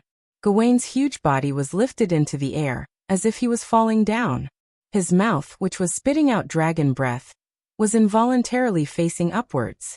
The dragon breath that was shooting out was deflected as Gawain fell on his back. It shot upwards and landed on top of the dragon room with a bang. Ha! Lifting Gawain's huge body, Wu Yan roared and used all his strength to grab Gawain's dragon tail and claws. He lifted them high above his head and smashed them down with all his might. Boom! A muffled sound like a drum echoed in the dragon room, followed by Gawain's painful groan. Chapter 1335. Boom! Ugh! With a muffled sound, the floor of the dragon room cracked inch by inch. Gawain let out a pained whimper and lay on the ground. Layers of smoke and dust covered his body. Roar! Feeling the pain from all over his body, Gawain groaned from the bottom of his heart. Anger involuntarily rose in his heart. As a member of the dragon race, he was actually defeated by a human? Even if this human seemed to have a higher bloodline than him, was he so weak that he couldn't even compete with him in strength? How was that possible? Gawain climbed up from the ground with anger in his heart. However, as soon as he moved, he realized that something was wrong. On Gawain's chest, the person who had just put him down was standing there, looking down at him disdainfully.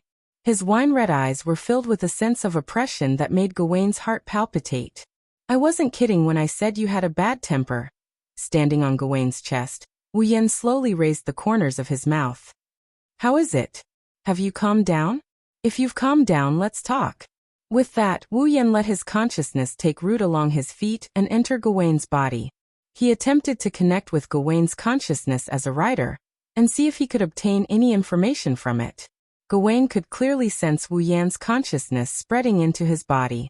He realized that the other party wanted to ride him as a rider. Gawain's dragon eyes opened wide and he began to struggle wildly. Roar! A dragon's roar rang out, carrying a strong sense of unyielding will as it reverberated in the air of the dragon room. Gawain's consciousness fiercely rejected Wu Yan's consciousness, rejecting it and not allowing it to connect with his consciousness. At the same time, he began to struggle. Unfortunately, just as Gawain had the thought to struggle, Wu Yan, who was standing on his chest, suddenly stomped down with great force. Gawain was heavily trampled under his feet. Gawain was of the dragon race. Furthermore, he had the powerful physical strength of a sacred dragon. He was unable to resist. As if a heavy mountain was pressing down on his body, Gawain only felt that his body had become incomparably heavy. He couldn't even lift his body. His limbs could only move about randomly. He couldn't move his body even an inch, let alone get up. The consciousness with Wu Yan as the source was drilling into Gawain's consciousness. Once it succeeded, then Gawain would truly be ridden. Roar! Gawain raised his head and roared. Not only was his voice unyielding, but it was also louder than any of the previous roars. With a hum, a barrier like magic array shot out from above Gawain's body, and instantly expanded to the size of Gawain's body. A wave of magic power suddenly erupted from Gawain's body, rolling into a thin film that covered Gawain's entire body. Wu Yan, who was thinking of a way to merge his consciousness with Gawain's, immediately felt a strong repulsive force violently acting on his body. It was as if an invisible wall had suddenly slammed into him, violently slamming into his chest. Bang! Caught off guard by this repulsive force, Wu Yan's body felt as if it had been hit by an invisible hammer. His feet brushed past Gawain's chest, and he was sent flying backwards. Wu Yan forcefully planted his feet on Gawain's body to prevent him from flying into the air. He exerted a little force and stabilized his body as he retreated. He stopped dangerously on Gawain's body and didn't fly backwards. Roar! Gawain roared angrily. A wave of magic power erupted from his body again, thickening the thin film of magic power, and increasing the repulsive force acting on Wu Yan. Wu Yan clenched his teeth. He forcibly endured the invisible impact from the film on Gawain's body, while looking up at the magic array rippling above him. His expression became rather displeased. A reflective defensive spell? This was an advanced magic that could only be cast by dragons of the Holy Dragon Clan. Although its defensive power wasn't as strong as a simple hexagon barrier, once it successfully blocked an attack from the outside, it would be able to reflect part of the attack. Presumably, Gawain was using Wu Yan's power to restrain him from getting up to rebound onto Wu Yan. That was why Wu Yan seemed to have been hit by an invisible attack and almost flew out of Gawain's body. Perhaps Gawain even saw Wu Yan's consciousness as an attack and reflected it back onto himself. Wu Yan snorted coldly. He exerted force with his feet and firmly planted himself on Gawain's body like the roots of an old tree. If you think that's enough to make me stop, then you're underestimating me too much. With that, Wu Yan ignored the repulsive force on his body. He closed his eyes and divided his attention into two parts. One focused on his feet, ignoring the rebounding force, and only focused on stabilizing himself on Gawain's body. The other focused on his own consciousness as a rider. Like water seeping into a rock, it flowed through the cracks in Gawain's rock and merged into Gawain's consciousness. Gawain's roar was tinged with fear. Originally, if a rider wanted to merge with a dragon's consciousness, the dragon had to open its heart to the rider and accept the merging of the rider's consciousness. Otherwise, even if the rider risked the great taboo of the dragon race to ride another dragon, he wouldn't be able to successfully control it. Yeshu had the talent of a genius dragon tamer and could ride any dragon. This proved that the dragons he rode all opened their hearts to him and accepted the merging of his consciousness. As for the specific reason, Wu Yan didn't know. However, Wu Yan knew why he could ride all dragons. He used the pressure from his bloodline to make the dragons pay their respects and accept him of their own accord. However, if that was the case, the holy dragons that could more or less resist Wu Yan's pressure would also pay their respects. However, because of their resistance, they wouldn't easily accept Wu Yan's ride. For example, Gyuvlin and Lancelot had to go through a lot of trouble before accepting Wu Yan's ride. Gawain didn't accept Wu Yan's offer to ride him. He also didn't open his heart to Wu Yan and accept Wu Yan's consciousness as a rider. However, the pressure from his bloodline made Gawain truly respect Wu Yan. Therefore, it gave Wu Yan an opportunity to take advantage of it. For example, dragons were extremely resistant to riders who weren't their master riding them. Therefore, when another rider rode them, their consciousness would condense into a rock, and the rider's consciousness wouldn't be able to merge with it. Gawain was the same. Because he rejected Wu Yan's consciousness, his consciousness also condensed into a rock. However, out of respect for Wu Yan, the stone had cracks that couldn't be seen with the naked eye. If a dragon didn't open its heart to its rider, the rider wouldn't be able to control the dragon. However, because of this crack in Gawain's consciousness, although Wu Yan didn't successfully merge with his consciousness and control Gawain, he obtained a part of Gawain's memories from the depths of his consciousness, just like Yaksa did when he controlled the corpse ash dragon.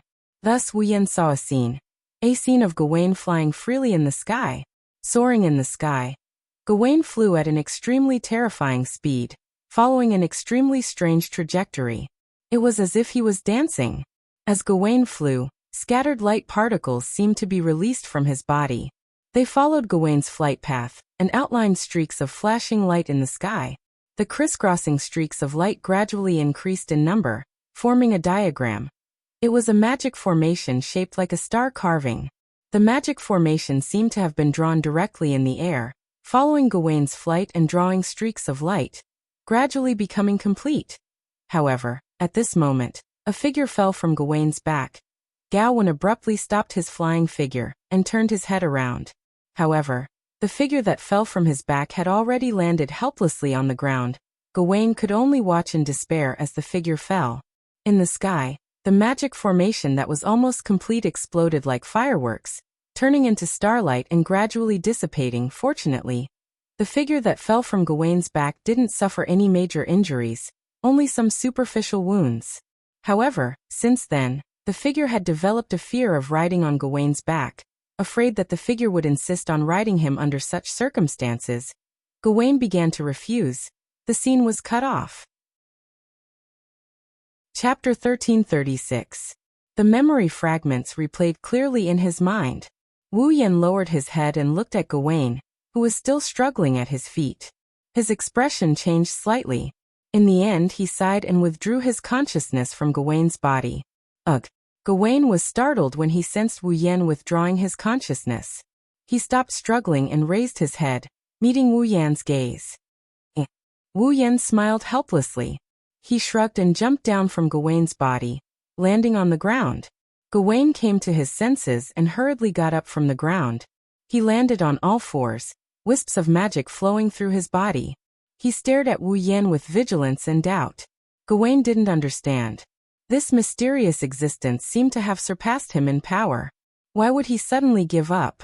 As long as Gawaine didn't open his heart to Wu Yan and accept Wu Yan's consciousness, Wu Yan wouldn't be able to control him. However, Gawaine was well aware of his own situation. He couldn't beat him. If that was the case, there was no reason for him to give up. Even if he couldn't control him for the time being, who knew when he'd given if he persisted? Of course, Gawaine had made his own decision. He definitely wouldn't give in. Could it be that he gave up because he knew he wouldn't give in? Seeing the doubt in Gawaine's eyes, Wu Yan sighed. He stretched out his hand. Gawain was slightly stunned. Gawaine was stunned. You've had a hard time as well. Hearing this, Gawaine was stunned once more, and then he fell silent. This sentence sounded a little strange, but Gawaine unexpectedly understood it. Maybe this person already knows about my situation. Just as Gawaine had guessed, Wu Yan had learned why Gawaine had become so weak from the memory fragments in the depths of Gawaine's consciousness. The reason why he'd stayed in the dragon house. Simply put, Gawaine was refusing his master's ride. The reason was naturally related to the memory fragment from before. From that memory fragment, Wu Yan learned that Gawaine's master seemed to be carrying Gawaine through some kind of strange training. This exercise was the magic circle that Gawaine had drawn in the sky in the memory fragment. Wu Yan didn't know what that magic array was. Gawaine and his master were practicing something, but this practice seemed to require a terrifying flying speed and trajectory. Apart from the flying method that Lancelot had mastered to change the shape of magic power, that speed was undoubtedly the fastest flying speed that Wu Yan had ever seen. Not to mention the fact that it required an extremely fast flight speed. Gawaine was also able to fly according to the flight trajectory in a posture, an angle that was as difficult as ascending to the heavens. Because of this, an accident happened. Gawaine's master fell off Gawaine's back. Although Gawaine's master was lucky enough to only suffer some light injuries in that accident, Gawaine's master was lucky enough to only suffer some minor injuries. However, falling from Gao Wenlong's back had left a psychological shadow on Gao Wenlong's master, and it had a great impact on his heart. So, ever since Gawaine's master fell off Gawaine's back, Gawaine's master had always been afraid of Gawaine. A horseman is afraid of riding his own par? Ignoring the impact that this would have on Gawaine, it was obvious that a rider was afraid of his par. If he continued to ride Gawaine, he would definitely end up in a miserable state. If he continued to ride Gawaine while traumatized, the same thing would definitely happen again. The first time, he was lucky and only suffered some light injuries. What about the second time? The third time? If he continued to ride Gawaine while in that state of mind, Gawaine's master would sooner or later be seriously injured or even killed. Therefore, to protect his master, Gawaine began to refuse his master and no longer allowed him to ride him. That was where the problem came from. Due to the virtuous dragon magic Abayan, dragons were able to contract with humans and obtain a slim chance of survival. However, this also caused dragons to be restricted in many aspects. After all, the contract between a dragon and a human was to recognize the contractor as the master and obtain a channel to replenish star essence to survive. If the dragon could wantonly disobey the orders of the contractor, then what was the point of the human contracting with the dragon? Therefore, after contracting with humans, dragons could no longer disobey their master's orders. If dragons disobeyed their master, then the star essence channel established by the star carvings would automatically be cut off. Dragons would no longer be able to replenish their star essence from their master. Therefore, ever since Gawaine began to refuse his master's ride, the star essence channel between Gawaine and his master was cut off. Gawaine could no longer obtain star essence from his master. Star essence was a type of energy that life forms could not lack. It was precisely because dragons lost the ability to be self-sufficient that they needed to contract with humans to obtain a slim chance of survival. Without the supply of star essence, Gawaine naturally grew weaker and weaker. When the remaining star essence in his body was completely used up, Gawain would only have one path left to take. Die stroking the fur on Gawain's neck, Wu Yan sighed. I didn't expect you to be such a good person with such a bad temper. No, a good dragon. Gawain snorted and turned his head away, making Wu Yan laugh inwardly. This bad-tempered dragon actually knows how to feel shy. I roughly understand your reason. Wu Yan pursed his lips. But if you're so weak, why are you still resisting my will? Am I not qualified to ride you? Roar. Roar. Gawain raised his head proudly and let out a soft roar. Wu Yan did not understand Gawain's language, but judging from Gawain's proud appearance, Wu Yan could roughly guess what he was trying to say. Apart from your master, no one else can ride on your back? Wu Yan narrowed his eyes, a smile appearing on his face. His hand on Gawain's neck changed from caressing to strangling, slowly tightening his grip. You really are arrogant. Roar. Gawain let out a painful roar. His dragon head began to shake. Unfortunately, in terms of physical strength, even a holy dragon like him could not compare to Wu Yan, a true ancestor who had been baptized by the magical pond water. Struggling would only increase his pain. Gawain immediately looked at Wu Yan, begging for mercy. You should have done this from the start. Wu Yan smiled in satisfaction. He loosened his grip on Gawain's neck. He hesitated for a bit before continuing. He hesitated for a moment, then said softly, but you should know that if this continues, only death will await you. Gawain lowered his head, but he quickly raised it again. His purple eyes without pupils were filled with determination, silently expressing his choice. For the sake of his master's safety, he would not regret it even if he used up all his star essence and died. You're just a young dragon, but you have such willpower. Wu Yan couldn't help but laugh bitterly. Why don't you have a good talk with your master? That way, you should be able to solve the problem better, right? Gawain said nothing. Gawain remained silent. He only shook his huge dragon head, seemingly a little sad. All right, this is between you and your master. It's not my place to interfere. Wu Yan patted Gawain's neck and walked up to him, meeting his purple eyes. However, since I've encountered such a situation, I can't just watch you die without doing anything. With that, Wu Yan reached out his hands, placed them between Gawain's dragon heads, and closed his eyes. To be honest, Wu Yan couldn't do anything about Gawain's condition. After all, Gawain wasn't sick or injured. The only reason he was so weak was because he couldn't replenish the star essence in his body, losing the energy needed to sustain his life. Thus, even if Wu Yan had the vast knowledge from the 103,000 demon books and the ability of the angel's holiness, he couldn't do anything. Fortunately, it wasn't completely impossible. Under Gawain's confused gaze, Wu Yan suddenly undid all the seals on his body. His overwhelming magic, superpowers, and other abilities all returned to his body in an instant. The next moment, specks of starlight appeared around Wu Yan. Surprisingly, it was a star essence. Gawain's eyes widened. This can only treat the symptoms, not the root cause, but it should be able to prolong your life. Wu Yan looked straight at Gawain. That's all I can do. Gawain immediately looked gratefully at Wu Yan, closed his eyes, and absorbed the star essence around him. Chapter 1337. Ever since then, Sylvia's training ground had been fixed at the empty space in front of the seventh dragon's hut. While Wu Yan was helping Sylvia with her training, he would also enter the dragon's hut every day and remove the seal on his body for a limited time. He used his body's constitution, which had become extremely attractive to star essences after the star essences went berserk when he first arrived in this world, to supply star essences to Gawain. Of course, this method could only treat the symptoms and not the root of the problem.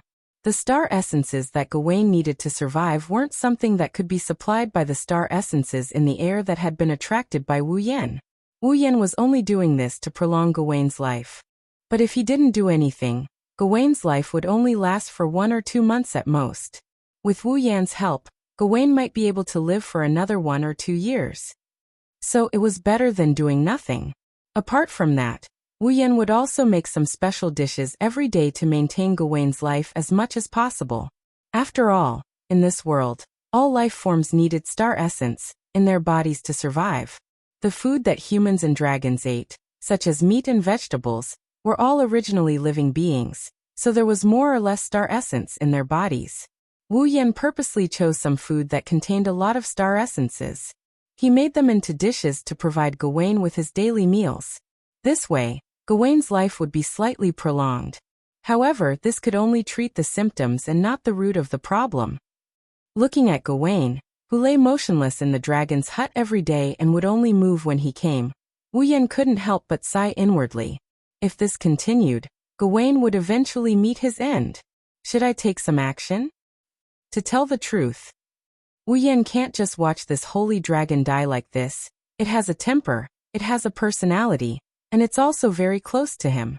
But Gawain didn't seem to want Wu Yan to meddle in his affairs. Wu Yan could only continue to give Gawain more star essence every day, and provide him with food with a high star essence content. As for what he would do in the future, he could only take the next step. Let's take this step. Just like that. 3 days slowly passed. Dusk began to replace the azure blue sky, and night was about to fall. When the sky brightened again, it would be the start of the imperial competition. Similarly, it was also the day of the duel between Wu Yan, Sylvia, and Lorea's holy dragon knights. Sylvia was panting heavily on Lancelot's back in front of the 7th dragon's hut. Her icy blue eyes rippled with fatigue, but at the same time, there was uncontrollable joy. He took a closer look. In the empty space in front of Sylvia and Lancelot, there was a path that looked as if it had been forcefully crushed by something. A huge ravine that was 4 to 5 meters wide was extending into the distance, and there was no end in sight.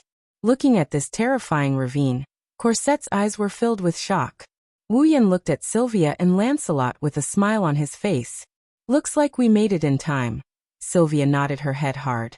She looked at the huge ravine that continued to extend forward with Lancelot as the source.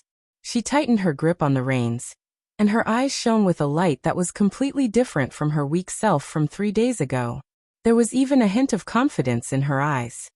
With Lancelot's flying speed and this, I might really be able to win. I've already given you the conditions for victory. Wu Yan didn't deny Sylvia's words and shrugged. But that doesn't mean you'll definitely win.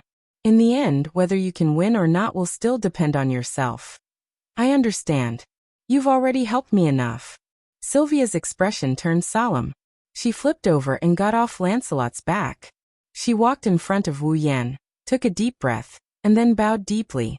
Thank you, Roland. You brat. Wu Yan didn't avoid Sylvia, who gave him the most formal greeting. Instead, he accepted it with a helpless expression on his face. You're the 4th princess, and I'm only a guard. If others see you like this, it won't do you any good. This has nothing to do with identity. Sylvia's face was full of seriousness, and her tone was also very solemn. If it wasn't for you, I wouldn't even have the qualifications to struggle a little in the hands of my royal sister. Moreover, you've given me the opportunity and capital to control my own fate. Your kindness is not something that can be repaid with just a simple gratitude. You don't have to take it to heart. I simply can't stand Veronica's actions and your depressed appearance. Wu Yan first glanced at Sylvia, then at Corset. He couldn't help but touch his cheek and a smile hung on his face. Furthermore, it's not like I don't have any benefits. Seeing Wu Yan touch his cheek with a meaningful expression, Corset's charming face revealed a reproachful expression, causing Sylvia to be somewhat puzzled. Benefits? What do you mean? Well, don't mind it. Wu Yan shrugged, then walked in front of Lancelot and patted its neck. You have to work harder tomorrow. I've spent a lot of effort on you, so don't embarrass me. Roar. Lancelot growled, its head held high, as if to say, that's impossible. Wu Yan, Sylvia, and Corset couldn't help but laugh. Then, Roland, what about you? After laughing, Sylvia looked at Wu Yan and hesitated for a moment. I haven't seen you do anything in the past 3 days. Don't you need to prepare? What do I need to prepare? Wu Yan was rather annoyed. Do you want me to undergo special training like you? It's impossible for me to improve even a little bit in 3 days. Then you should at least consider some countermeasures. Sylvia shuddered. Royal sister isn't a kind-hearted person. You've already exposed your strength in your battle with Sir Gulien 3 days ago. Royal sister will definitely make some difficult decisions for you because of that. You have to be careful. With that person's bad taste, it's not impossible. Despite saying that, Wu Yan didn't seem to care about it at all. However, I'm looking forward to it. Looking forward? Sylvia and Corset looked at each other in confusion. Confusion was written all over their faces. What kind of opponent will Veronica arrange for me? Wu Yan's eyes flashed with shrewdness, the corner of his mouth raised. She should know that ordinary Saint Sky Dragon Knights are no match for me, so I'm looking forward to what kind of person she will send to be my opponent. Sylvia and Corset looked at each other. It was as Wu Yan said, an ordinary Saint Dragon Knight was no match for him. Wu Yan didn't even have a Saint Knight's armor, yet he was able to fight Gu Lian to a standstill. Under these circumstances, Wu Yan didn't even need to send Fall out. He just needed to ride Gufflin, and the two of them together would be enough to give Gu Lian a run for his money. Why was he only able to fight? The Saint Knight's armor was a piece of magical equipment created by Boer. The armor's magical power came from the same source as Boer's. When riding Boer, the Saint Dragon Knight could infuse the armor's magical power back into Boer's body to increase Boer's power. Just like Lebeka when fighting the Corpse Grey Dragon. Guffarin could completely suppress the Corpse Grey Dragon by fusing the armor's magical power with Guffarin's. Therefore, even if Wu Yan and Gu Lian were evenly matched, once Boer was added, Wu Yan would be slightly weaker than Gu Lian. But that was only if he was riding someone else's Fall. Sylvia and Corset didn't forget that Wu Yan also had his own Boer, a Dragon Knight. He might even be a Saint Heavenly Dragon Knight. If Wu Yan summoned his Boer would be slightly stronger than Guffarin, and equipped with the Saint Knight's armor. Gu Lian would be no match for him. Sylvia and Corset couldn't help but look forward to it. They looked forward to tomorrow. Chapter 1338. The next day, early in the morning, the light blue sky hung high on the edge of the sky. There were no clouds in the clear blue sky for thousands of miles. The sunlight poured down like flowing water, but it didn't seem blazing. Instead, it made the people who were illuminated feel a touch of warmth and joy in their hearts. Today, the weather was beautiful, making the imperial competition that was supposed to come unprecedentedly enthusiastic. Oh, oh, oh, oh. The cheers that resounded through the sky kept echoing in the arena of the Ansari State's Dragon Riding Academy. It turned into an echo that kept going on and on. The audience seats in the arena had long been filled by the students, instructors, teachers of the Ansari Dragon Riding Academy, and the citizens of Ansari City. Even the standing seats were full of people, squeezing the audience seats of the entire arena, until not even a drop of water could trickle through. As far as the eye could see, it was full of black heads. At the front of the arena, on the top of a wall, there were special seats specially prepared for the nobles who came to watch the imperial competition. Veronica sat on the only chair in the special seats and looked down. Her hawk-like sharp eyes swept across the arena below. On her mouth, a faint arc hung on Veronica's face. Obviously, Veronica was also looking forward to today's arrival.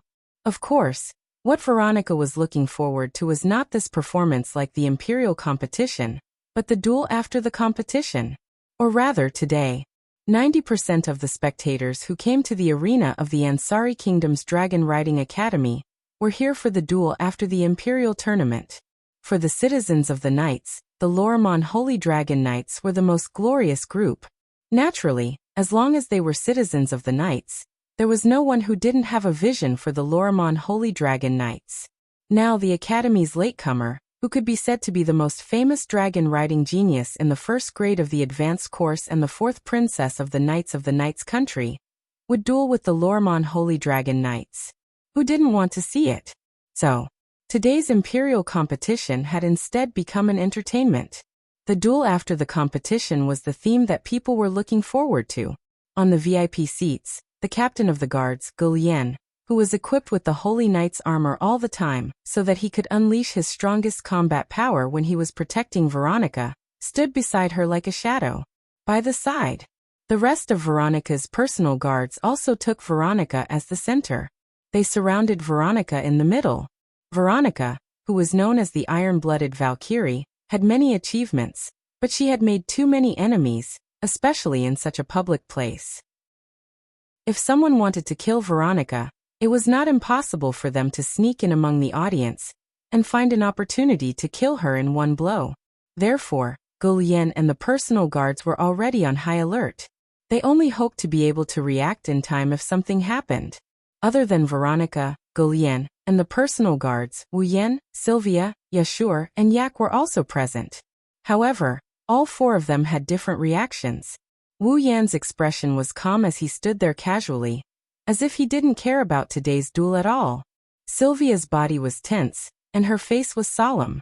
However, if one looked closely, they would see that her forehead was dripping with sweat. She was clearly nervous. Yak was similar to Wu Yan. She didn't care about today's competition and duel at all. She put on a haughty appearance. Yashur, on the other hand, stood there with a tired expression. His shoulders were slumped as if he had just experienced some extremely exhausting exercise, and could collapse at any time. As for Rebecca, she was in the arena below, riding Guffrin.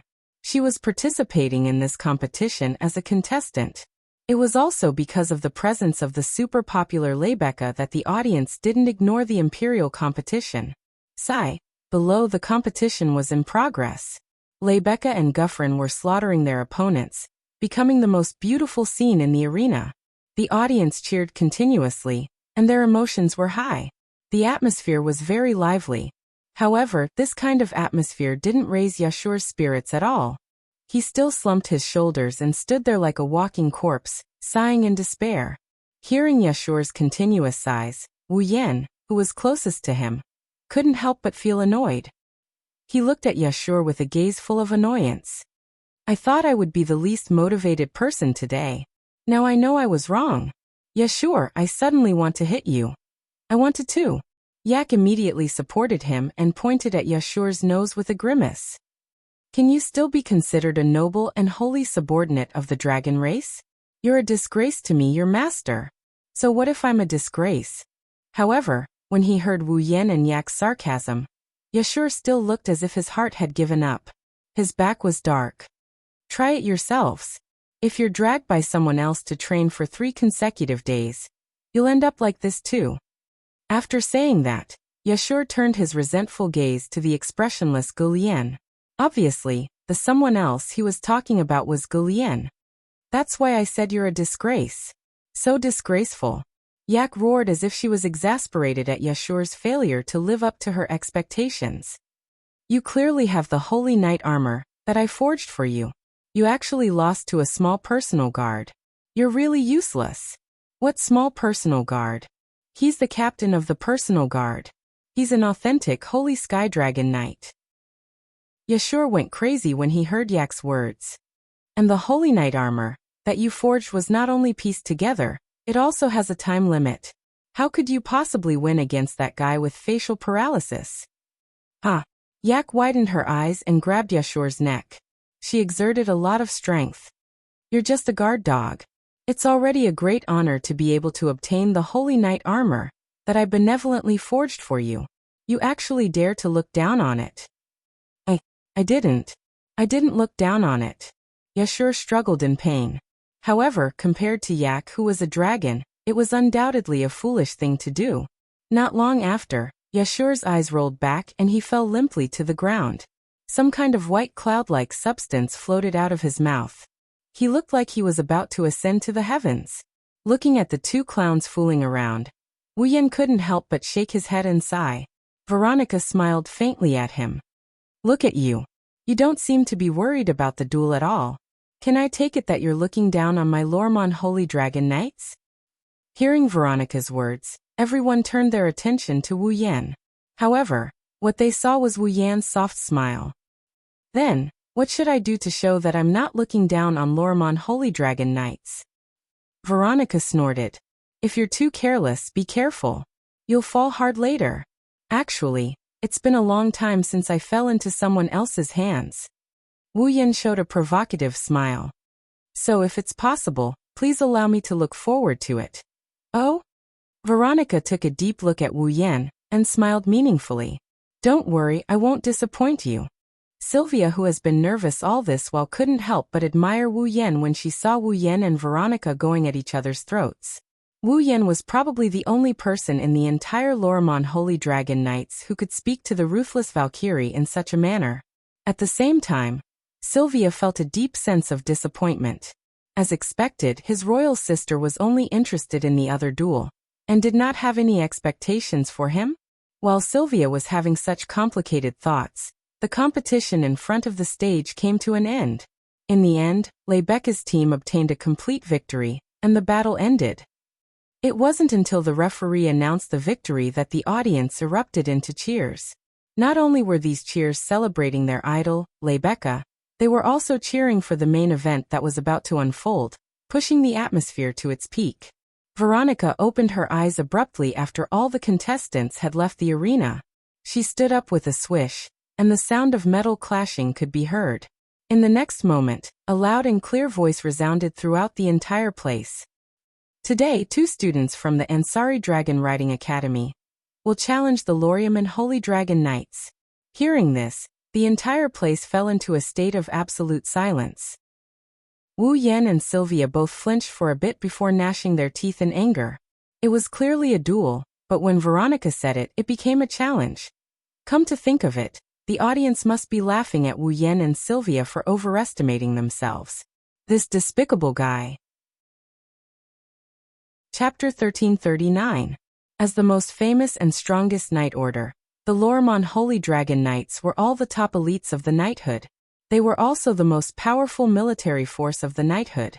The knighthood of Loriaman was only a small country, compared to a suzerain like the Shepron Kingdom and the Sephiroth Empire that persisted in the Shepron Kingdom. The difference was not just a little bit. However, even so, no force in the Aruxtran continent would underestimate the knighthood of Loriaman.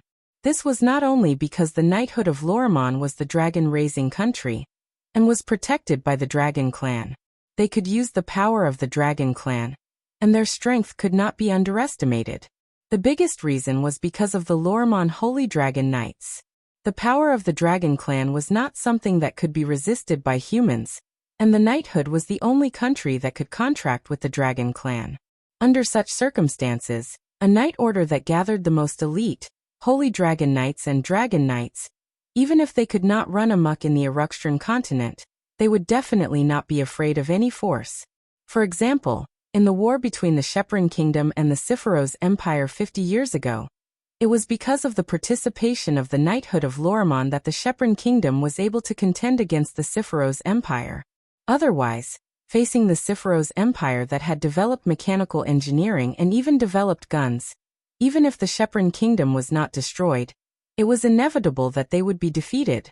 So, no one dared to underestimate the knighthood that was favored by the Dragon Clan, and no one dared to underestimate the Loriaman Holy Dragon Knights that gathered the strongest, Holy Dragon Knights and Dragon Knights. Therefore, the Loriaman Holy Dragon Knights were the target of all the citizens of the knighthood.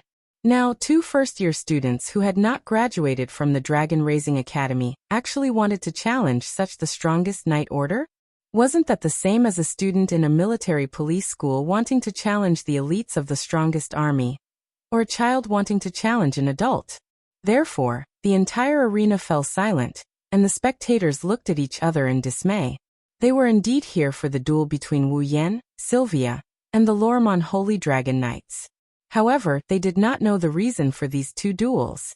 Originally, the citizens of Ansari City and the students, teachers, and instructors of the Ansari Dragon Riding Academy all thought that this was Veronica's way of showcasing the power of Loriaman's Holy Dragon Knights, to encourage the citizens of Ansari who had just been attacked, and to give them a sense of security. These 2 duels were planned. Who knew? In the end, it was actually a challenge. Just like what Wu Yan and Sylvia thought, Wu Yan and Sylvia thought. Everyone present had the same thought. That would be overestimating his capabilities. Veronica continued to speak with a natural expression. First up is the first year of the advanced course class, Sylvia Green. Lord Lehman. Although the audience was a little surprised by what had happened, it didn't stop them from looking forward to the duel. Almost at the same time, Veronica's voice fell. In the arena, passionate cheers of support resounded. Veronica sat back down and glanced at Sylvia. Sylvia, go on stage. She didn't have the attitude an elder sister should have towards her younger sister. Her words were like an order, causing Sylvia's body to slightly stiffen and the nervousness in her heart to surge out. It wasn't like Sylvia had never appeared in front of so many people before. She was already used to it and shouldn't be nervous. However, when she thought about how her demon sister was also looking at her, and how she had to show her strength to her sister, Sylvia couldn't help but feel nervous. Seeing Sylvia's body stiffen and not even taking a step forward, Veronica coldly snorted, causing Sylvia to tremble. She clenched her teeth and lifted her heavy steps and walked towards the arena. Seeing Sylvia was about to step out of the VIP seats, Wuyan closed his eyes and helplessly smiled. Under everyone's stunned gaze, Wuyan suddenly raised his hand and unceremoniously slapped Sylvia's delicate butt. Pa!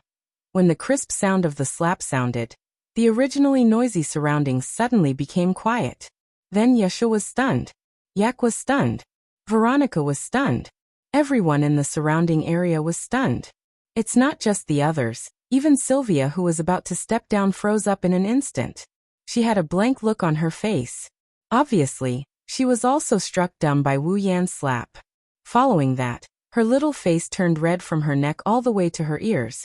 Facing Sylvia's face that was so red that it was about to explode, Wu Yan nonchalantly retracted his hand and sighed. Not bad, quite soft, poof.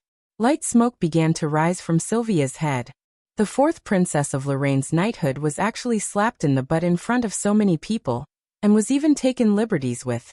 How could the prim and proper Sylvia not be ashamed and angry to the point of wanting to die? It's not over yet. Wu Yan licked his lips and revealed a rather sinister smile. If you lose later, then it won't be something that can be solved with a slap on the butt. You. Sylvia's entire face was so red that it looked like water was about to drip out. She looked at Wu Yan with eyes full of shame and anger.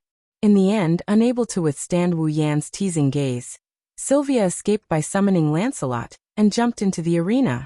Looking at Sylvia, who jumped into the arena like she was fleeing for her life and landed on Lancelot's back, Wu Yan's expression didn't change at all, even though he endured the sharp gazes from the crowd. You're really something. Veronica was the only one who spoke in admiration. After being slapped by you, all of Sylvia's nervousness disappeared. Now she should be able to display her full strength. Hearing this, Yeshu, Yak and the others were slightly startled and finally understood. No wonder Wu Yan dared to slap the fourth princesses, but in front of the royal family. So he had this plan in mind.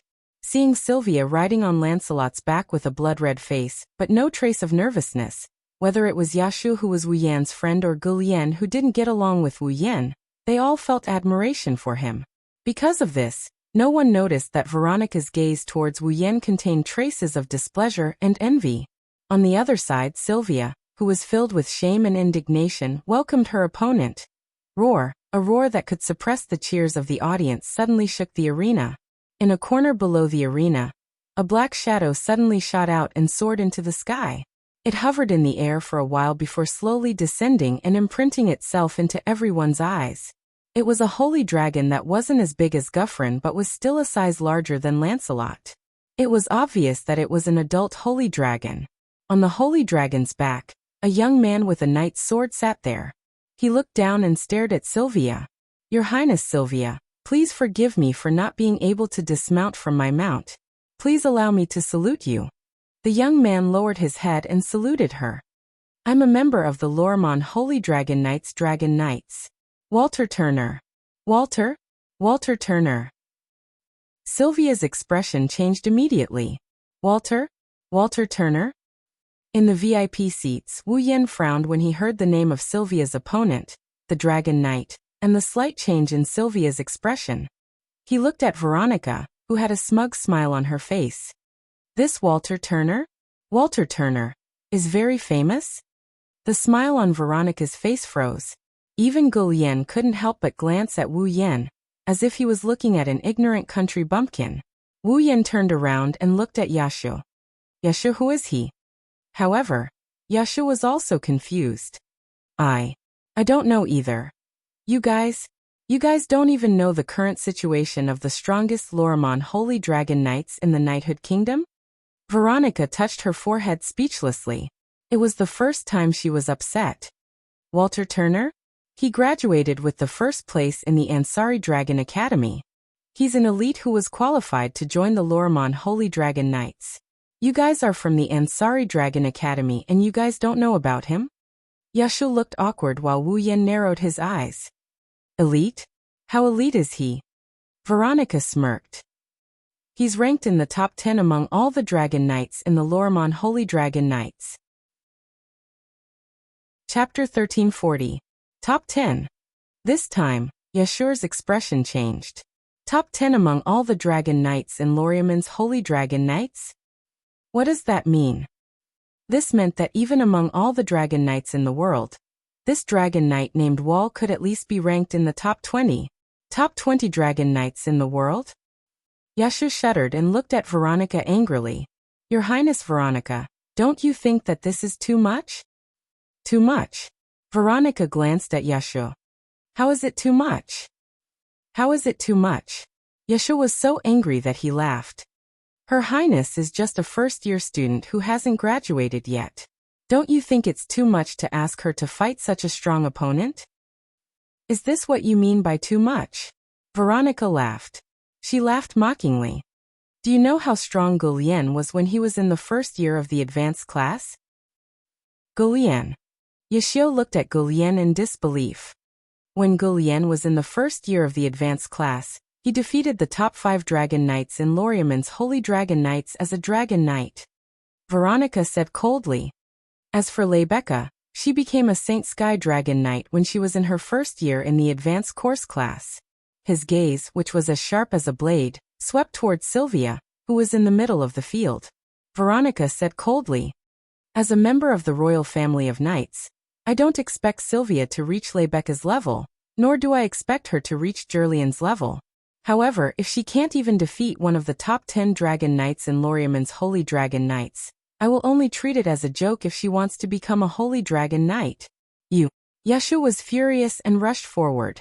Gulian suddenly turned his head and looked at Yashio with killing intent in his eyes, causing him to freeze on the spot. He didn't dare to say anything. After all, offending the princess is a serious crime. Veronica turned her head non-committally. She was about to look at the field, but she glanced at Wu Yan from the corner of her eyes. So, Wu Yan looked at the field with a faint smile. Veronica looked at him. Veronica narrowed her sharp eyes. You seem to have a lot of confidence in Sylvia? Wu Yan raised an eyebrow and he looked at Veronica with an amused expression. In other words, you don't have confidence in Sylvia? Veronica was speechless. She couldn't answer for a moment. Ma. Wu Yan crossed his arms in front of his chest. He looked at the stage with an amused expression. Open your eyes and take a look at the performance of my temporary student. Veronica lowered her head thoughtfully, fell into deep thought and murmured. A student taught at the last minute. Different from Wu Yan and Yashu who didn't know anything, Sylvia knew what kind of experience her opponent had, and what kind of strength he had. Thus, Sylvia's expression instantly turned serious. Duel with the top 10 Dragon Knights of Loriomon, and the top 20 Dragon Knights in the world and win? Perhaps, in the past, this would be an impossible task. But now, thinking back to the past 3 days of special training, Sylvia smiled and the battle intent in her heart surged. Roar! Sensing the battle intent in Sylvia's heart, Lancelot raised his head and roared, causing Sylvia to laugh. Sylvia? Loriomon, first year of the advanced class. Sylvia raised her head and looked at Wall. Her eyes shone brightly as she made such an introduction. Please enlighten me. Looking at Sylvia's eyes that were full of fighting spirit, Wall's originally relaxed mood suddenly sank. In the VIP seats, Veronica, Gulian, and the others were also surprised to see Sylvia like this. The entire audience erupted into loud cheers of support. I won't go easy on you, Wall solemnly declared. His intuition told him that if he didn't get serious, he would lose miserably. In the VIP seats, Veronica seemed to have the same feeling. Finally, a look of anticipation appeared in her eyes. A smile appeared on her emotionless face as she waved her arm. Begin. Oh! The audience went wild. Hein! Wall shouted sternly, and his eyes became sharp. The divine dragon named Hein let out a roar and soared into the sky. When it arrived above the arena, it unfurled its body, and a magic array with a geometric pattern appeared around it. At the same time, an airflow of mana surged out of the magic array. Sylvia's expression froze. In the next instant, the magic array above them suddenly exploded. Magical fireballs the size of a human head rained down like falling meteors. Lancelot. Looking at the falling fireballs, Sylvia clamped onto the dragon's back. The will of a rider clearly transmitted Sylvia's thoughts to Lancelot. Sensing Sylvia's will, Lancelot fiercely flapped his wings and retreated out of the range of the falling fireballs. Too naive. Wall sneered. The magic fireballs suddenly changed their trajectory just as they were about to hit the ground. With a loud whistling sound, they shot toward Sylvia from all directions like missiles. What? It seemed that even Sylvia didn't expect the magic fireballs to change their direction. By the time she reacted, the fireballs had covered her in all directions, and there was no place to dodge. Lancelot. At that moment, Sylvia hurriedly pulled on the reins in her hand, and hexagonal defensive magical arrays suddenly appeared around Lancelot's body, protecting Sylvia and Lancelot like a sturdy wall. The fireballs immediately fell and bombarded the hexagonal defensive magic formation. Bang bang bang bang bang. In an instant, intense flames covered Sylvia and Lancelot. Smoke and dust obscured the audience's vision, and explosions sounded one after another. Roar. Although Lancelot's defensive magic array had blocked all of the fireballs, none of them had dealt any direct damage to him. However, despite being in the center of the explosion, Lancelot was still affected by the shock waves. As if he had been struck by something, he was sent flying. Lancelot flew back, and Sylvia, who was sitting on the dragon's back, almost lost her balance and fell off the dragon's back. Whether it was a dragon breeder who had yet to mature into a holy dragon, a dragon knight who had a holy dragon, or a dragon knight who had a holy knight armor, there was a basic rule in this type of formal duel. Once one fell off the dragon's back, one would lose. Therefore, the rider couldn't let go of the reins no matter what. Sylvia could only hold on tightly to the reins in her hands and try her best to endure the impact. She barely stabilized herself and stayed on Lancelot's back. As soon as they met, Sylvia almost fell off the dragon's back and lost. This caused an uproar among the audience, and it also made Veronica, who was sitting in the VIP seats, feel disappointed. However, this didn't affect Wall's mood. Hein. A cold and emotionless yell sounded, and didn't give Sylvia any time to breathe. Holy Dragon Hein roared again, and activated the geometric magic formation. The second wave of magic fireballs fell like a hot knife through butter, and lit up the entire sky red. Sylvia was shocked and hurriedly pulled on the reins in her hands. Lancelot began to fly rapidly according to Sylvia's instructions, as if he was fleeing. He dodged the magical fireballs shooting at him and flew into the sky. Unfortunately, the magic fireball could change its trajectory and attack according to Wall and Hein's will. It flashed with hot flames and dragged a fiery tail behind it. In the sharp sound of the explosion, it rubbed against the atmosphere and mercilessly chased after Lancelot and shot toward Sylvia. At that moment, Sylvia and Lancelot could only miserably dodge the mana fireballs shooting towards them.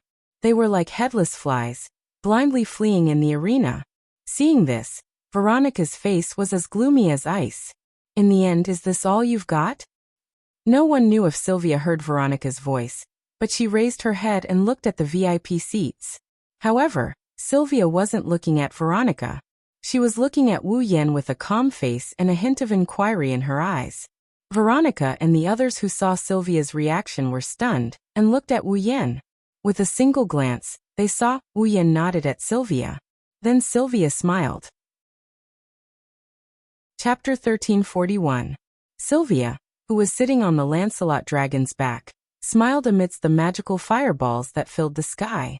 Her smile stunned everyone on the spot. Sylvia's expression suddenly froze as she cried out in a delicate voice. "Fly, Lancelot!" Roar. Lancelot, who was fleeing in a sorry state, suddenly raised his head, and a bloody light that caused one's heart to palpitate flashed through his eyes. He opened his mouth and let out a ferocious roar that resounded through the entire area. and it turned into an echoing echo. A violent magic power suddenly surged from Lancelot's body, instantly covering his entire body. It turned into a layer of film invisible to the naked eye, and condensed into a rather peculiar shape. It had a sharp front and a rounded back. It was the shape of a bullet. Then Lancelot disappeared. Yes, he disappeared. Under the watchful eyes of no less than 1,000 people at the scene, he disappeared without any warning. Then in the next second, an ear-piercing sound reverberated throughout the entire arena. A meteor-like stream of light erupted from the magic power fireballs and soared into the sky. In the blink of an eye, it was above Wall and Hein. That was Sylvia, who was riding on Lancelot. Wall's pupils shrank to the size of a needle tip. In the special seats, Veronica suddenly stood up from her seat. Her eagle-like sharp eyes were filled with disbelief. Yak and Gulien widened their eyes. Their expressions changed rapidly. What kind of speed was that? While everyone present was astonished by Lancelot's speed, Sylvia's face was filled with determination as she swung the reins in her hand. Roar, along with Lancelot's roar, the magic power belonging to the dragon race abruptly exploded from Lancelot's body, which wasn't considered large compared to Hein's. The heatwave-like magic power surrounded Lancelot and condensed in front of him. Finally, it condensed into an ice-blue geometric pattern. That was a magic circle that spat out dragon breath attacks. The surging magic fluctuations acted on this space and spread out like ripples, awakening Wall, who was still immersed in Lancelot's terrifying speed. He realized that he was exposing his back to his opponent. Wall finally reacted. He hurriedly rode on Hein and spread out a hexagonal defensive magic shield. Go! Almost at the same time, Sylvia's resolute shout resounded throughout the entire arena. In the sky, a fiery magic power stream descended from the sky. It was like a waterfall crashing down. His eyes fell on Wall and Hein without any explanation. Bang! The violent shockwaves bombarded the hexagon defensive magic barrier without any reason. Smoke, fire, and wind instantly swept through the arena. It enveloped Wall and Hein. It also enveloped Sylvia and Lancelot. It was the same. It also enveloped the entire arena. In a short moment, the entire arena was covered in thick smoke. Traces of fire and magic power radiance spread in the smoke and dust, causing the atmosphere to tremble. And from the time Sylvia and Lancelot fled pathetically to the time they burst forth with terrifying speed and counterattack, filling the entire arena with smoke and flames, only a short 2 to 3 seconds had passed. The situation was completely reversed. Every spectator widened their eyes, trying to see through the smoke and dust. They all wanted to know if the fourth princess of the Lorimon Night King's family, who had obtained Fall, became a dragon breeder, and was promoted to a dragon knight, could defeat one of the top 10 dragon knights of Lorimon Night King's Holy Dragon Knights when she was still a student? If she could, then in the future, the name Sylvia would not only represent the princess of the royal family, but also the supreme glory and glory. Just now, that speed. Looking at the rapidly changing situation in the arena, Yashu murmured as if he was in a dream. It seems similar to the speed that Lancelot showed when Roan fought the corpse Grey Dragon. Roan. Veronica snapped back to reality and turned to look at Wu Yan. Her sharp eyes flashed brightly. Lancelot's unique speed. Is it because of you? Half and half. Wu Yan did not admit nor refute. His eyes were fixed on the arena as he answered without turning his head.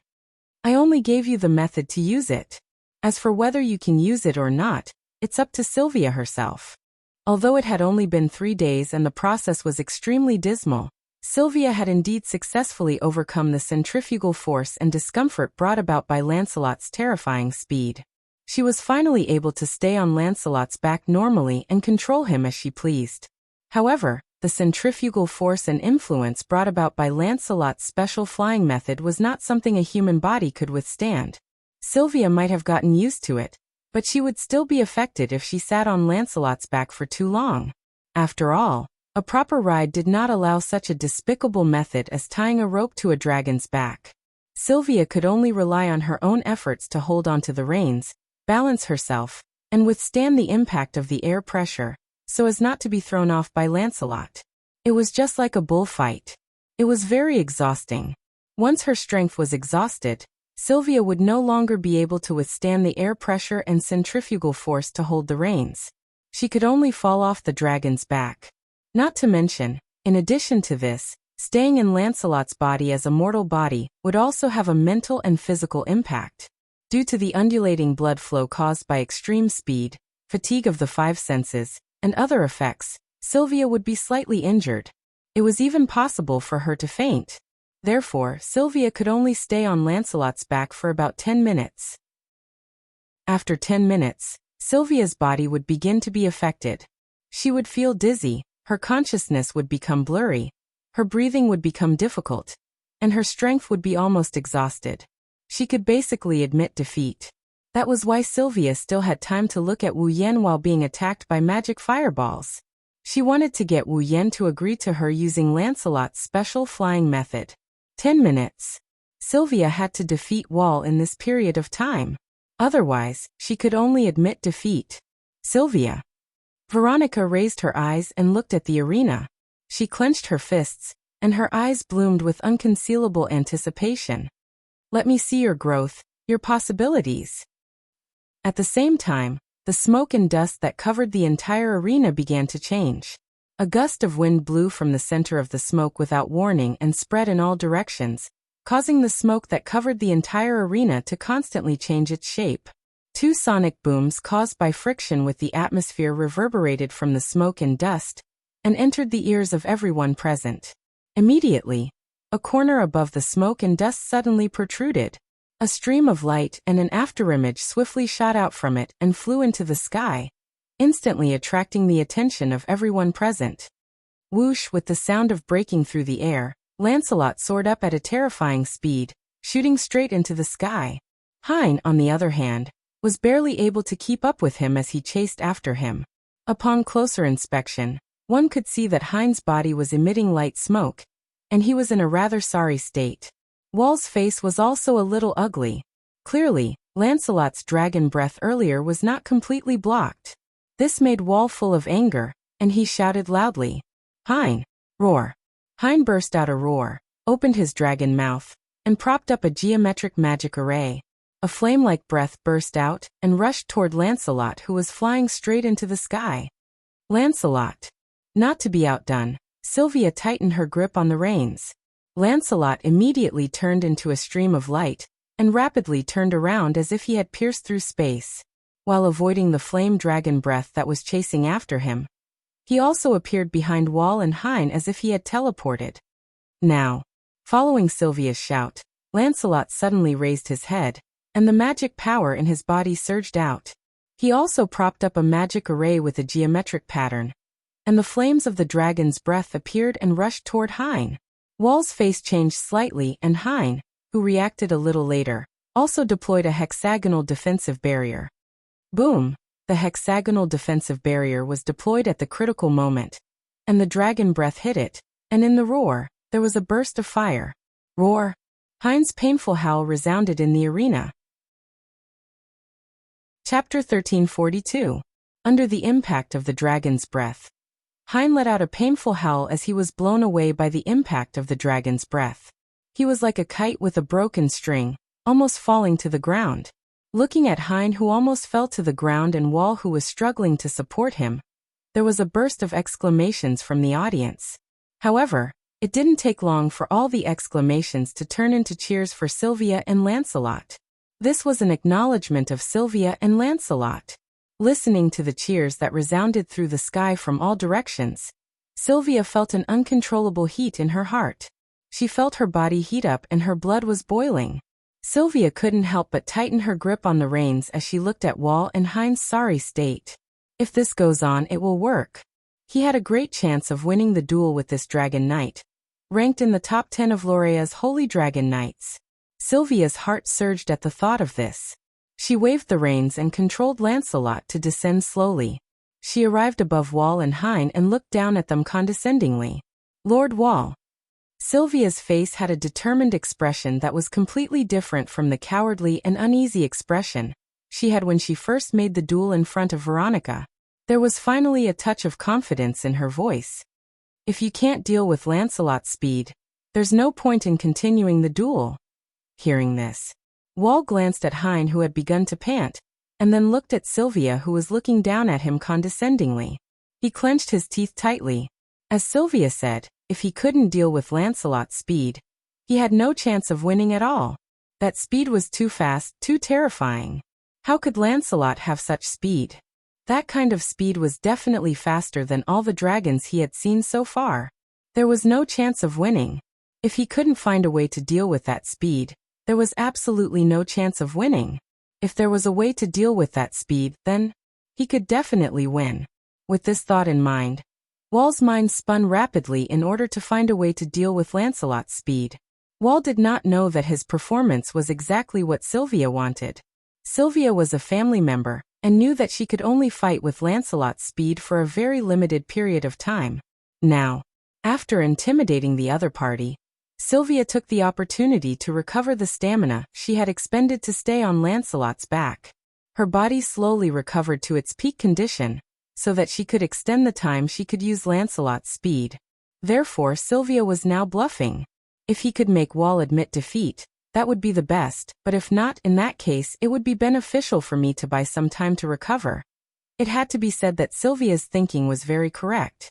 Wall didn't know that Sylvia could only use Lancelot's speed for a limited time.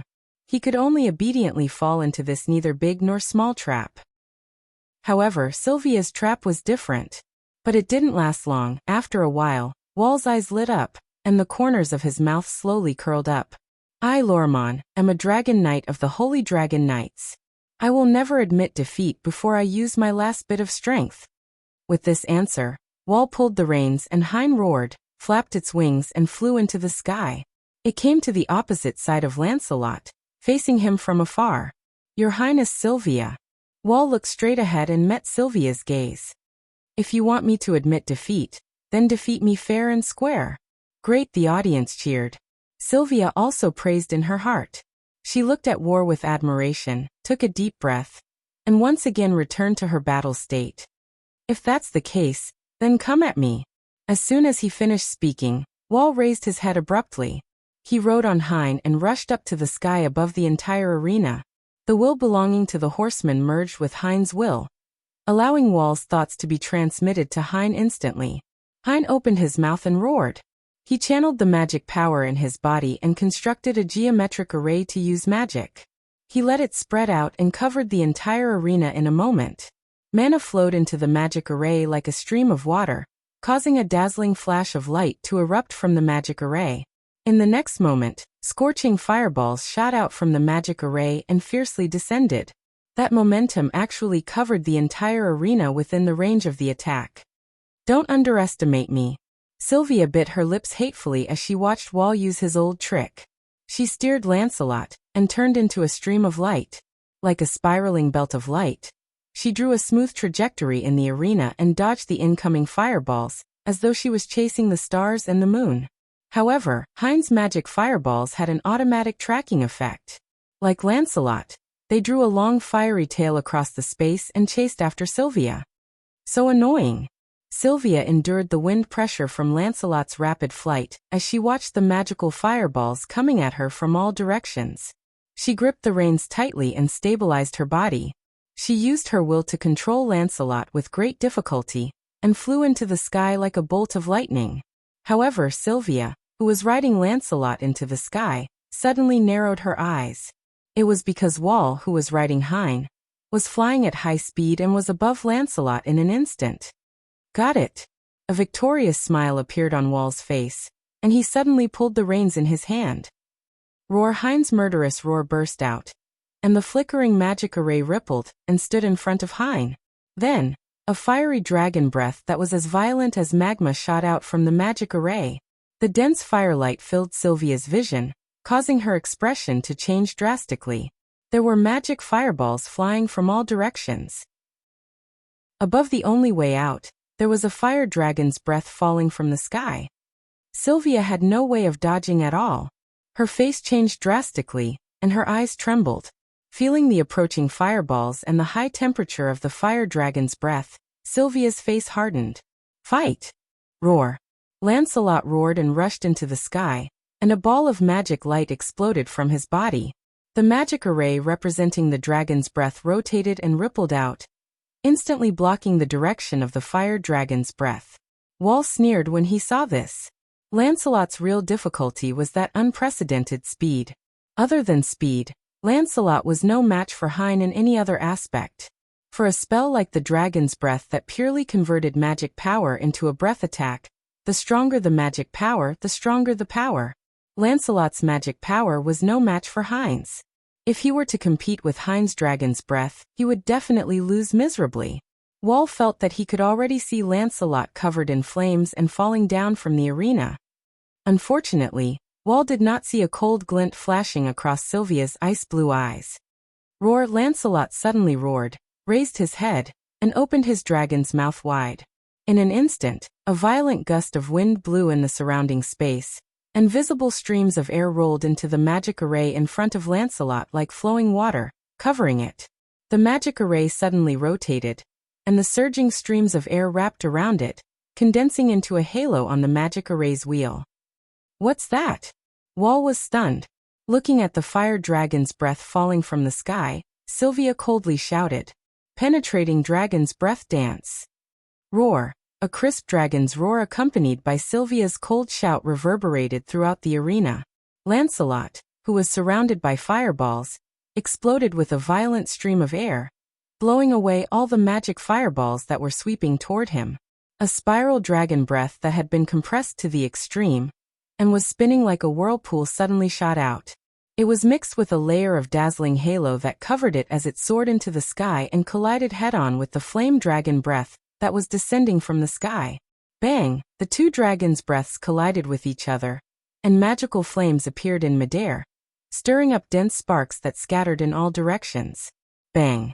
With a muffled sound, the spiral dragon's breath destroyed the fire dragon's breath as easily as crushing dry weeds and rotten wood, and continued to rush forward without slowing down. It shot upward, and to Wall's horror, it landed on Hein's body. Bang! Intense flames and deafening explosions engulfed the entire area. Chapter 1343.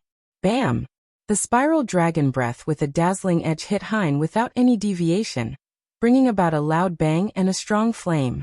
Violent waves of wind surged out like an explosion, engulfing the entire arena.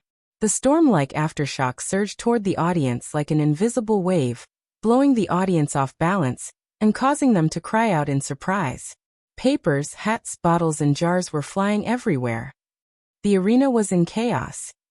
In the VIP seats, Gulian and a group of personal guards all came in front of Veronica, using their bodies to withstand the wind and waves. They were also vigilant of their surroundings, not letting the thugs who were eyeing Veronica covetously take advantage of them. On the contrary, Veronica herself didn't care that someone would take the opportunity to assassinate her at this time. It was as if she didn't care about her own life. She stared at the center of the field with shock on her ruthless face. That dragon breath. Veronica stared blankly at Lancelot, who used the dance of penetrating dragon's breath, and Sylvia, who is riding on Lancelot's back. She clenched her fists and turned around. Her gaze landed on Wu Yan, who has remained calm since the beginning. Is that another one of your tricks? Tricks? Wu Yan shrugged when he heard Veronica's harsh comment. I didn't just let Sylvia get used to Lancelot's speed in 3 days. If that happened, his speed would be broken. Sylvia would have no chance of winning. Looking at the center of the arena, Wu Yan smiled leisurely. So this trick became the key to Sylvia's comeback. In order to teach it to Sylvia, I spent a lot of effort. Unlike Lancelot's speed that only required her to get used to, the dance of the penetrating dragon breath was a dragon breath technique created from the chaotic return to horizon dance. If she wanted to use it, she would have to. Lancelot alone wouldn't be able to do it. There had to be a rider to steer the dragon and use the principles of the chaotic return to horizon dance through the connection of their wills.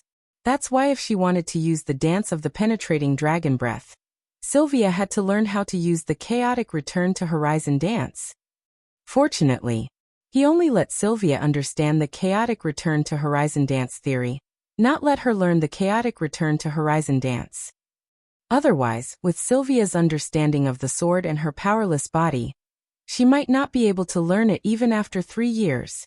In short, Sylvia used 2 days to get used to Lancelot's speed. On the last day, Sylvia listened to Wu Yan explain the theory behind chaotic return to Horizon Waltz, and tried to understand it by controlling Lancelot. Lancelot performed. However, even if that was the case, it also tormented Sylvia quite a bit. If not for the fact that Wu Yan had used the dance of the penetrating dragon breath on Lancelot and had a successful experience, saving Sylvia a lot of effort, there wouldn't have been enough time. Looking at Wu Yan's leisurely smile, Veronica was speechless for a long time. In the end, she gave an evaluation. The rider of the gods. He deserves the name. The wind and waves slowly calmed down. The flames in the sky also gradually dissipated. In the audience stands, the crowd looked at the flames that suddenly appeared in the sky, and recalled the storm-like wind and waves. Their eyes and faces were filled with lingering fear. After calming down the commotion, the audience raised their heads and looked up. They stared at the gradually dissipating flames and held their breaths. They began to feel nervous. In the end, what was the result? With such feelings in the silent atmosphere, the flames in the sky finally dissipated, revealing the situation inside. However, when the situation in the fire was imprinted in everyone's eyes, the audience at the scene burst into a unified cry of surprise. In the center of the dissipating flames in the sky, Hein's body was surrounded by layers of hexagonal barriers that belonged to advanced defensive magic. The barriers rippled with the light of the flames and mana that had not dissipated in time. It seemed that Hein had used defensive magic at the critical moment to block the dance of the penetrating dragon breath. Unfortunately, it did not completely block the attack. The evidence was that wisps of smoke were slowly rising from Hein's body. A part of its fur was even charred as if it had been burned by fire, emitting a charred smell. As for Hein himself, his body was hovering in the air unsteadily. From the looks of it, it was extremely difficult for him to even fly. Traces of blood seeped out from one of its wings and dyed one of its wings red. Hai Ying's ferocious dragon eyes were filled with pain. Obviously, Hein's defensive magic barrier could not completely block the dance of the penetrating dragon breath. The dance of the penetrating dragon breath still managed to injure it. As for Hyde's owner, Wall, he was lying on the back of Hyde's dragon. His body was also emitting light smoke. There were some charred marks on his body, and a lot of his armor was broken. His eyes were closed, and he was unconscious. He had fainted. The entire arena was silent.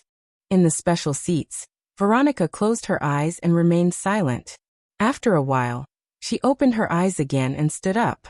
The loud voice of the judge echoed in the arena. The winner is Sylvia Loriaman. Oh! Everyone in the arena stood up as deafening cheers enveloped the entire arena. Roar Lancelot also let out a roar full of joy. Sylvia, who was sitting on Lancelot's dragon back, was in a daze. She did not react for a long time.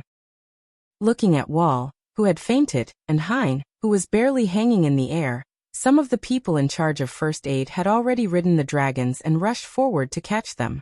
There were also bursts of enthusiastic cheers from the surrounding audience, and Sylvia felt that it was unreal. I won. I won. I won against Loriaman, the top 10 Dragon Knight in the Holy Dragon Knight Legion? I won against the existence of the top 20 in the world? Did I really win? Sylvia asked herself again and again in her heart. She had a strong sense of unreality as she flew to the VIP seats under Lancelot's lead. Congratulations, Your Highness! Yashur rushed forward excitedly and yelled at Sylvia. You won. I won. Sylvia asked in a daze as she got down from the Lancelot dragon's back. Yashur nodded vigorously and Yak snorted softly. Although your opponent was just a small dragon, you won. I won. Sylvia repeated these 2 words. An indescribable ecstasy finally surged in her heart. Her icy blue eyes were filled with tears. Although Sylvia was timid at times and would show her weak and cowardly side, she was not to the extent of crying so easily. Right now, Sylvia was on the verge of tears. Everyone gave her a kind smile, including Wu Yan. Only Veronica snorted coldly. Don't you want to be a Saint Heavenly Dragon Knight? What? You're so happy just because you won against a dragon knight? Woo. Sylvia let out a strange cry. She shrunk her shoulders and the tears in her eyes disappeared. She subconsciously hid beside Wu Yan. Wu Yan shook his head helplessly. Looks like there's still a lot of room for growth. She's still far from it. Veronica's mouth twitched, and her words caused Sylvia's heart to turn cold. She had been so excited about her victory just a moment ago, and all the joy in her heart disappeared. In the end, my sister still won't accept me? Sylvia started to feel disheartened as such thoughts arose in her mind. At this moment, Veronica glanced at Sylvia with a rare smile on her face. However, to be able to defeat Wall, you have indeed grown a lot. Veronica turned her back to Sylvia. Congratulations on your victory, Sylvia. Royal sister. Sylvia was once again stunned on the spot. Uncontrollable joy surged in her heart, causing her eyes to moisten once again. Don't celebrate too early. Without that boy's help, you couldn't have won. Veronica turned her head away sullenly. Before you can truly grow, my test for you will not be cancelled.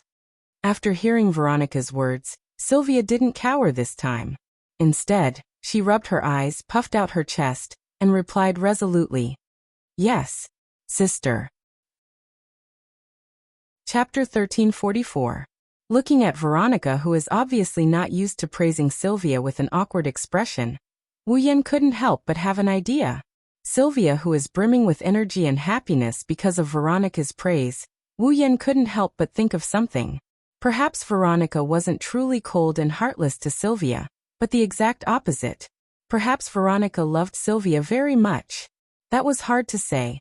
Come to think of it, no matter if it was on the first day, in the reception room, or in Sylvanus, even though Veronica had always denied Sylvia, she never forced Sylvia to act according to her will.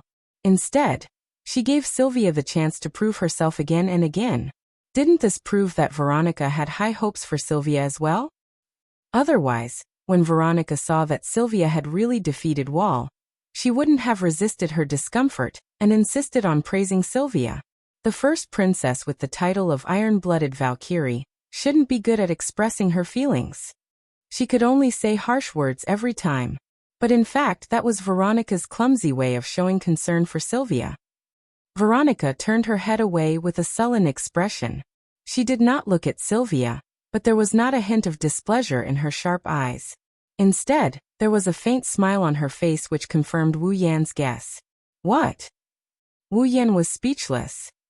After all this time, I went to teach Sylvia because I was displeased with Veronica's attitude. Is it completely meaningless? The reason why Wu Yan is so concerned about Sylvia is because of Corset's request. Secondly, he can't bear to see the princess disheartened. Thirdly, he can't bear to see Sylvia being ridiculed by Veronica, and he can't bear to see her like this.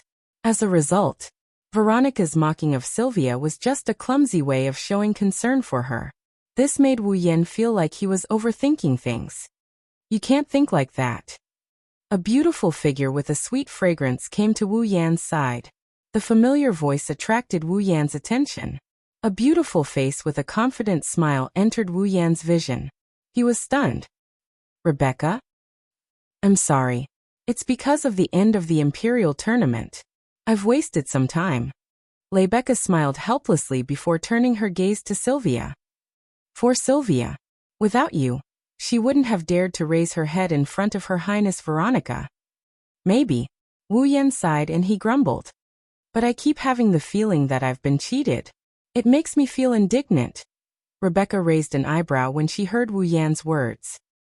I should be the one feeling angry. Wu Yan was taken aback. Why? Why? Rebecca's beautiful face showed an expression of unhappiness that had never appeared before. One that came from the bottom of her heart. You taught Sylvia speed burst and the dance of the penetrating dragon's breath, but not me. Tell me, should I be angry? You're a sacred dragon knight, and you want me to teach you how to ride a dragon? Wu Yan chuckled and he started doubting her. By the way, what is this speed burst? It's Lancelot's terrifying way of using speed, Rebecca said matter-of-factly. How can such an amazing technique not have a name? So you gave it a name? Wuyan didn't know whether to laugh or cry. It's not an amazing technique. If you understand the theory, you can learn it even without my teaching. Is that so? Rebecca nodded in a contemplative manner. Then, she teased Wuyan with a teasing tone. Then can Lord Roland teach me the theory behind speed burst? Wuyan rolled his eyes at her teasing tone. However, if he really did teach explosive speed to Rebecca, it should be a powerful aid to her, right? After all, unlike Sylvia who had a time limit, Rebecca didn't have to worry about the discomfort caused by centrifugal force and wind pressure. With the support of the Holy Knight armor, she could stay firmly on Guffrin's back no matter how bad her condition was. In other words, Rebecca didn't need to use any stamina to use speed burst. There was no limit to it, and she could use it as she wished. Of course, that was under the condition that she was equipped with the armor. Stand down, Sylvia. Veronica dismissed Sylvia and she looked at Wuyan. Her sharp eyes flashed with a sharp light. I'm really looking forward to the second duel. Hearing this, the entire VIP seating area instantly fell into silence. Everyone looked at Wuyan. Their eyes and hearts were filled with anticipation. Wuyan's strength had always been a mystery. Forget about his strength, even what his fall looked like, what level he was at, what his growth rate was, and so on were all complete mysteries. What Wuyan displayed in front of everyone is the world's #1 dragon riding skill, and the battle prowess he displayed during his fight with Gulian. Other than that, everything else is a mystery. Even Yashur and Yak couldn't help but feel curious about this mysterious person. Let alone Rebecca, Sylvia, Veronica, and the others. If today's duel could make this mysterious existence reveal something, then it would definitely be worth it. Because of that, everyone's hearts were filled with anticipation. This was especially true for Rebecca and Sylvia. Out of the two of them, one has been with Wuyan the longest, so she knows him the best. The other one has been greatly influenced by Wuyan. In just a month, be it in terms of strength or mentality, because of Wuyan she grew tremendously. Under these circumstances, Rebecca and Sylvia naturally wanted to understand Wuyan. No, it should be said that Rebecca and Sylvia wanted to understand everything about Wuyan. Don't worry. Perhaps she saw through Rebecca and Sylvia's thoughts, but Veronica curled her lips into a meaningful smile. The opponent I prepared for this kid is definitely strong enough to force him to show some things. Roar! Almost at the same time as Veronica's voice trailed off, a deafening roar descended from the sky above the arena like a storm, causing the air and ground to tremble. What? What's going on? In the audience seats of the arena, the spectators who were shocked by the sudden roar looked up at the sky with blank expressions. Look! Look over there! Someone in the audience suddenly exclaimed and pointed to a corner of the sky. At the scene, everyone looked in that direction. Then they saw. On the other side of the sky, a dragon was gradually approaching. Whoosh, like a shooting star, the dragon flew over from the other side of the sky with a sharp piercing sound, shooting towards the direction of the arena. Whoosh! As the sharp piercing sound became louder and louder, the dragon's body became clearer and clearer. The whistling sound of a fierce wind also descended in this direction, bringing with it a strong wind that suddenly fell on the entire area. The spectators cried out in surprise once more. They braved the wind and looked up at the sky above the arena. Boom! The dragon that had shot over was in its most berserk state. Its speed did not decrease at all as it plummeted down, smashing into the center of the arena like a meteor, and landing right in the middle. The ground shook violently and the rock layers cracked inch by inch. After the gust of wind, the spectators in the spectator stands were treated like an earthquake. Many of them fell to the ground. Only now did the spectators see the dragon's full appearance. It was a humongous holy dragon. In terms of size, even Guffrin was inferior to it. Unlike Gyuvlin, this holy dragon exuded an aura that made people shudder. If Guffrin was an indomitable divine beast, then this holy dragon was a ferocious beast that could devour heaven and earth. On top of the holy dragon's head was a figure. A figure that could make the heavens lose color, make the stars admit their inferiority, and make the entire arena fall into a deathly silence. Chapter 1345. Dazzling like stardust, The dazzling golden armor covered the beautiful figure that made people feel that it was blasphemous to even look at. It looked as if it was emitting some kind of sacred light that one could not bear to look at directly. It was both breathtaking and extremely attractive. Her waterfall-like long hair fluttered in the wind, and her lake-like clear eyes sparkled like stars. Her heaven-shaking appearance was already indescribable. It could only be said that she did not belong to the human world, and could only exist in fantasy. The cloak on her back fluttered loudly in the wind, becoming the only sound that was still ringing in the arena at this moment.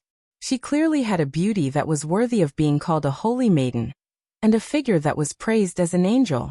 However, at this moment, the absolutely beautiful young lady standing on the mighty holy dragon's head exuded an oppressive feeling that only experts would have. Raising her head and looking around the entire arena, the beautiful young lady shot her gaze towards the VIP seats in the arena with an indifferent look on her face. In the next second, a crisp, heroic, and beautiful voice entered the ears of everyone present. "I'm not late, right?" Everyone was silent, looking at the beautiful girl who looked like a compassionate saintess and also like a noble knight who was fully equipped with the holy knight armor. Everyone in the audience seat looked at each other in bewilderment. Excitement that was difficult to control gradually appeared on their faces and eyes. Then too, the air above the entire arena was filled with fervent roars that sounded like stormy waves. That was right. It was fanaticism. It was as if he had seen the idol that he had admired since he was young, the god that he believed in. It was a fanaticism that was comparable to extreme fans and fanatics. Even Veronica, who was known as the iron-blooded Valkyrie, and supported the entire Lorimon knighthood, did not receive such treatment. Looking at this scene, in the special seats, Veronica was not surprised at all. Instead, she showed an expression as if it was only natural. At the side, Sylvia and Yashur were completely stunned, their faces filled with disbelief. That. Sylvia stuttered as she pointed at the beautiful girl in the middle of the field. She didn't say anything for a long time. Could it be she is? Yashur didn't seem to be as ignorant as before. It was obvious that he knew the other party's identity. A flabbergasted expression appeared on his face. As expected, Lebecca shook her head with a bitter smile. Her Highness Veronica really sent her out. Your Highness Veronica. Even Gulien's expression was unsettled. Is the so-called important opponent, referring to this lord? Seeing that everyone, including the spectators, seemed to recognize the beautiful girl, Lebecca, who was still in the middle of the arena, and they could not help but look at each other. Hey, Lebecca and her Valkyrie. Who is that female? Why do you all have such exaggerated reactions? It's not. Before Yashur could answer, Lebecca sighed and said, Don't worry about it. Her holy saintess deserved to be. Her. Lebecca's words came out of her mouth. Wu Yan suddenly recalled a character he read about in the textbooks of the academy and he frowned. Her? Looks like you figured out her identity. Lebecca looked at Wu Yan with a serious expression. She emphasized each and every word she said. Her.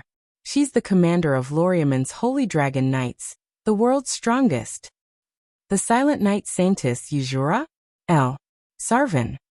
The world's strongest? Lebecca was shocked.